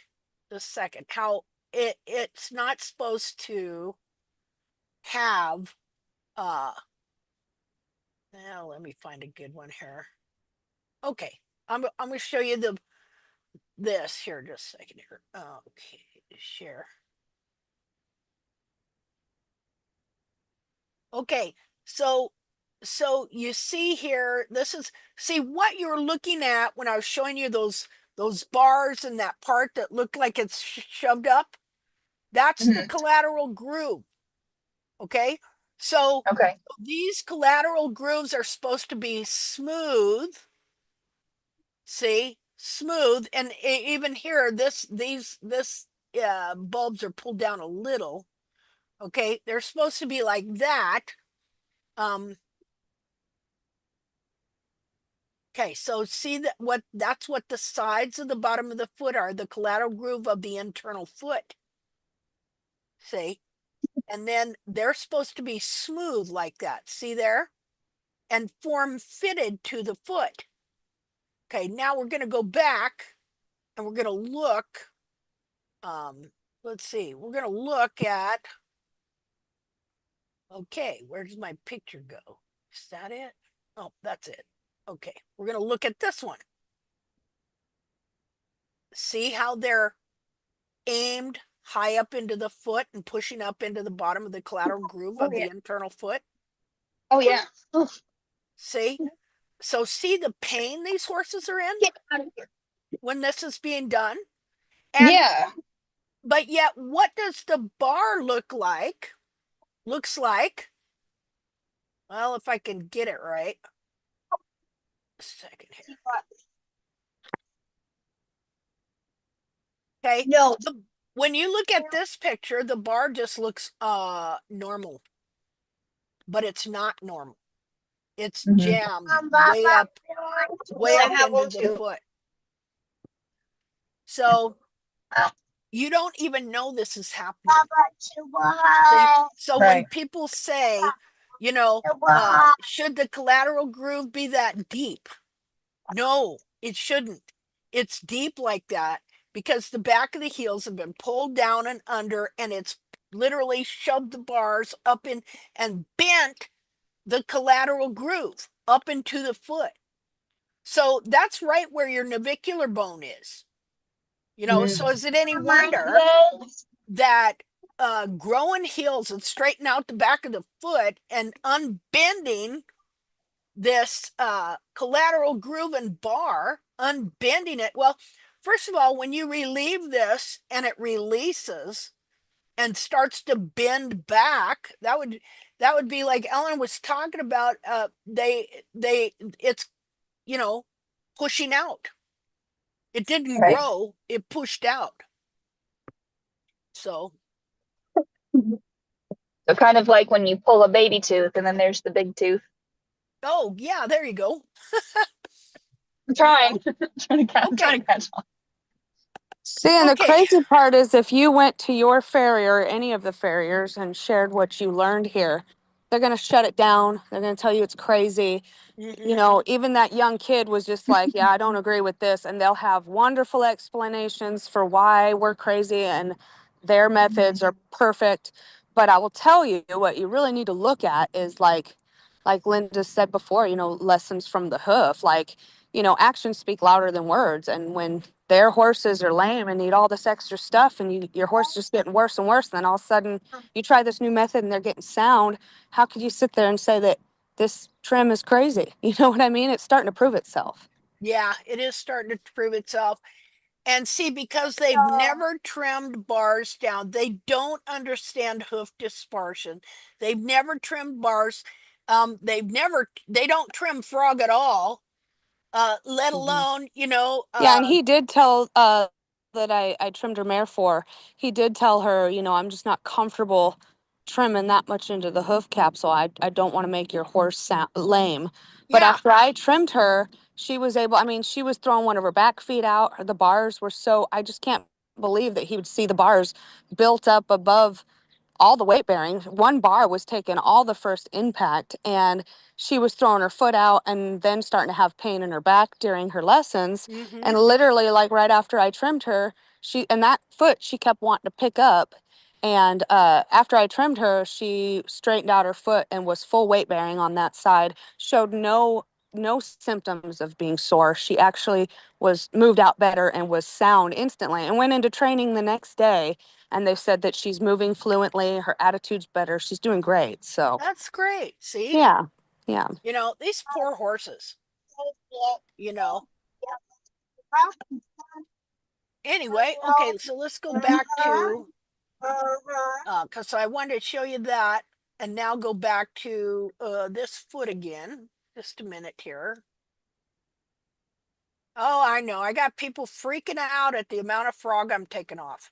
I don't care. I don't give a damn what they think. You ain't never gonna please these people. You know that, right? It wouldn't matter what you do, not unless you kiss their rear end and give them $500. Then they're gonna love you. Or unless their horse is about dead and they've tried everything and it's costed thousands, and then they finally let you get a hold of their horse, and then their horse is sound. Yeah. Then they'll finally love you.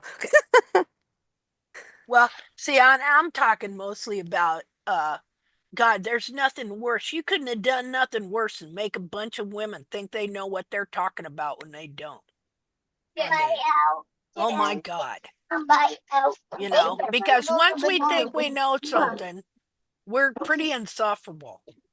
Oh, you gotta go in your room. I know because I've worked with women my whole life. Well, I worked with men, so I was spoiled. Like when I was in Wyoming doing construction work and working on a ranch, I always worked with men. But they can be as bad, but still, sometimes women are just terrible. But I saw her share your information. Switch him. Okay, here we go. I told her, I was like, if you have him trim for you and then you come see me every few months, we'll be going back and forth. You're never really going to see a change. Yeah. So she's going to be hauling her horse to the barn and having me take over her trimming, and then take pictures and then send them to him weekly so he could see how the hoof grows out and the That'd be great. difference. And then I sent him your information. I said, send him this website anyways, because he may be against it, but I bet you in secret, if he wants to learn and he's having issues and want to be a better farrier, he'll probably sneak in and watch anyways. And what's the worst thing that can happen? He actually learns something and starts to apply it to these horses and maybe helps somebody. So yeah. Okay, so we're back to this foot. So now, where do we go from here, Mallory? Yeah, that was last week, where Okay. she was pretty aggressive, rasping off some toe. She was really apprehensive to do it because I had my regular farrier coming out to do my other horse in a couple days, but his DPs had been high for 2 weeks, and I kept clocking them at 54.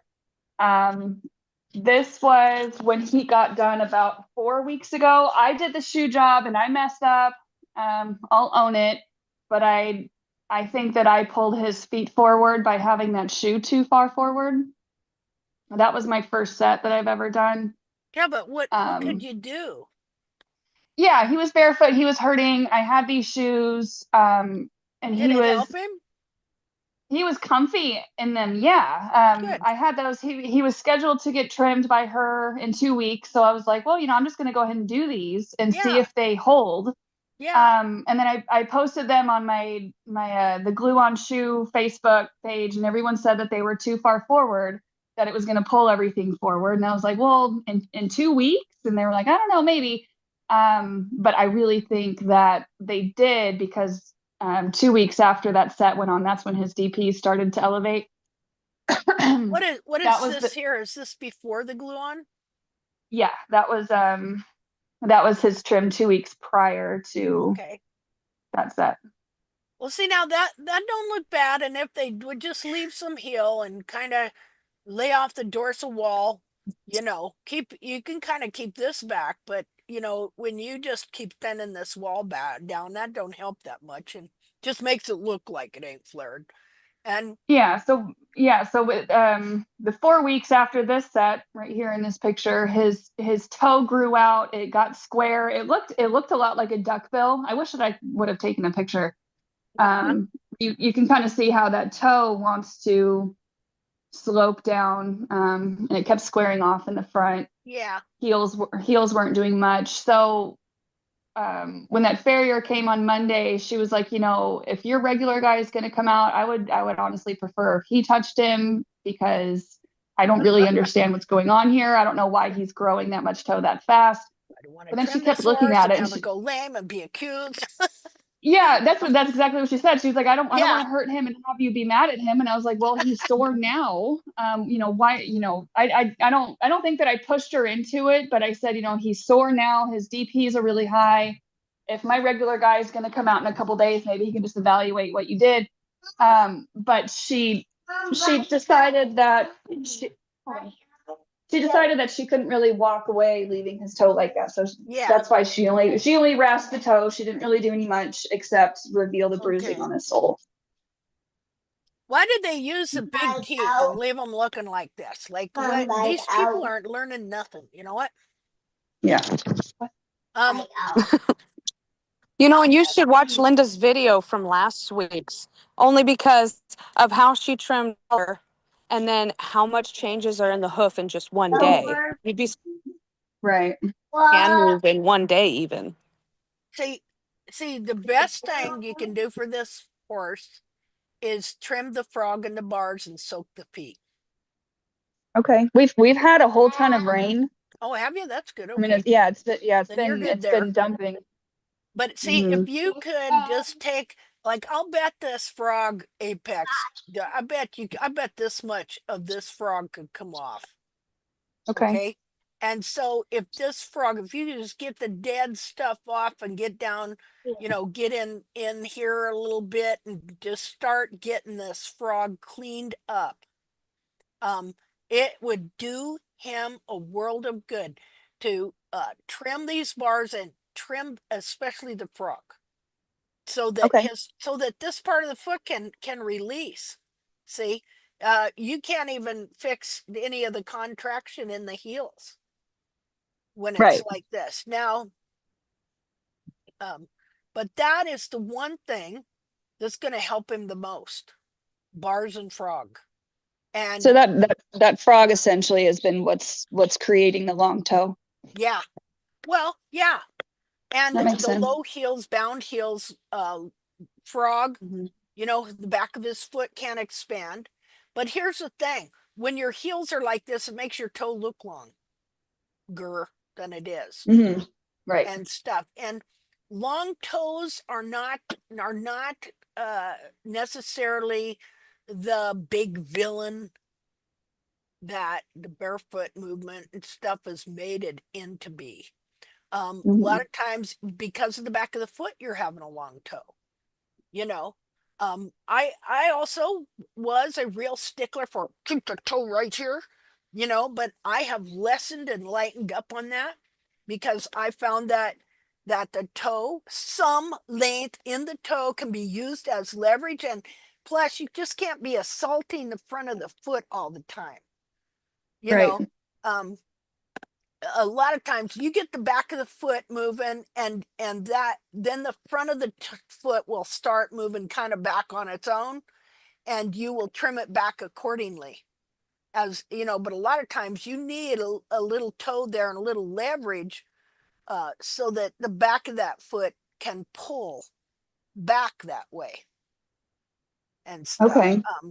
What I've been told is that the heels are not going to grow if all of the length is going into the toe. You've been told what? Well, that was probably the way that I took it. That if he's growing toe first and everything is being pulled forward, that you would want to keep bringing that toe back and not touch the heels, so that well, I mean, you can just maintain the toe and just keep growing the heels, but the thing about it is you're not gonna grow heel as much as you would if you were trimming the frog. See, because the frog's holding right. everything right there, and really you got false heels, and all that needs to unbind and unroll, and it just can't do it with that big petrified dead frog. Gotcha. See, Okay. um, Do you think that somebody what that one of you or all of you might be able to help me understand why he was sound when I bought him, when his feet looked horrible, but now that we've been working on his feet, it seems like he's touch and go. and who'd you buy him from? My neighbor, I know, my neighbor's son. We traveled up 5 hours to meet him, but he was sound for about 2 weeks, 3 weeks maybe. Where I Well, started to slowly notice it. Did you check his blood for drugs? people do Let's it. see, when I'm did sorry. we? They No, beat I him know, up, no, like you know. no, that was one of my first thoughts. No, well, yeah, no, we did blood. No, we didn't do blood work. We didn't do a PPE. I spent a lot of time with him. He came back down to me, I think 2 weeks after we went to go look at him. And he was still sound then. So Well, he probably not wasn't sound, you know. He just, you know, did you ride him around? Did you see him move a lot? yeah. Okay. Yeah. Couldn't get him to low. I got him to a couple times at home, but because I barely knew him, I didn't know if it was a training issue Yeah. or what. But once I started seeing that slight lameness in the right front, I was like, Yeah, maybe. see, it was always there. You just didn't see it for one reason or the other. You never know if they could have just given him some bute, you know. And True. maybe they didn't give him anything, but maybe it was just something you didn't notice. Maybe they hadn't made him lope for a while or really made him do anything. And so, you Well, know, I watched him, go around the arena pretty good, and then it was my turn. I rode him a couple times at home, lunged him a couple times at home, and I didn't notice it until, yeah, I don't a know. little bit later on. I don't know, but his feet were bad. You Yeah. know, so that if he wasn't lame is when we're surprised, you know. Hi, Linda. Right. Hi, Mallory. Can Hi. I Hi. can I say, like you mentioned, it was a long trip? Maybe it was Yeah. the trailering that finally really put that much inflammation in his feet that made them really fall apart. Stress, Mm. coming to a new Yeah. Good. place, leaving all your friends, you know. Yeah. Yeah.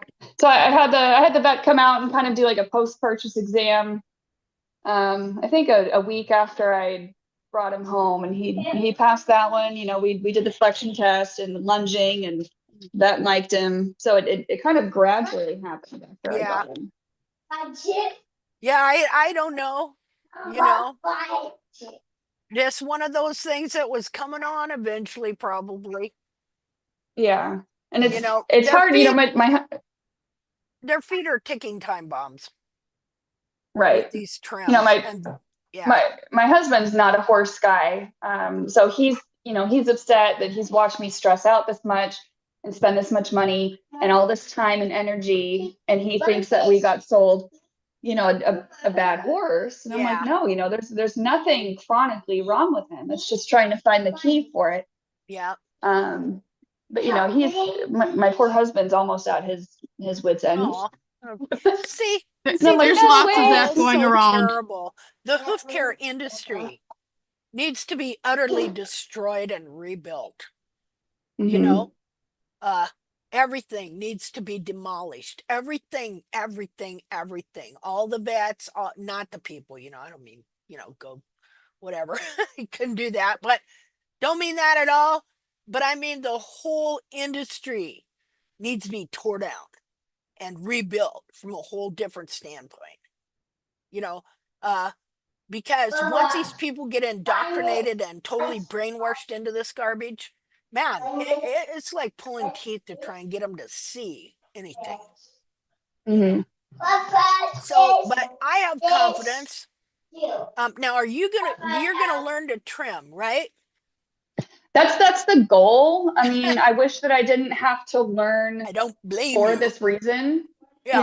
I wish that it wasn't, it feels like a teeter totter of, oh my gosh, I'm gonna have to put this horse down. How much longer am I gonna have to put him through this? How long has he gone through this? Am I making things worse? To, oh my gosh, I'm seeing progress. He's not lame today. It's just a bump in the road. Don't cry about a bump in the road. So it's, I don't think I'm going to be anywhere near ready to touch him for a while because, like I said, I can barely see what a bar is. I'm just You like, got oh, okay, anybody yeah. that can take instructions? You know what? My husband is an amazing, super smart engineer kind of guy. I really think that if he got his hands in there and knew what to look for, I'm gonna have him watch this video. Hi, husband. Hi, Dad. I'm gonna have him watch this with me later so that he can grasp it. I mean, he's down there helping me with the glue on shoes and giving me ideas. We have like diaper off competitions when we're doing his feet, like when we're wrapping his feet, duct tape. He's like, oh, you do one foot, I'll do the other, so you can do it better. So he's in there. I really think that he would probably be a good person to help me. But he's not a farrier. And my problem with the farrier situation is I have my current guy who's, pretty solid in his ways. He wants to get out of the business. His back hurts. He doesn't really like my horse. He thinks he's a waste of time.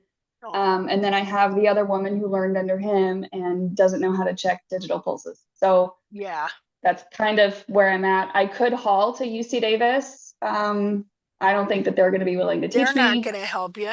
No. But that's kind of, where I'm at.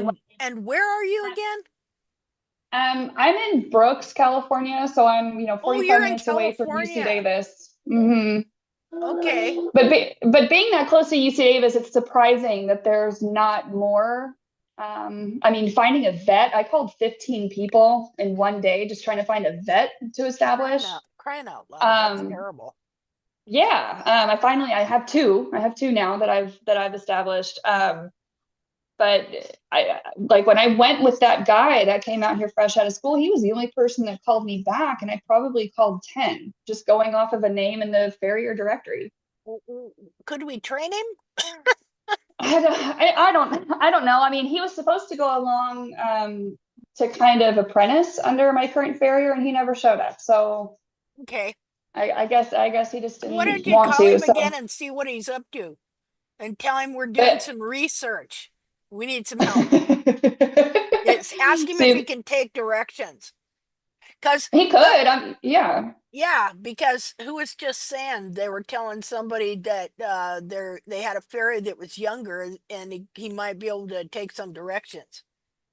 Yeah, that would be nice. Because once they're old, forget it. Well, no, we can't say that because we got David. See, we have David, who's a wonderful farrier who joined our group here. This buckle thinks we're fat. Huh? But sorry, I didn't realize I wasn't muted. That was my daughter. Okay. But do I really want to work with that guy? He was the one that put the shoes on really crooked. Well, he's not going to be putting any shoes on. And what you do is you learn to map the feet, and then we do a virtual trim where we have him trim to specs. Okay. Why don't we try that?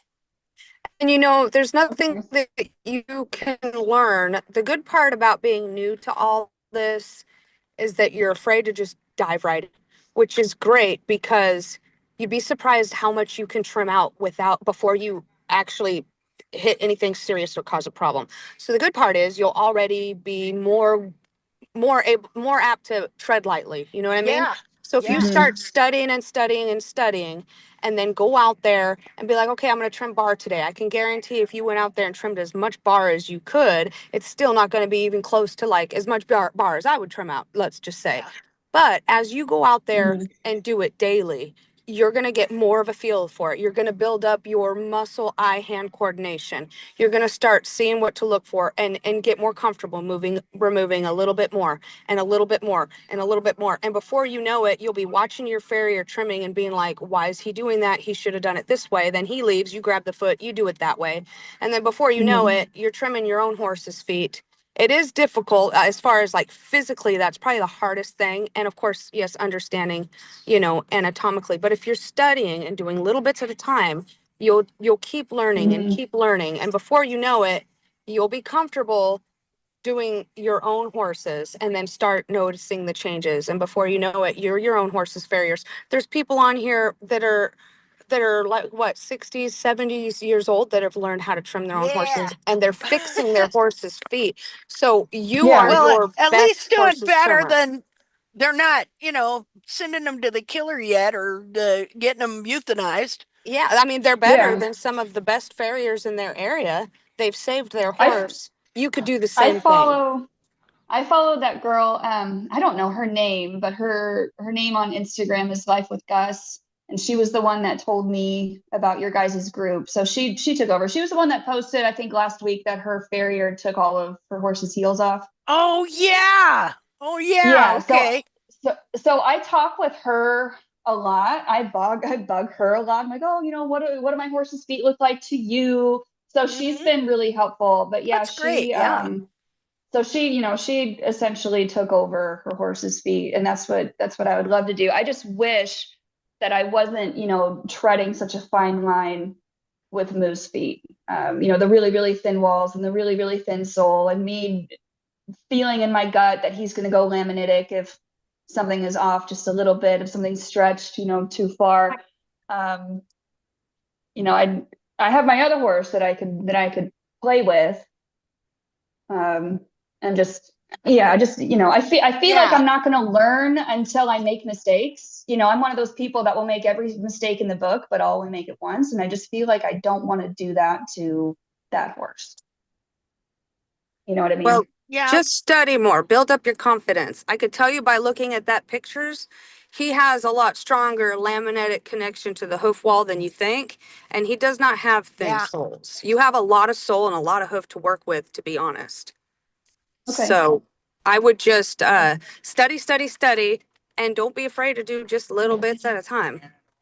And Linda, is anybody or are you available for like a Zoom lesson? Like if I oh picked up the yeah. foot and had a little rasp or something? Yeah. And here's what I do too. I would buy me a Proxon hoof boss You'll have to message me and that. learn to use that. It's a little Okay. grinder that I'm scared to use yet. Yeah. Oh, okay. And stuff, but you practice on wood and stuff. But yeah, we'll work some stuff out for that for sure. Okay. Okay. That would be awesome. And stuff because I think this would be a great case study. All you It people are case would. studies, by the way. All you people are my case studies. And so people say, well, how many horses do you trim? Well, hundreds, Mhm. technically. I'm teaching all Yeah, and you I was guys. So I hundreds. was I'm doing excited. hundreds. And you're all like in this what do you call those studies the scientists do where you got all the different people. What do they call Oh that? yeah. Um, I know what you're talking Come on, you're about. the What is nurse. it? Oh, The wait. the Or guinea was that pigs. Mallory? No, not You're- me. okay. What's that called? Blind studies? No, what are they called? Double blind means you don't know what you're using. Well, hey, there you go. We don't know what we're doing. Bingo. Mhm. It's like I say, Well, years ago, this farrier gave me my greatest compliment where on YouTube where he said, how can somebody that doesn't know what they're doing teach people who don't know what they're doing? I think that's awesome I was because excited. we do know now more what we're doing for sure, but they convinced me that I knew what I was doing when I didn't. Okay. These barefoot trimming gurus and the whole shebang got all these farriers convinced they know what they're doing when what they're doing is the opposite of what they should be doing and they're destroying these horses. So, you know, we know we know what we're doing now. We know what's wrong with these feet, and we are gradually figuring out how to restore them. And so it's not fair for these horses to be how many? I mean, just imagine. I can't even do it. Imagine all the horses that have needlessly been put down due to man's errors. It's horrendous. You know, it's horrendous. And then the hoof care world is full of words that I can't use regarding what some of these people are really like, you know, because this has turned into a big thing now, where people can instantly do online courses, online classes. If you're just got a little marketing skill, you can turn yourself into an expert you never were. See? So lots of greed, it's disgusting. So anyway, okay, well, I'll be glad to help you all I can. And all right, so what else do we need to talk? What's this horse's name? This is Moo. Moo. I like that name. Yeah. Because he Thank was a you. cow horse. No, He was, and he looks like a little cow. And his original Yeah. name was Happy. So he's just my little happy Oh, Moo. He's not very happy Moo. though. I He's not very know. happy though. Well, hopefully we can change that. You know. Yeah, I'm trying to. Okay, I just figured out how to make these pictures bigger. That irritates me now. Now that we're done, I'll do that. Okay. Gosh. Too bad they don't have a way that you can rotate them though. My Google Photos does. Uh, Hmm. I don't know. Anyway. Okay, well, somebody wanted me to talk about notches. So let's spend another 15 minutes or so talking about notches, okay? And I'll show you some of the notches that I've done. Now, my notches are bigger than a lot of people's notches. My notches are bigger than your notches. um, let me go find my most recent pictures. Okay, just a second here. And Linda, I did send you the pictures of Dagan. If you want to show them on a different time, that's fine. But I just want to let you know I sent them to you. Oh, I do want to see. Let's do that real quick first. Let's see. Let me close out some stuff here.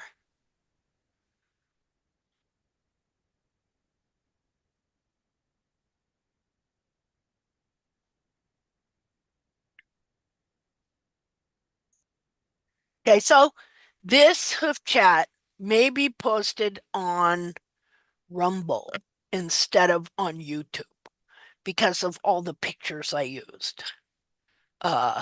I don't want to get a copyright infringement, and not that it'll stand up in the end, okay? But I don't want to do that. So I'm probably gonna put it on private and then put it on Rumble, and I'll give people the address to that because they won't copyright infringe me, you know? Yeah. Um, let's see here. Hold on. You know, and that doesn't seem fair because, like, if you were going to write up your own article about something, any information that you use from somebody else's, as long as you acknowledge that it's their information, yeah, you could still use it. So, yeah, it's what do you call it? The FU, yeah, the I mean, FU copyright law. I'm sorry, the that's just so FU. funny. Fair use. Hey, don't Fair have a use. bad mind. Fair use. And you never said these are my pictures. You said these Yeah. are Jamie Jackson's or these are, Yeah. all, whoever. So, anyway. Well, see, even the way, boy, I mean, these people, they take one little picture and they're slapping their copyright on it. They make me sick. Anyway. Let's see here. Okay. Okay. I found you. Ừ. Thái Okay. độ. I hear a baby. That's me, sorry. Hi, baby. But that's why I keep going on mute and off mute. Oh man, these are looking amazing here. And I ain't even got them shared yet. Hold on. Um, let's see. Share. There we go. Okay. All right. So what are we looking at here? So there's one picture I wanted you to show just because of the gal that was just sharing her horse. It's a Uh-huh. picture of a before it was ever trimmed. Should be with those. I mean, you'll see the bar, the frog, everything. Just Like before. this one right This here? one? Yes. Yeah, but you gotta go put it on the Okay. thing. Oh wow. Okay. Where's the And thing? look how his Don't do bulbs that are just now. so turned Why? in. Uh-huh. Con chip. And And so the he Wow. deep, doesn't. deep collateral Come on. grooves, see? Come on. So Where's the now imagine on these feet how that bar is and the grooves are getting deeper and deeper because the collateral groove of the hoof wall and the bar, which the bar is attached to, is being bent upward into the foot, like the pictures I showed you on this capsule I have, you know. So, and you can see on this horse, he's got deep collateral grooves. Am I wrong?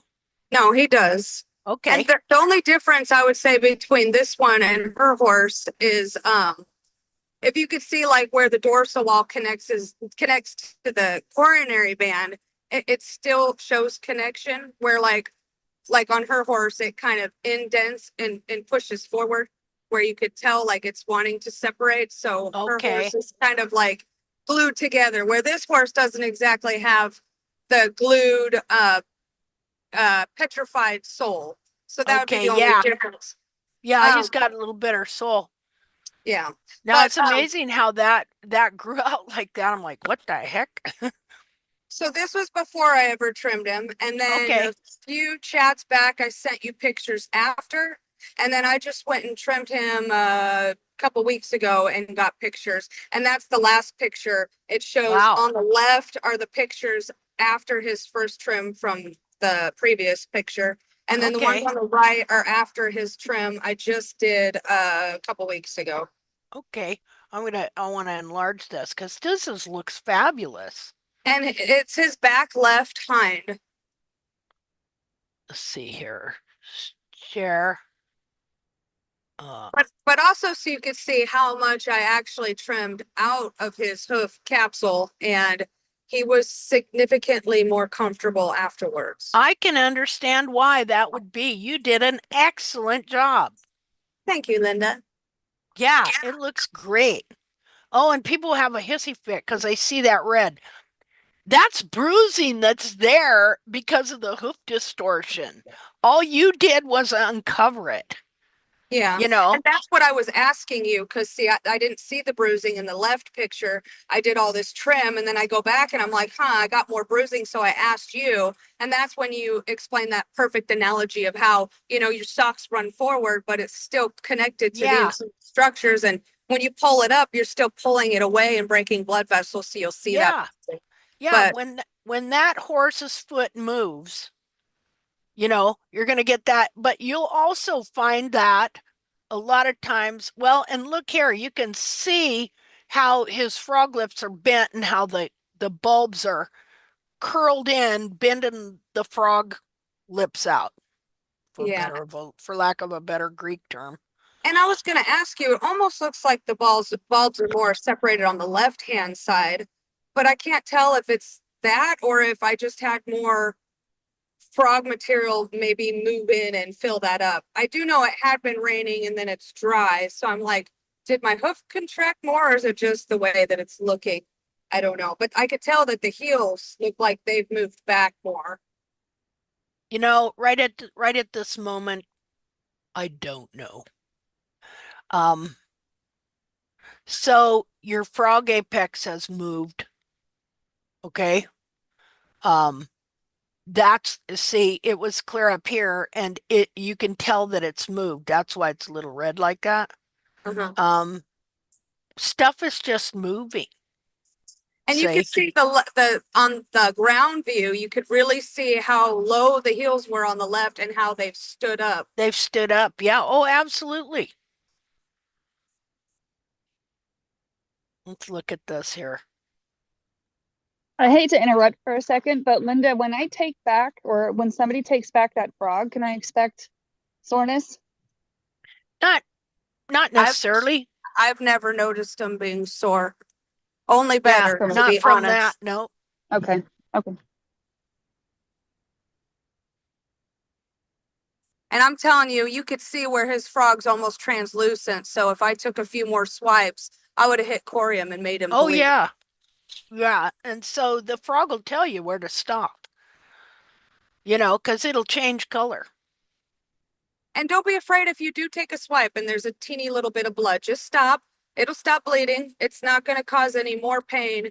And you'll still have the same end result. They'll still be more comfortable, unless you completely just took out a gigantic chunk. But let me tell you, I'm pretty strong, and I would have a hard time with every swipe. Just you're taking little bits at a time. So Right, like it would have to be malicious. Yeah.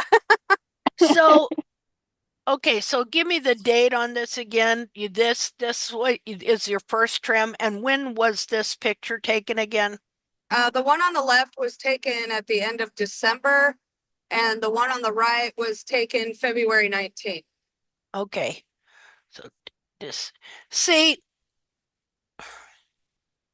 I am seeing what I am seeing is that the frog moved back and the bulbs pulled out as well. I don't think your heels have necessarily widened up, but I do see that this frog has pulled back. The bulbs look different here, and like right in between here, they look different. See the way that looks right there? Yeah, and the And one on the now right look at almost that. wants to See? curl over. So, it's a slow process, but this looks good to me, what I'm seeing here, and how you trimmed everything up over here allowed things to move. And you can see definitely that the horse has grown in better frog. Yeah. See, they will grow frog, really good quality frog. That's why you got to keep taking frog down, because you don't want the foot to establish and solidify where it's at. I mean, these feet change so much when all this is moving back into place. So I think it looks great. You know, Awesome. Thank you. let's see here. New share. I just want to look at the others here. Go the other way. That's the horse with canker, the severely foundered horse. Oh, yeah. I've been dealing with him for about 4 months.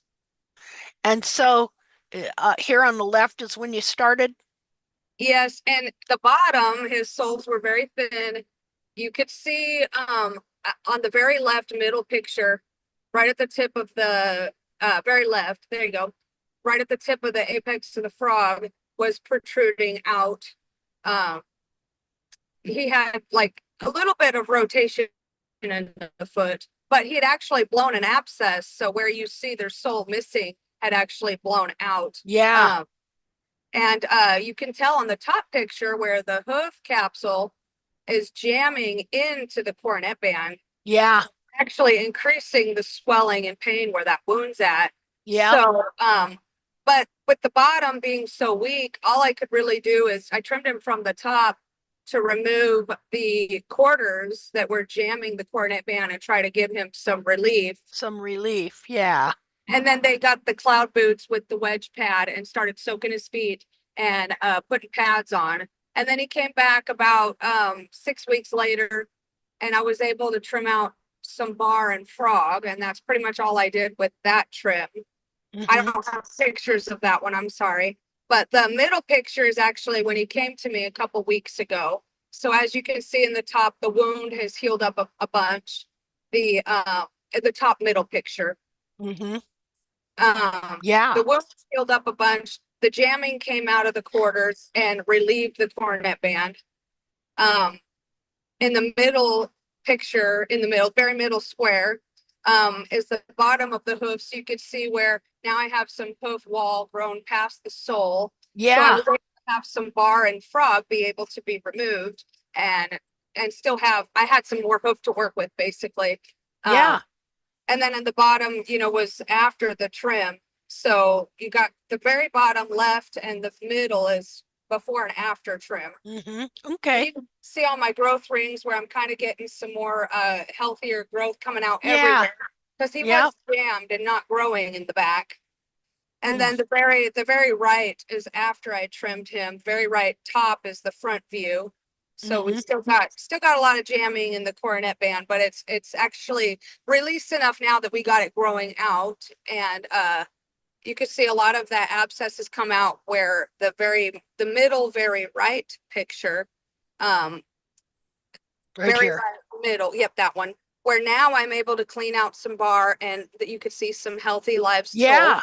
You start to see some definition to his foot. And then the very bottom one, I got some heels on him now. That's great. The very bottom right corner. So that's great. Well, good job. Because that's a mess. Yeah, it really was. There's a mess. And that's where I was like, he may die. His soles were squishy, his feet were hot. And I'm like, when they're at that point, it's kind of hard because there's not a lot to work with. But, I just had to remove the jamming and help encourage growth. And then once I had some growth, then actually start working with moving the hoof around. So well, good job. Does this horse get sore when you work on him?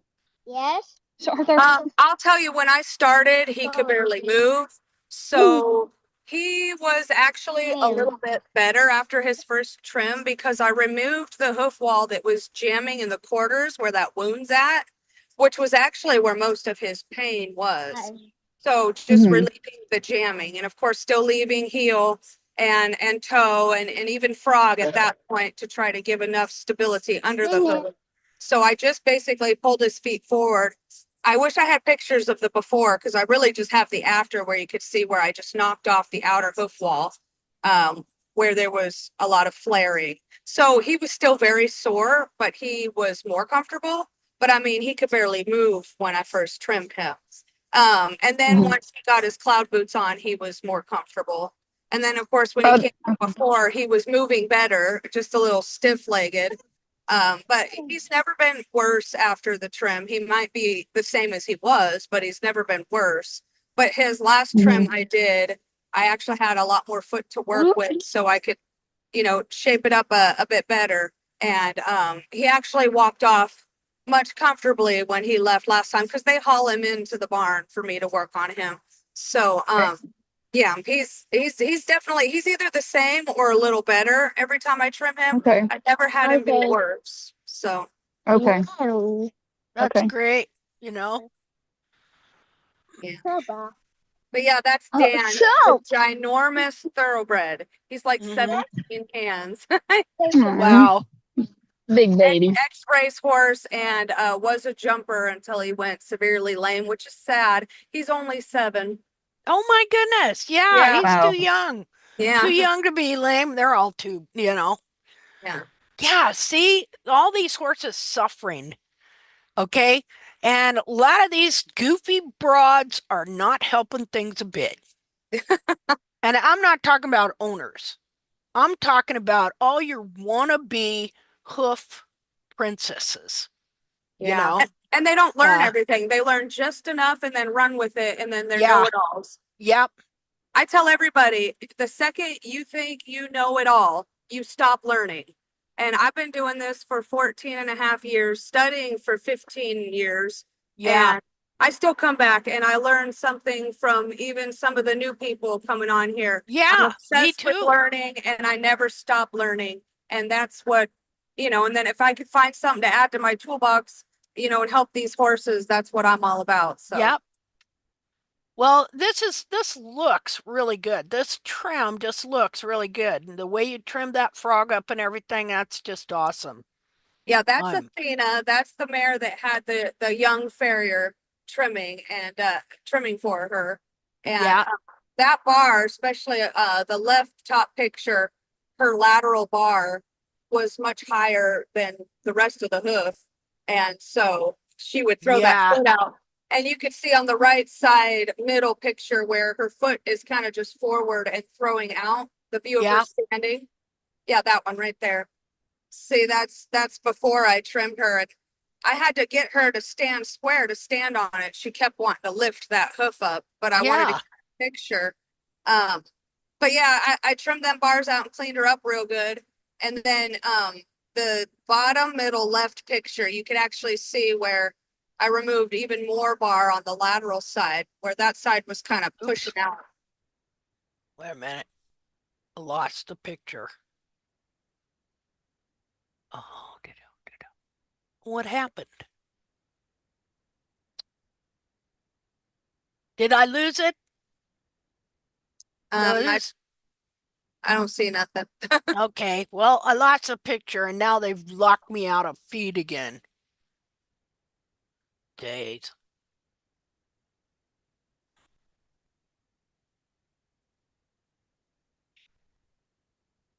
Let's see here. And God forbid anybody try to share the truth about something. Oh, God forbid, yeah. God forbid. Oh, let's see. Yeah, see, it keeps kicking me out. They hate me. Let's see.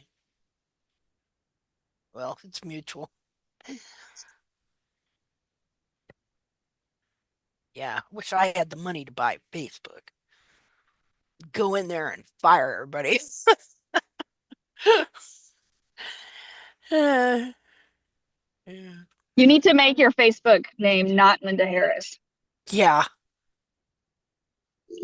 Well, I've already changed it once and they won't let me change it again.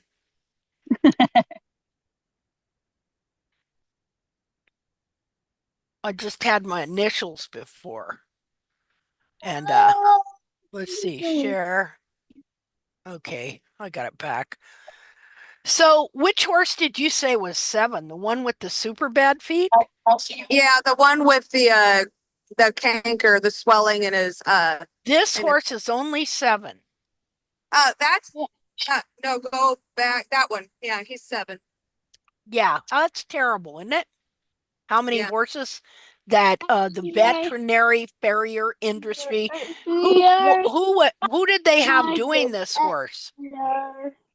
I don't know his name, but he had just done. He's a podiatrist, so he Oh had just God. done radiographs, and he's the one that glued on wooden wedge pads Oh glued to his God. feet. So I had to Yep. cut it all off because I'm like, you're not gonna be able to soak his feet, and that wound was so swollen that it made the hoof jam into it even more. I'm like, this is just a bad situation all along. So Yeah. so we went with the boots so that she could remove them to soak his feet. Okay, so how long was this equine podiatrist trimming this horse? I'm not exactly sure. He had a wound on that foot, I guess previously, and had issues. So Uh-oh. he's been having issues with his feet for a few years. Yeah. But see, So I always like to find a history of who and what was trimming these horses. Was the farrier, well, had they gone through, the farrier route and the barefoot trimmer route, and then we find the equine podiatrist. See? well, next time I I'm go to gonna get it. I have Amy's, to she, go she around. was actually my trainer. He was my trainer's old jumping horse. And Okay. when he went lame, she kind of had other people trimming him. And then she's got a little girl that comes and takes lessons, and she just gave them the horse. She got tired of it, gave them the horse. And then he just kept getting worse. And then now they haul in, and I have started working with him consistently the last 4 months. So Okay. but I can contact Amy, I can get names, and I can get the history because I believe he was born on her property. So Okay. Yeah, so I I'd could like to definitely see get access to all of the that. history of the horse, because see, this becomes a very important, all of these horses become very important case studies, you know. And in the end, Oh, we're driving. They're not going to be able to refute nothing. I Okay. know, right? Yeah. So, and it's all, yeah, God, it's just such a nasty community, And people say it's diet too, but this horse's diet hasn't changed from the time he was young. Yep. Been Nope. pretty much eating the same thing. This is mechanical caused. Yep.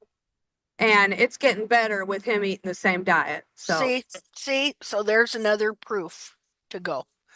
Okay, well, great. Well, keep us informed and stuff. okay. And This is that other picture, that was just that mare that was taken by that farrier, and I just trimmed her and trimmed the crap out of her bars and frog. and okay. and she was instantly more comfortable.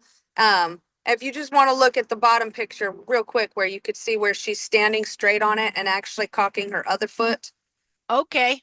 and then the side view of it too. So Yeah. she found instant comfort, walked Oh, out good. Yeah. across, then she walked out across rocks to get to the trailer, and she didn't Okay. stumble or walk tender. And the next day had her riding lesson, and she's been moving way better. The Way lady better. Yeah. really happy. Good. Yeah. So Good deal. Okay. Okay, well, I really like the way you trimmed that frog up. It looks good and cleaned out beside the collateral grooves there and everything and the bars. I like the way that looks and a notice lot. how the frog even looks like fatter almost. Yeah. You know what I mean? Once you get it down, it looks more anatomically correct. Yeah. Yeah, you got down to healthy frog. Yeah. See, or whatever it is, you know. Surely it's got to have some frog there. So, okay, so I'm going to show you some pictures of notches I did recently. And trying to explain the principle as I see it. Again, this is all experimental, and it's been proven, but yet we're still moving towards what is 100% anatomically correct if we can get there. Okay. So, I mean, you're never going to be 100%, but you're going to be to where the different parts of the foot where they're supposed to be, and grown hoof capsule where it's supposed to be. There we go. So that's been the hardest part, is figuring out where exactly is everything supposed to be, since the whole back of that foot moves around all over the place. Okay, so I'm going to find latest pictures.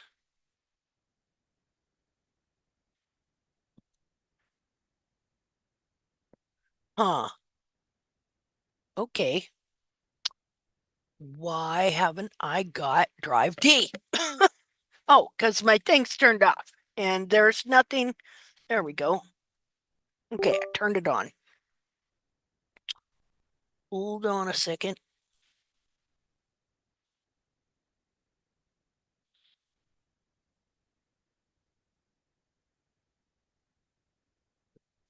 Oh.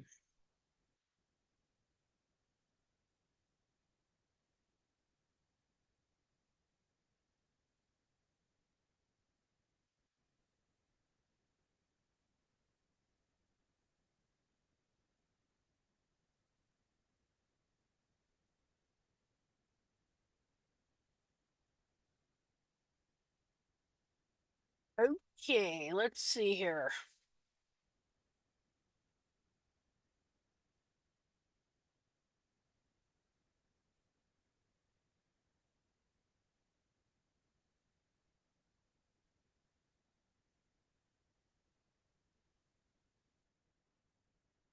Okay, so here is this minute here.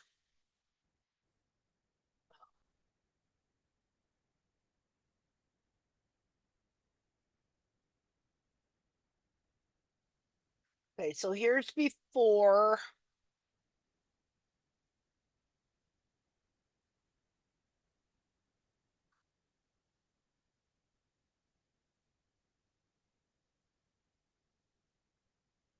Yeah, I'll show you. Okay, so I marked these feet because in the last deal, people were suggesting that I do a notch on this foot.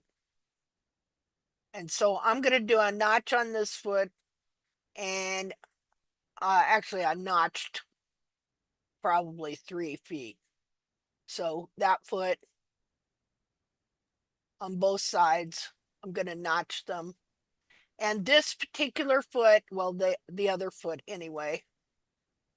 Okay, so that is, I did kind of a big notch on that foot.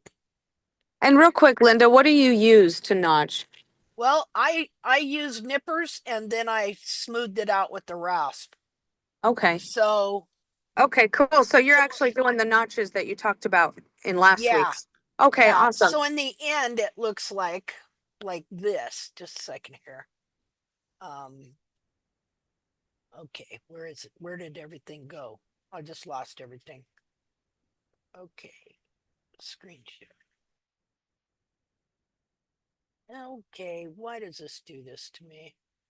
Oh, okay, just a second. Zoom, screen share, share. Okay, in the end, it looked like that. I did a bigger notch than I usually do.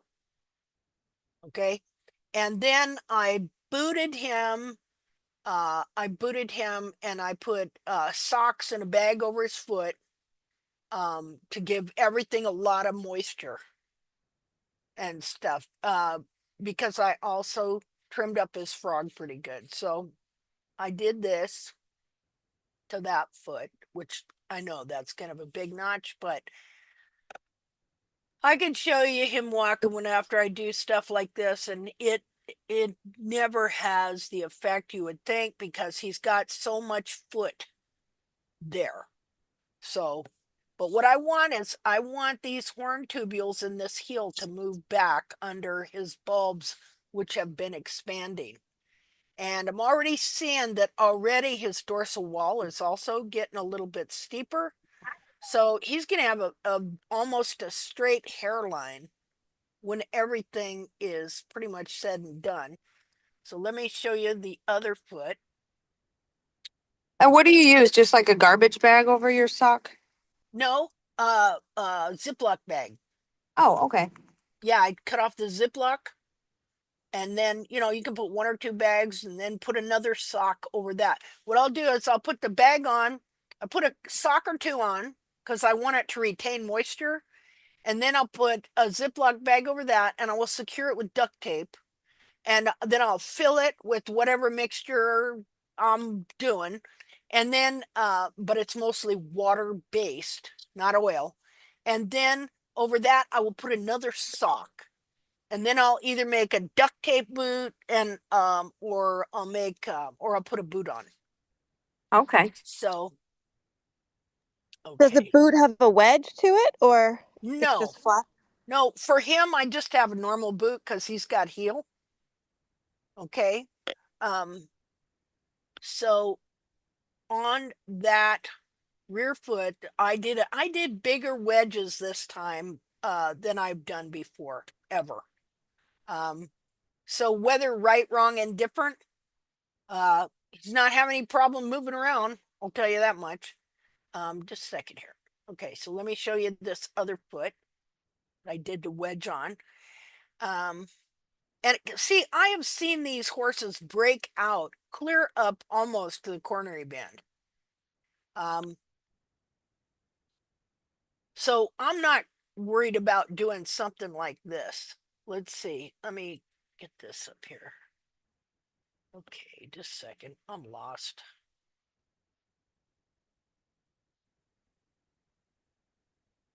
Okay, so that hind foot was kind of bull-nosed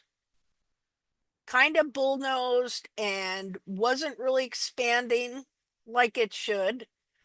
Let me get this picture and compare it to the before picture. So hold on here. Because you'll be surprised at how these feet can move. Okay, so hold on here. I'm going to do that.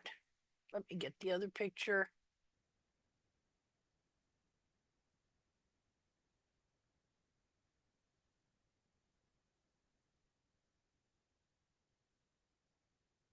I'm actually looking at it and liking what I'm seeing just in the short time I had it that way, which I have kind of a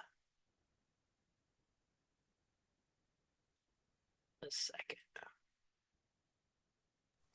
And to be clear, when you're notching, you're just notching the wall, correct? Yeah. Yep.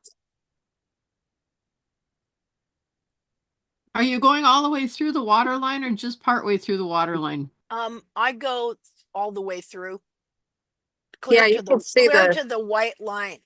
yeah, you can see the Clear sole, to the the white line white down there. line. So hold on a second and I'll get a picture of this. And quick how it question, looked. Linda, this would probably be beneficial. Like, I don't know if you've seen, like, some horses can be kind of jammed in their cornet band on the Yeah. medial side and then flare out real far on the lateral side. So a notch like this, you could probably put on both sides, right? Yep. And help Yep. encourage the flare to come in and also unjam the cornet band on the other side. Yeah.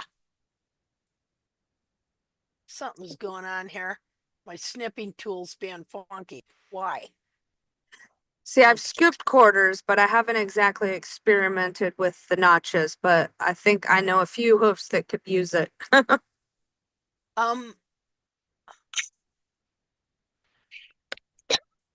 Okay, now let me go and reshare.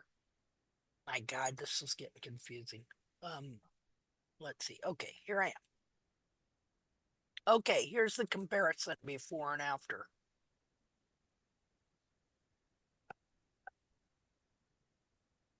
So I can look at this foot and tell how that would be beneficial, in bringing that heel back and lowering that hairline, and kind of stretching that foot out, because you can tell the foot is bent by look at the growth rings, how they're bent, right?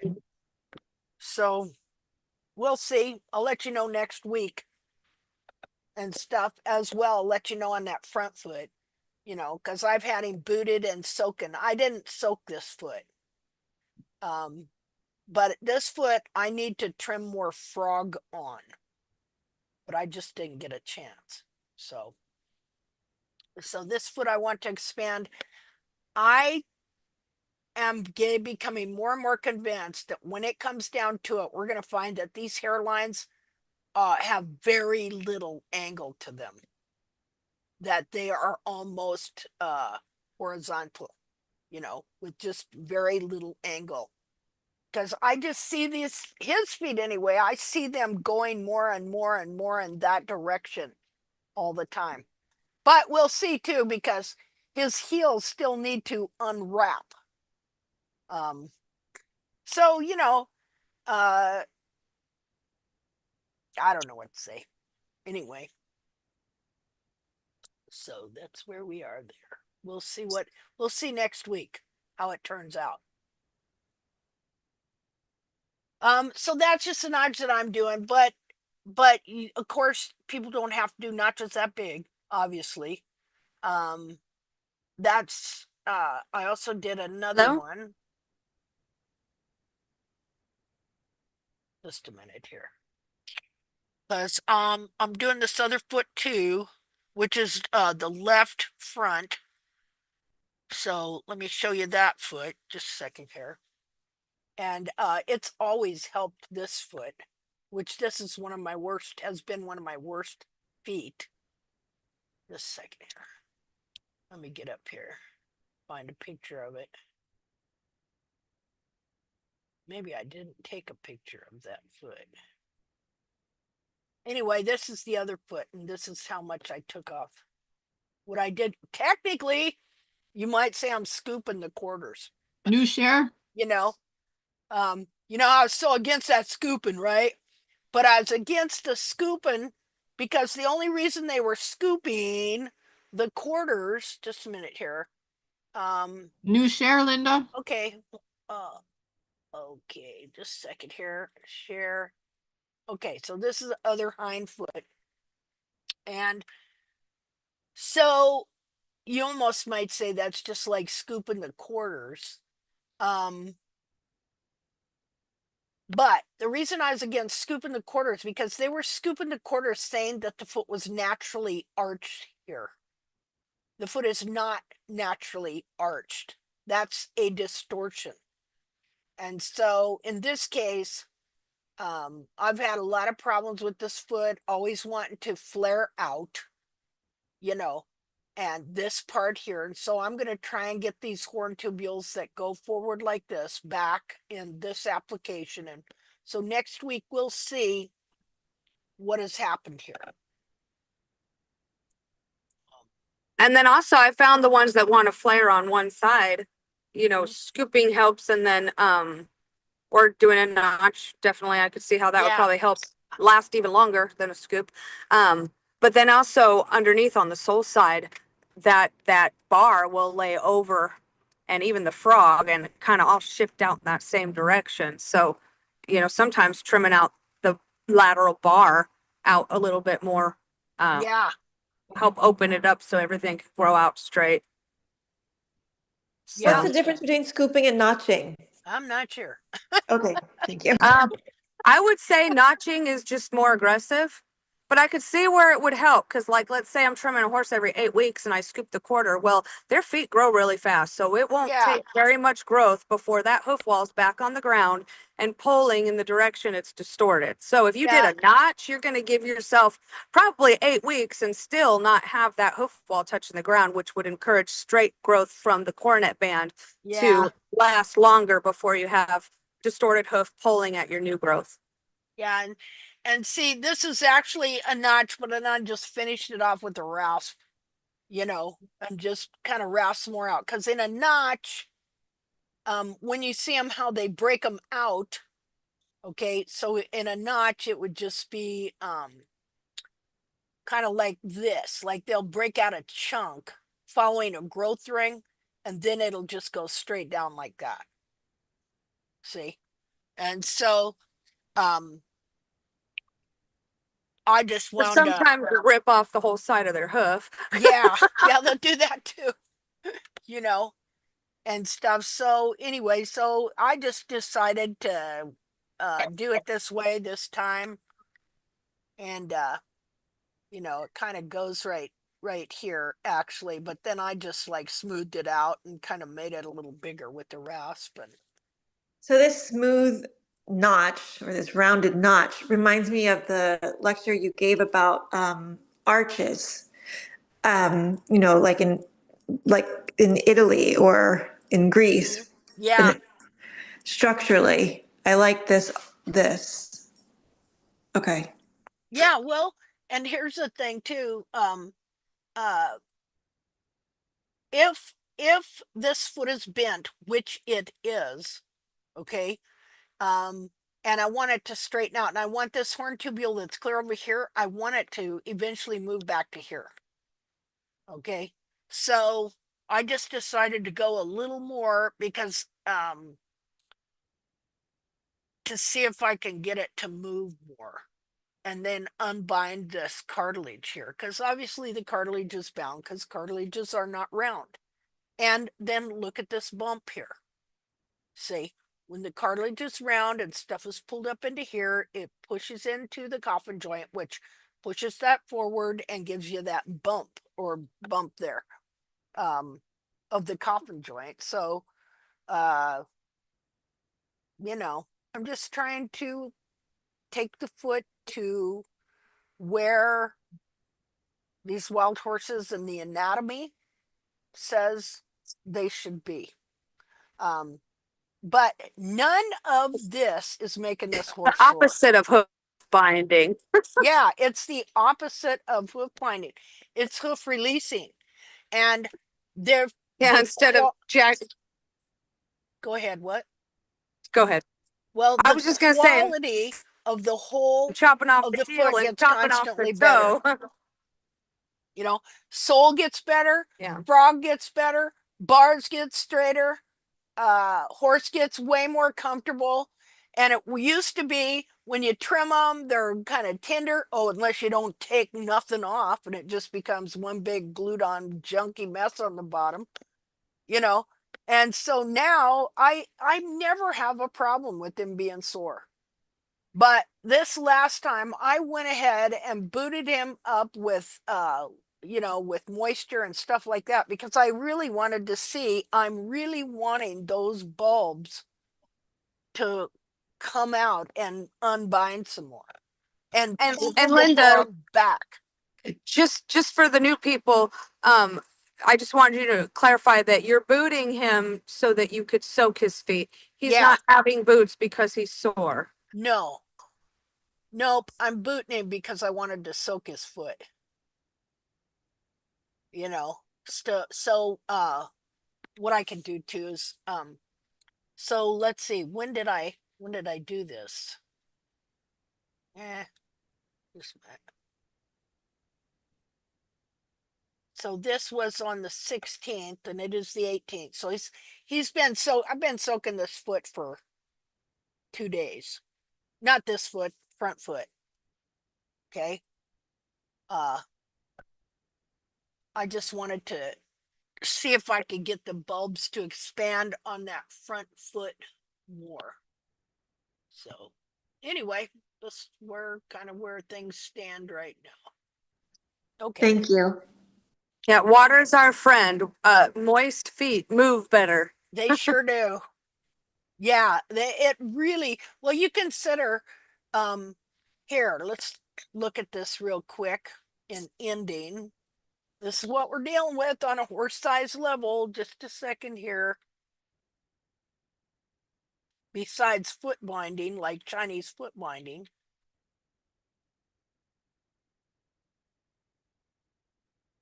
So this is what the heels do. And let's see. There you go. That is what you're dealing with. And so you see how the nail curls in? Well, the heels literally curl in just like that. So if you're going to fix this, you would have to, we could look at some videos on how they fix these, you know. But you need It's to a very soak. messy, it's a very messy, bloody procedure. Oh, is it? Well, we don't want it to be that messy and bloody, but you know, gradually we unbind the foot. So yeah, holy Hannah. Boy, Yeah, there's some nasty looking toes there. instead of Here. chopping off heel and chopping off toe and leaving bar and frog, we leave heel and leave toe and scoop or notch quarters and take out bar and frog. Yeah. So you imagine a person's toenails can become such a mess. What about a horse's foot? Like that foot that we were looking at that you're looking on at that looks so terrible. It's no different what's going on there. You know, neglect and then, God knows what. Sure. Pretty nasty. God, and that's little kids' toes. Look at that. Here we go. We could read that. How to get curved toenails to grow straight. Oh, and then they got these little things you can attach to them too. That'll pull them out. Little mechanical things.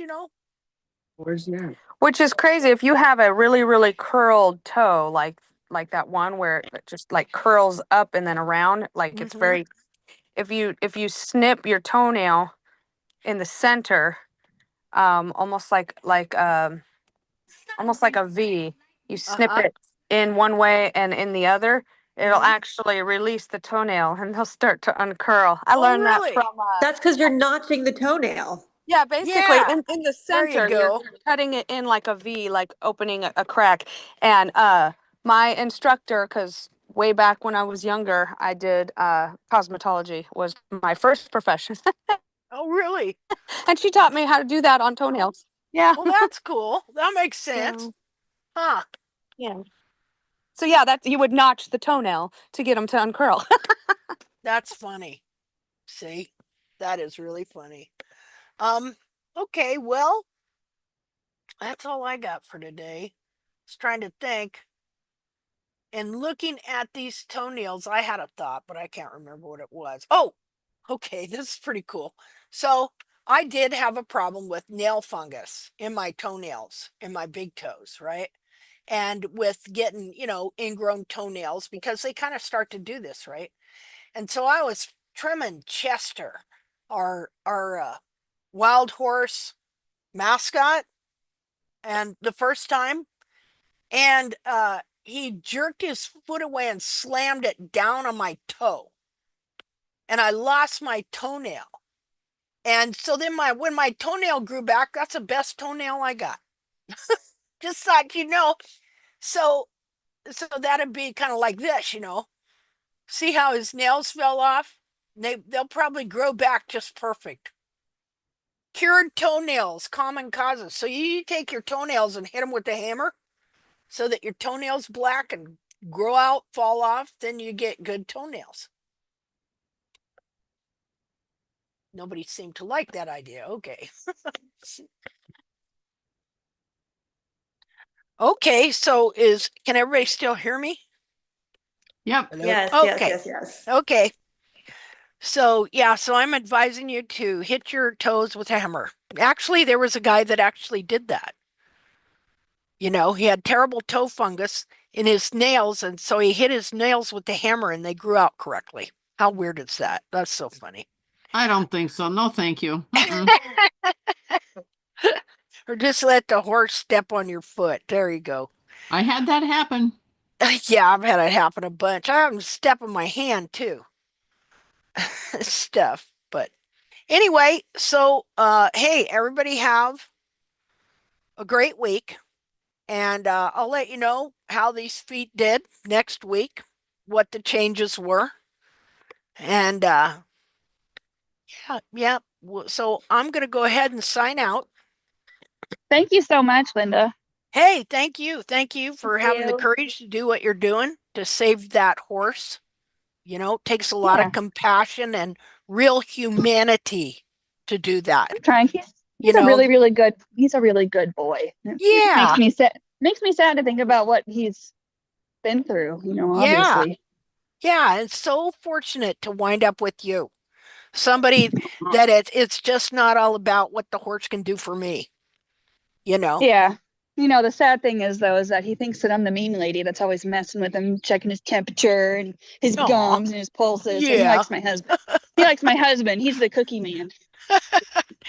Oh, Yeah, give the horse treats when you do something that hurts. Give him a treat. Yeah. Oh, I do. Yeah, he gets spoiled, but my husband doesn't ask him to do anything. Doesn't mess with them. Doesn't beat him. Yep. See there. Just leaves him alone. Good cop, bad cop. There you go. I know. All right. I'll tell you, when he gets more sound, his behavior will get better, and he'll let you mess with him more because he's like, "Ooh, you're helping me." Yeah. Real quick, I wanted to share a fun fact with y'all. Okay. In case anybody's got toenail fungus, I had a patient whose daughter brought this stuff in, and I painted it on her toes every day back when I was working in a skilled nursing facility. And it's called Curacell. It starts with a K. Kersal. It's a white tube, red writing. You can get it at Walmart for $20. I Okay. painted this stuff. Her toenails look like some of the worst ones in these photos. Okay. And I painted them on her feet every single day for a year. And her toenail eventually dried out, all the fungus died, the toenail fell off, but then she had completely normal toenails grow out. Beautiful toenails all over toes. And when I finally finished, I painted them hot pink with sparkles. So it does work. Just gotta use it Okay, for well, thank you. All right, that's better than hitting him with the hammer. Yeah. That's funny.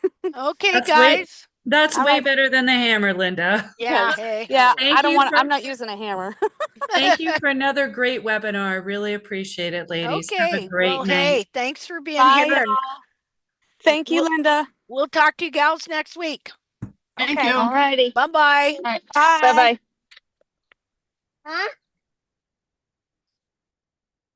Bye-bye. Let's see. How do I get out of here? Yeah, me too.